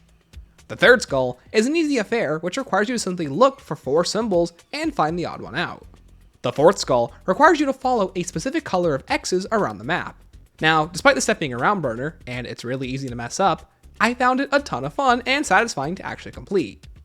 The fifth skull is now a standard Ghosts and Skulls step, and requires you to hunt down 7 tiny queen pieces from around the map in about 10 to 11 locations. Hey, they can't all be winners, I suppose. And complete a blackout sequence on the chessboard using the 8 chess pieces you have. This step is easily the worst and requires you to pretty much look up a guide to complete it. And finally, the last step requires you to find a D-pad code scattered around the map in 3 pieces. You must now head over to the Ghosts and Skulls machine and input the code in front of the machine in another really cool step reminiscent of the Konami code. Probably the best of the Ghosts and Skulls side quests. Many of the steps are short, even if over half of them are basically just round burners if you mess up. And then there's the Skull Breaker machine itself. For the final Ghosts and Skulls romp, players must color in specific skulls using the various colored cubes. And once enough have been lined up, you can use a nuke to destroy any of that color with indirect contact with one another. This minigame was actually a ton of fun, and there's a lot of leeway with the time given despite there being an insane amount of skulls. But completing it offers you the most balanced of the Ghosts and Skulls quest, and probably the most enjoyable, with the steps being somewhat difficult to learn but easy to remember. And the minigame itself isn't unfair or punishing, instead offering a balanced experience that is easy to master on your first try, and makes me want to actually redo this despite the map being Beast from Beyond, of course. But overall, I agree with the common sentiment that this is easily the best Ghosts and Skulls side quest. Would highly recommend it, especially for how difficult the map's boss fight can be. Speaking of, the Beast from Beyond's main quest, unlike the previous two maps, is actually quite short. Honestly, it's really short. You just need to acquire the Entangler, collect and place an order for floppy disk into Neil, access and send a button back into Beast, which is a cute idea, complete a quick puzzle that requires you to make every horizontal vertical or every vertical horizontal from its original permutation, then deliver Neil to Pap and defeat the cryptids. It might sound long when I describe it like that, but the egg is basically over in 15 minutes. And that's without Director's Cut. The only difficult step being either the Entangler lockdown or delivering Neil in solo, since you can't access the closing doors, which randomly open whenever they feel like it. And if you go into a late round, the undead will begin to sprint while they chase you, which is never fun. But you can cheese it by using the Entangler on a Neil TV, switching weapons, and then switching back to the Entangler. This now allows you to open doors with Neil in tow, and cheese an otherwise stupid step. The entire quest can be completed as soon as you get the full map open, which I appreciate. I'd rather it be short and sweet than whatever happened in Shaolin Attack. But then there's the Beast from Beyond boss fight. If you've seen my recent boss fight ranking video, then much of this will be repeated here, but if you haven't, you really should check it out after this. To complete the Beast from Beyond boss fight, players will have to complete a 6-phase gauntlet that only increases in difficulty with each phase, which I do like, but the threat that builds is the cryptids. And as stated previously, these enemies suck to fight. Now imagine a whole boss fight surrounding them. Okay, so for clarity's sake, I've done this boss fight more times than I care to admit, and the footage you're watching is the fruits of my labor, which makes the fight look easier than it might actually be, so keep that in mind. Phase 1 has players face off against 4 rhinos, one at a time, which is an extremely good way to introduce them to the enemy pool while still making them a threat. Phase 2 reintroduces scouts, Phase 3 reintroduces phantoms and forces you to avoid a laser onslaught, Phase 4 now reintroduces the rhinos, and players must shut down computers with piss-poor interaction detection, probably the most likely place to take it down. Then Phase 5 becomes a 3-minute survival mission that basically forces you to be swarmed by cryptids, and if you get stuck on a corner, you'll die immediately.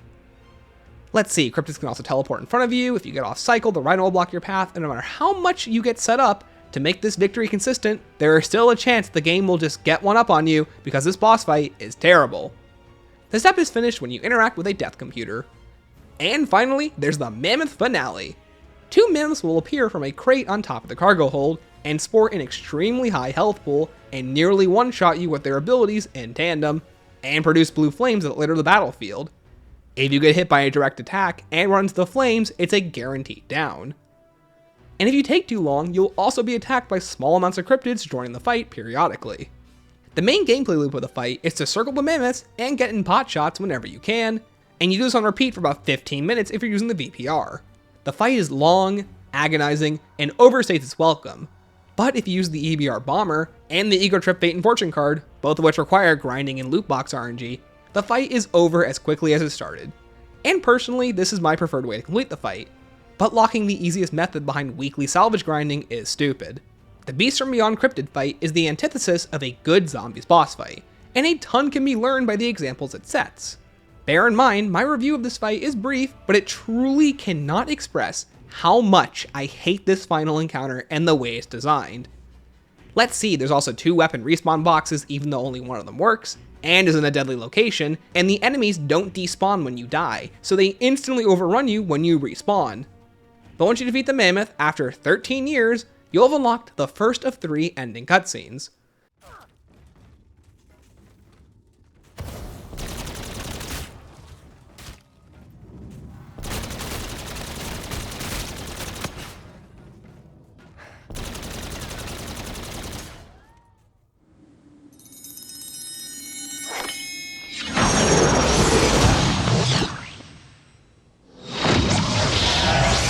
Done it! My goodness, you've finally done it! Yeah, we've done it all right. But we just got... Following the defeat of the mammoths, our crew finally escapes and arrive back at the theater, much to Willard's amusement. Almost cheerful that they were able to survive. Obviously pissed off, the IW crew throw him into Spaceland as punishment for the torment they had to go through, while Willard poorly explains why they should let him go, and the dark forces that had a hand in everything that transpired.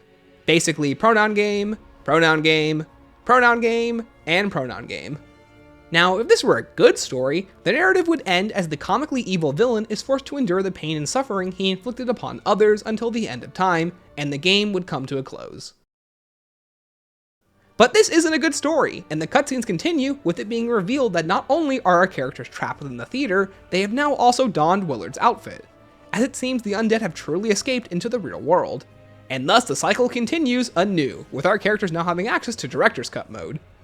But before we get into that, let's conclude things on Beast.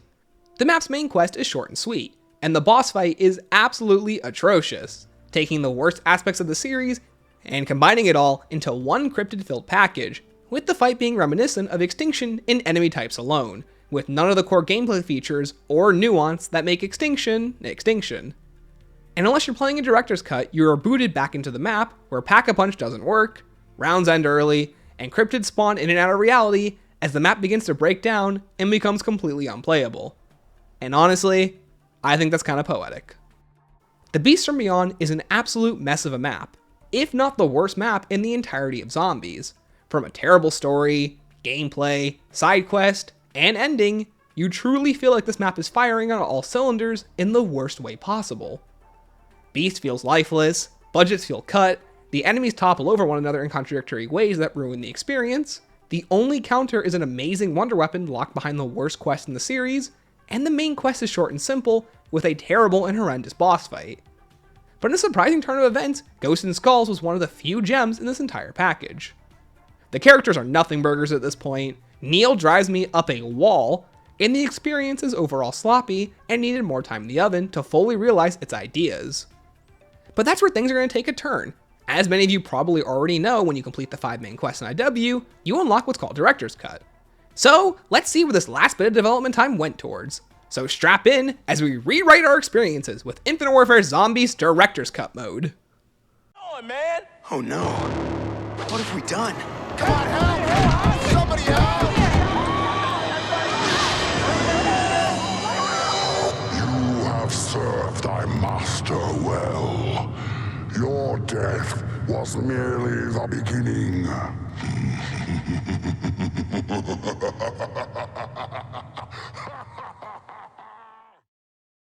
Director's Cut is a mode I've gone up and down with a ton of times over the years. Originally, I felt it made you too powerful, then I thought it was a good addition, then I thought if you used it or had someone use it to help you, you cheated the Easter eggs and you cheated yourself out of the reward, and also how this relates to our society constantly giving handouts rather than having people actually perform hard work for their just rewards, and we as a people will crumble under our own weights. And then I remembered it's an absurd video game, and this just gives you more ways to play it. So let's talk about why it's one of the best rewards in the series, at an expensive cost.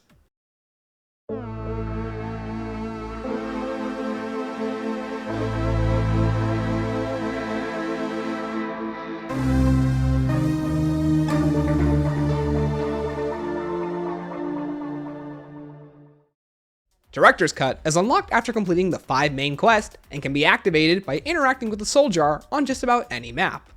Funny enough, this cannot be done immediately after completing the Beast Egg, and the teleport to Pack-a-Punch is just straight up broken because life is a joke sometimes. Once activated and you return to the main menu, you now have access to Director's Cut by toggling this mode on and off. Director's Cut combines every bonus from each Ghosts and Skulls machine while adding other bonuses that make the experience unique. Loading into the map with Director's Cut grants you 25,000 points, every perk on the map, and Trailblazers on attack, double the amount of quick revive uses in solo, every gun in the box is Pack-a-Punch, including wonder weapons if there is an applicable upgrade, infinite fate and fortune card refills, double path uses are always in pack, and the ability to recomplete the Easter egg and work towards a special final boss. This makes you insanely overpowered, and the game goes from a resource management action survival to an arcade shooter that rewards fun above all else. And I love this idea, but this isn't even the end of it. Every single time you recomplete an Easter egg in Director's Cut, you receive a talisman. This will mark your recompletion of the experience, and this must be performed on every subsequent map. So you'll have to refight the aliens in Spaceland with the upgraded Wonder Weapon pistols, melting them, Rave in the Redwoods, which honestly sees the least amount of changes besides the bows already being in the box, Shaolin, where your biggest benefit is being able to have the katana and nunchucks super early, Attack, which by golly is still the same map, with the wonder weapon that comes out of the box both completed and non-completed randomly, and Beast from Beyond, where the Venom X is in the box, and cryptid rounds can more or less be avoided as you can have the power on and round 1 completed in less than a minute. Once you've recompleted the Mammoth fight and every previous Easter egg, you'll have access to an extended version of the Beast outro cutscene. But before you go, you return to the Afterlife arcade and prepare, where you can spin the mystery wheel for random double tap weapons, access to all perks if you don't have them already, and a refill of your fate and fortune cards. This is a cool room, but leaving your weaponry up to chance when you're about to fight a boss that has a clear and inconsistent win strategy is bonkers to me. Now, if only there was a wall of weapons that I could choose from, like a really cool boss fight mode that cuts out the middleman of the mystery wheel, because not only can only one person use it, it's random. But whatever. Once the time is up, it's revealed the demon Mephistopheles is actually behind these mysterious happenings, revealing to us he is the reason Willard has been luring people to the theater, so Mephistopheles can have their eternal souls. And now with Willard defeated, he has chosen our crew to be his new disciples, with the demonic overlord being the one who has been controlling him, and the one he tried to warn us about in the Beast outro. Okay, first of all, this explanation just sucks. Let's talk about it. As previously stated, I cannot understand for the life of me why the writers didn't make Willard just a villain of the week. This is a perfect setup, and Beast's conclusion would have wrapped up the story nicely, even giving us a catharsis as now Willard is doomed to die in his movies for eternity, kinda like William Afton's fate in Ultimate Custom Night. Instead, they chose to make him a sympathetic villain who flip-flops on whether or not he is truly evil through the various radios, side quests, and audio logs trying to hint at this inevitable conclusion. But none of it cohesively works, because the narrative wants to make this bait and switch you couldn't have seen coming. As stated previously, why not have a moment where Willard breaks free from Mephistopheles' control in a cutscene, and that's what tips us off to something being wrong. The bait and switch hardly makes any sense, and only seeks to further muddy the storyline, and this also doesn't help with the tone, which I feel like completely clashes with the fun, carefree nature the game tries to set up. Like, I just don't think I can see the Mephistopheles reveal and Willard's very dark backstory fitting in the same line as the Saturday morning intro the game had. And you know what, sure, you can have a not serious story with a not serious reveal. I'm not saying that's the issue, but I think that the reveal just kinda sucks. Anyways, the IW crew gets genied because they once told Pam they only wanted to return to the theater and not outside of the films, so Mephistopheles grants them their wish by returning them to a world that's the theater, which is fine I guess, and explains the theater we see in Beast as a world within a world kind of deal. Obviously, our crew don't go along with this, so Mephistopheles will consume their souls and make them obey his commands. This initiates a final boss sequence where you must face off against the most difficult and well-designed boss in the series. The fight Cortifex and the Forsaken wish they were. This will also be repeated much from my boss fights video, but who's keeping track? Go watch both. Mephistopheles is a 6-phase boss that grows in difficulty and lethality with each passing phase. To defeat the boss, players must stand on one of 5 sigils for 20 seconds and use the freed souls to weaken his barrier and damage him. While you're standing on the sigils, Mephistopheles will send a barrage of attacks out at you, most of which will instantly down you if they make contact with you. Once enough souls have been launched into him, you can shoot at the glowing symbols on his chest to initiate an intermediary phase, where you'll have to fight the evolving series of enemies that show up on Beast. Once survived, you just need to hide behind a pillar to avoid a meteor onslaught. This must then be repeated 5 times, with the final phase being where all hell breaks loose. Mephistopheles fires a large volley of meteors, summons a black hole, shoots fire across the lane, summons undead skeletons, creates a firewall that blocks off half the arena, sends a large meteor flying towards you, performs a grand slam, and summons a lethal fire tornado that covers a ton of the arena and is rather deadly. These attacks were designed to kill you, and if it wasn't for the game's boss fight mode, you'd have to complete the Beast from Beyond Easter egg every single time you wanted to reattempt this fight, which is why it took so long to learn, and is honestly in line with how many round burners this step has. So instead of a round burner, it's an entire game burner. The first intermediary phase has players fight against undead, scouts, phantoms, and the clowns from Spaceland. The second phase switches out the clowns for the slasher, the third ninjas, and the fourth a horde of cryptids alongside 2 blue rhinos, which is insane, and a common place to take it down. But all these factors come to a head in the final phase, where you no longer need to stand on any sigils, and instead just shoot the boss while avoiding his attacks, and every enemy previously stated. This final phase is where the boss fight kinda crumbles under its own weight. But if I'm being honest, it's an absolute blast, and every death makes you want to try it again and get better. At least I think it does. Once you deal enough damage, you'll simply need to interact with the raised talisman, which stuns Mephistopheles one last time. Now all you need to do is open fire, and Mephistopheles is defeated as he blows up. This leads to the second final cutscene, where our beaten and battered crew escape the demon's clutches. We got it! Open fire!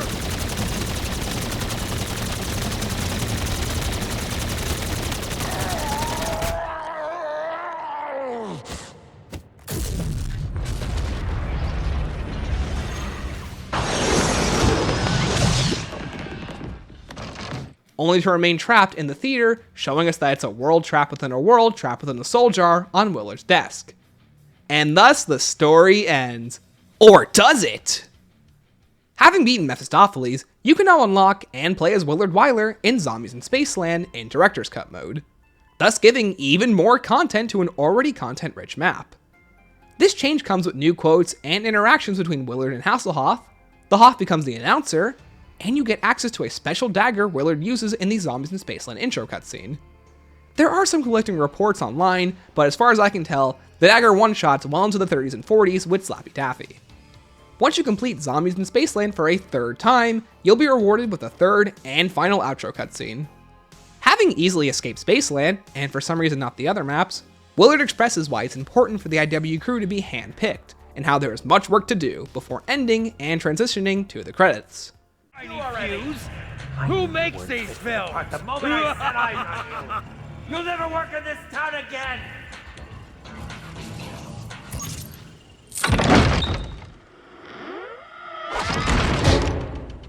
Willard! Now do you understand? This is why I chose each of you. There is much to do. Shall we begin?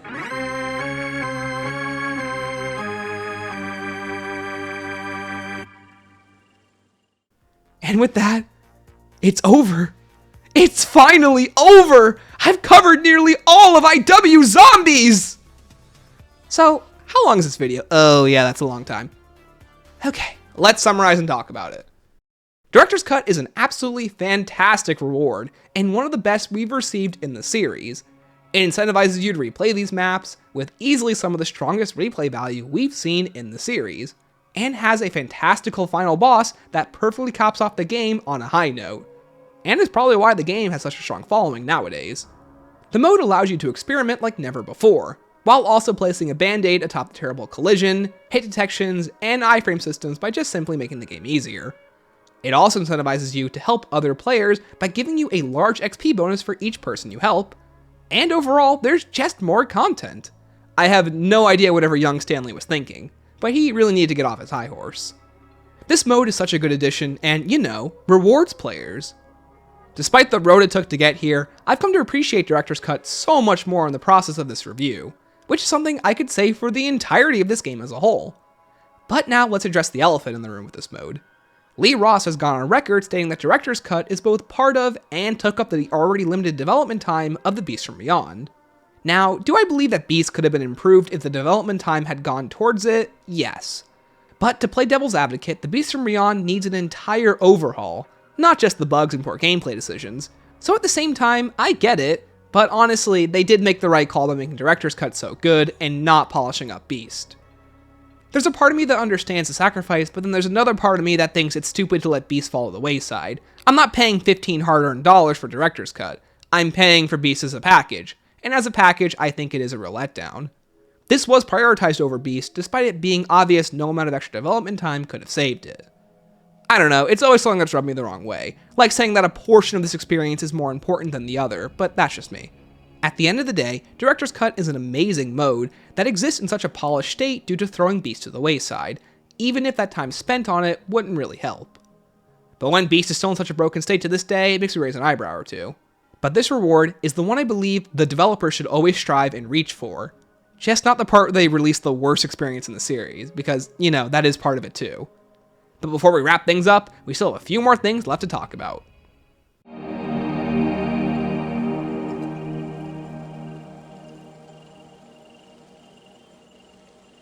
The end?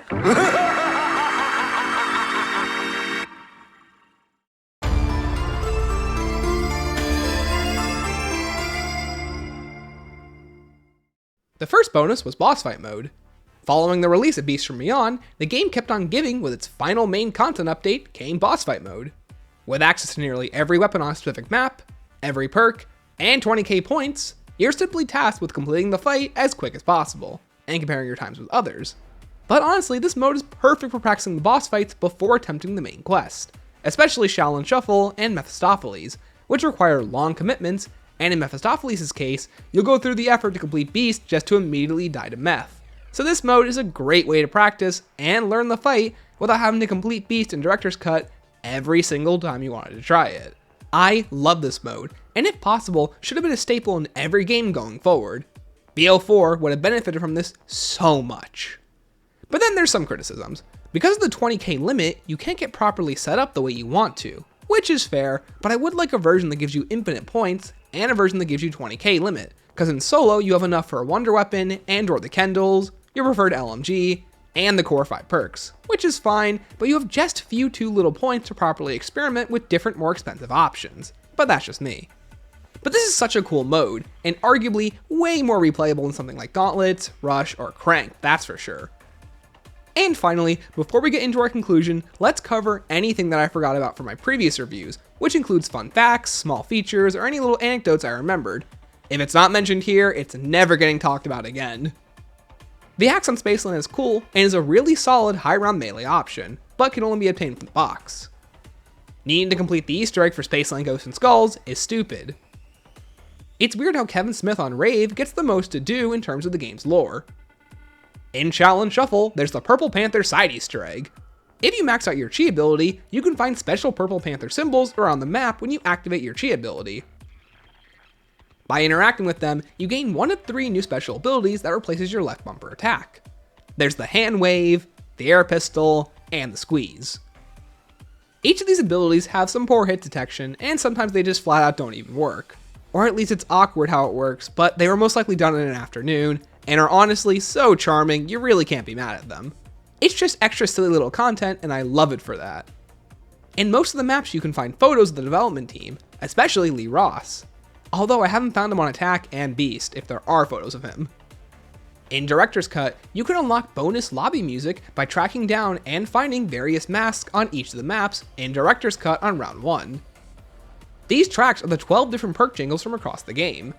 And then there's the balancing of the salvage system. As discussed all the way back in part 1, the salvage system and the weapon variants are not balanced, with the Mauler Sentinel variant being the most overpowered weapon in Zombies history, but it can only be unlocked by completing weekly quests or paying for supply drops. And if you want to have an easier time battling the Mammoths or Mephistopheles, it's highly recommended you have weapons like the Mauler Sentinel or the EBR Bomber. And if you don't, you're forced to deal with a much more difficult and intense fight. And sadly, it feels like Mephistopheles was balanced around this weapon, which is a shame as the only way to get it out of game is through grinding, and then in game you have to spin an RNG weapon wheel before the boss fight itself. Then there's the beautiful red lighting whenever the undead appear from out of the ground. I don't know why, it just looks so gorgeous, especially on Spaceland, where the one color the map doesn't have is reds, so it sticks out in a good way. In Attack of the Radioactive Thing, soldier zombies produce a skull effect when they die. This is the exact same effect that plays when you kill a zombie in Rave mode. But did you know the developers had more plans for the franchise? On Twitter, Lee Ross has come out and shared his plans with what they intended to do to follow up the cliffhanger at the end of Beast from Beyond. So let's take a look at it, shall we? Now, I haven't found the original post, but I have a tweet following up on his original post, which stated that Lee Ross intended to roll the entire Treyarch universe into IW as a bunch of Willard Wyler films in the same way Extinction was done in Beast. But granted, after reading that tweet, I can't tell if he's joking or not. But with that said, that's everything in IW Zombies. If I forgot something, I guess that's just no longer my problem. But how does the game feel overall as a complete package? Wait, I'm sure to talk about this. So the laser cannons you shoot Krogzilla with in the attack boss fight are actually in the cutscene flat cannons, which would have been period accurate. These flat cannons would have been used to attack Krogzilla and would most likely replace as they had the animation for the laser cannons from campaign. Wait, where are you guys going? Okay, I can tell you guys about the Krog egg drops if you have the venom. No, this can't be the end. There's still 8 more hours of analysis left.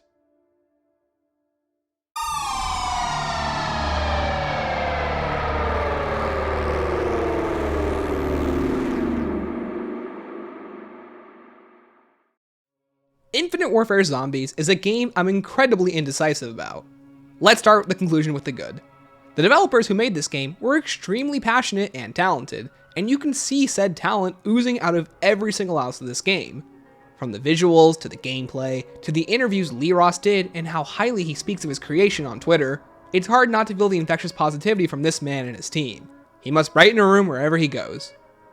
Zombies in Spaceland is arguably the best launch experience we've ever received and easily ranks in the top 10 for best maps due to his creativity, level of freedom, and customization, and having an overall high fun factor that caters to all types of players. Rave in the Redwoods is an extremely solid follow-up that takes the foundation that Zombies in Spaceland started and continues to build on top of it, featuring a strong setting and an unforgettable Rave vision mode, but it's a shame the slasher is such a blemish on an otherwise perfect sequel. Shaolin Shuffle is where things get messy, but the map goes on building on the themes and style continued by Rave and features some impeccable art design and theming. The wonder weapons are some of the game's most unique, and the map benefits from the style IW Zombies is going for. But the map is killed by the ninja zombies and creating a main quest that caters towards the hunt first and the enjoyment second, creating an Easter egg that is long and tedious for all the wrong reasons, and the map is borderline unplayable past round 20 if you don't indulge in the dominant strategy, which hurts player creativity. Attack is a fine map that begins to buckle under the weight of an identity crisis that the game is having. Does it want to do its own thing, or does it want to recapture the audience that wasn't overall happy with it when IW was coming out? And Attack is the fruits of that labor. The map is alright, but feels as though it's going through the motions, trying to replicate a style of map that it isn't. And the Easter egg can be rather insulting, missing the point of what makes a difficult Easter egg step fun, and just becomes a tedious snorefest that again values the hunt over the actual enjoyment of the quest. And the Krogs are arguably the most memorable part of the experience, despite them being reskinned cryptids. And finally, there's the Beast from Beyond, which is often considered the worst map in the series due to its rushed development cycle and poor gameplay and design decisions like the Shaolin Ninja Zombies and the poorly thought out cryptid rounds. Overall, the map is simply messy, and seemingly obvious bugs still exist to this day. Then there's the Ghosts and Skulls questlines. As a side Easter egg, I respect the difficulty and hardcore dedication to providing players with more in-depth additional content, aside from just the main quest. But the way these quests are presented and executed remains a messy topic we've had to individually discuss with each map we've reviewed. I really do think Ghosts and Skulls is super interesting as an idea and concept, but needs way more refinement in its execution.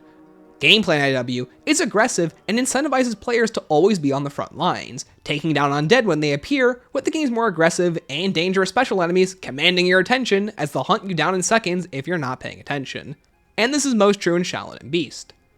Then there's the game's AI collision and hitboxes, which completely destroy your movement. There are no iframes or defensive options like the shield, leading to more unfair downs even for experienced players. The boss fights range wildly from some of the worst to one of the best, and this lack of consistent quality almost poetically reflects the entire game. The game's Director's Cut mode is a labor of love for fans who stuck with IW, but it comes at the cost of Beast from Beyond. The celebrities were a feature I wasn't a big fan of when I first played the game, but they grew on me by the end of the experience, with Paul Rubens being an absolute standout among the cast. And getting to play as them is such a good feature. Like, let me unlock and play as the High Priest of Chaos Treyarch. Give us cool rewards! Cause in IW, they have cool rewards. And that is something that I feel I cannot understate enough that this game does. And something that should be highly praised for each of the developers who put in this cool stuff. Like unique wonder weapons, character skins, director's cut, Mephistopheles, and of course the third outro for Spaceland. Boss fight mode is a blast, and should have been a standard in every game going forward. The narrative starts out with simplistic star power, but soon devolves into a disappointing copy of its compatriots, seemingly missing the point of its own premise and theming. But with all that said, I think I've finally come around and can confidently say I really enjoyed IW Zombies.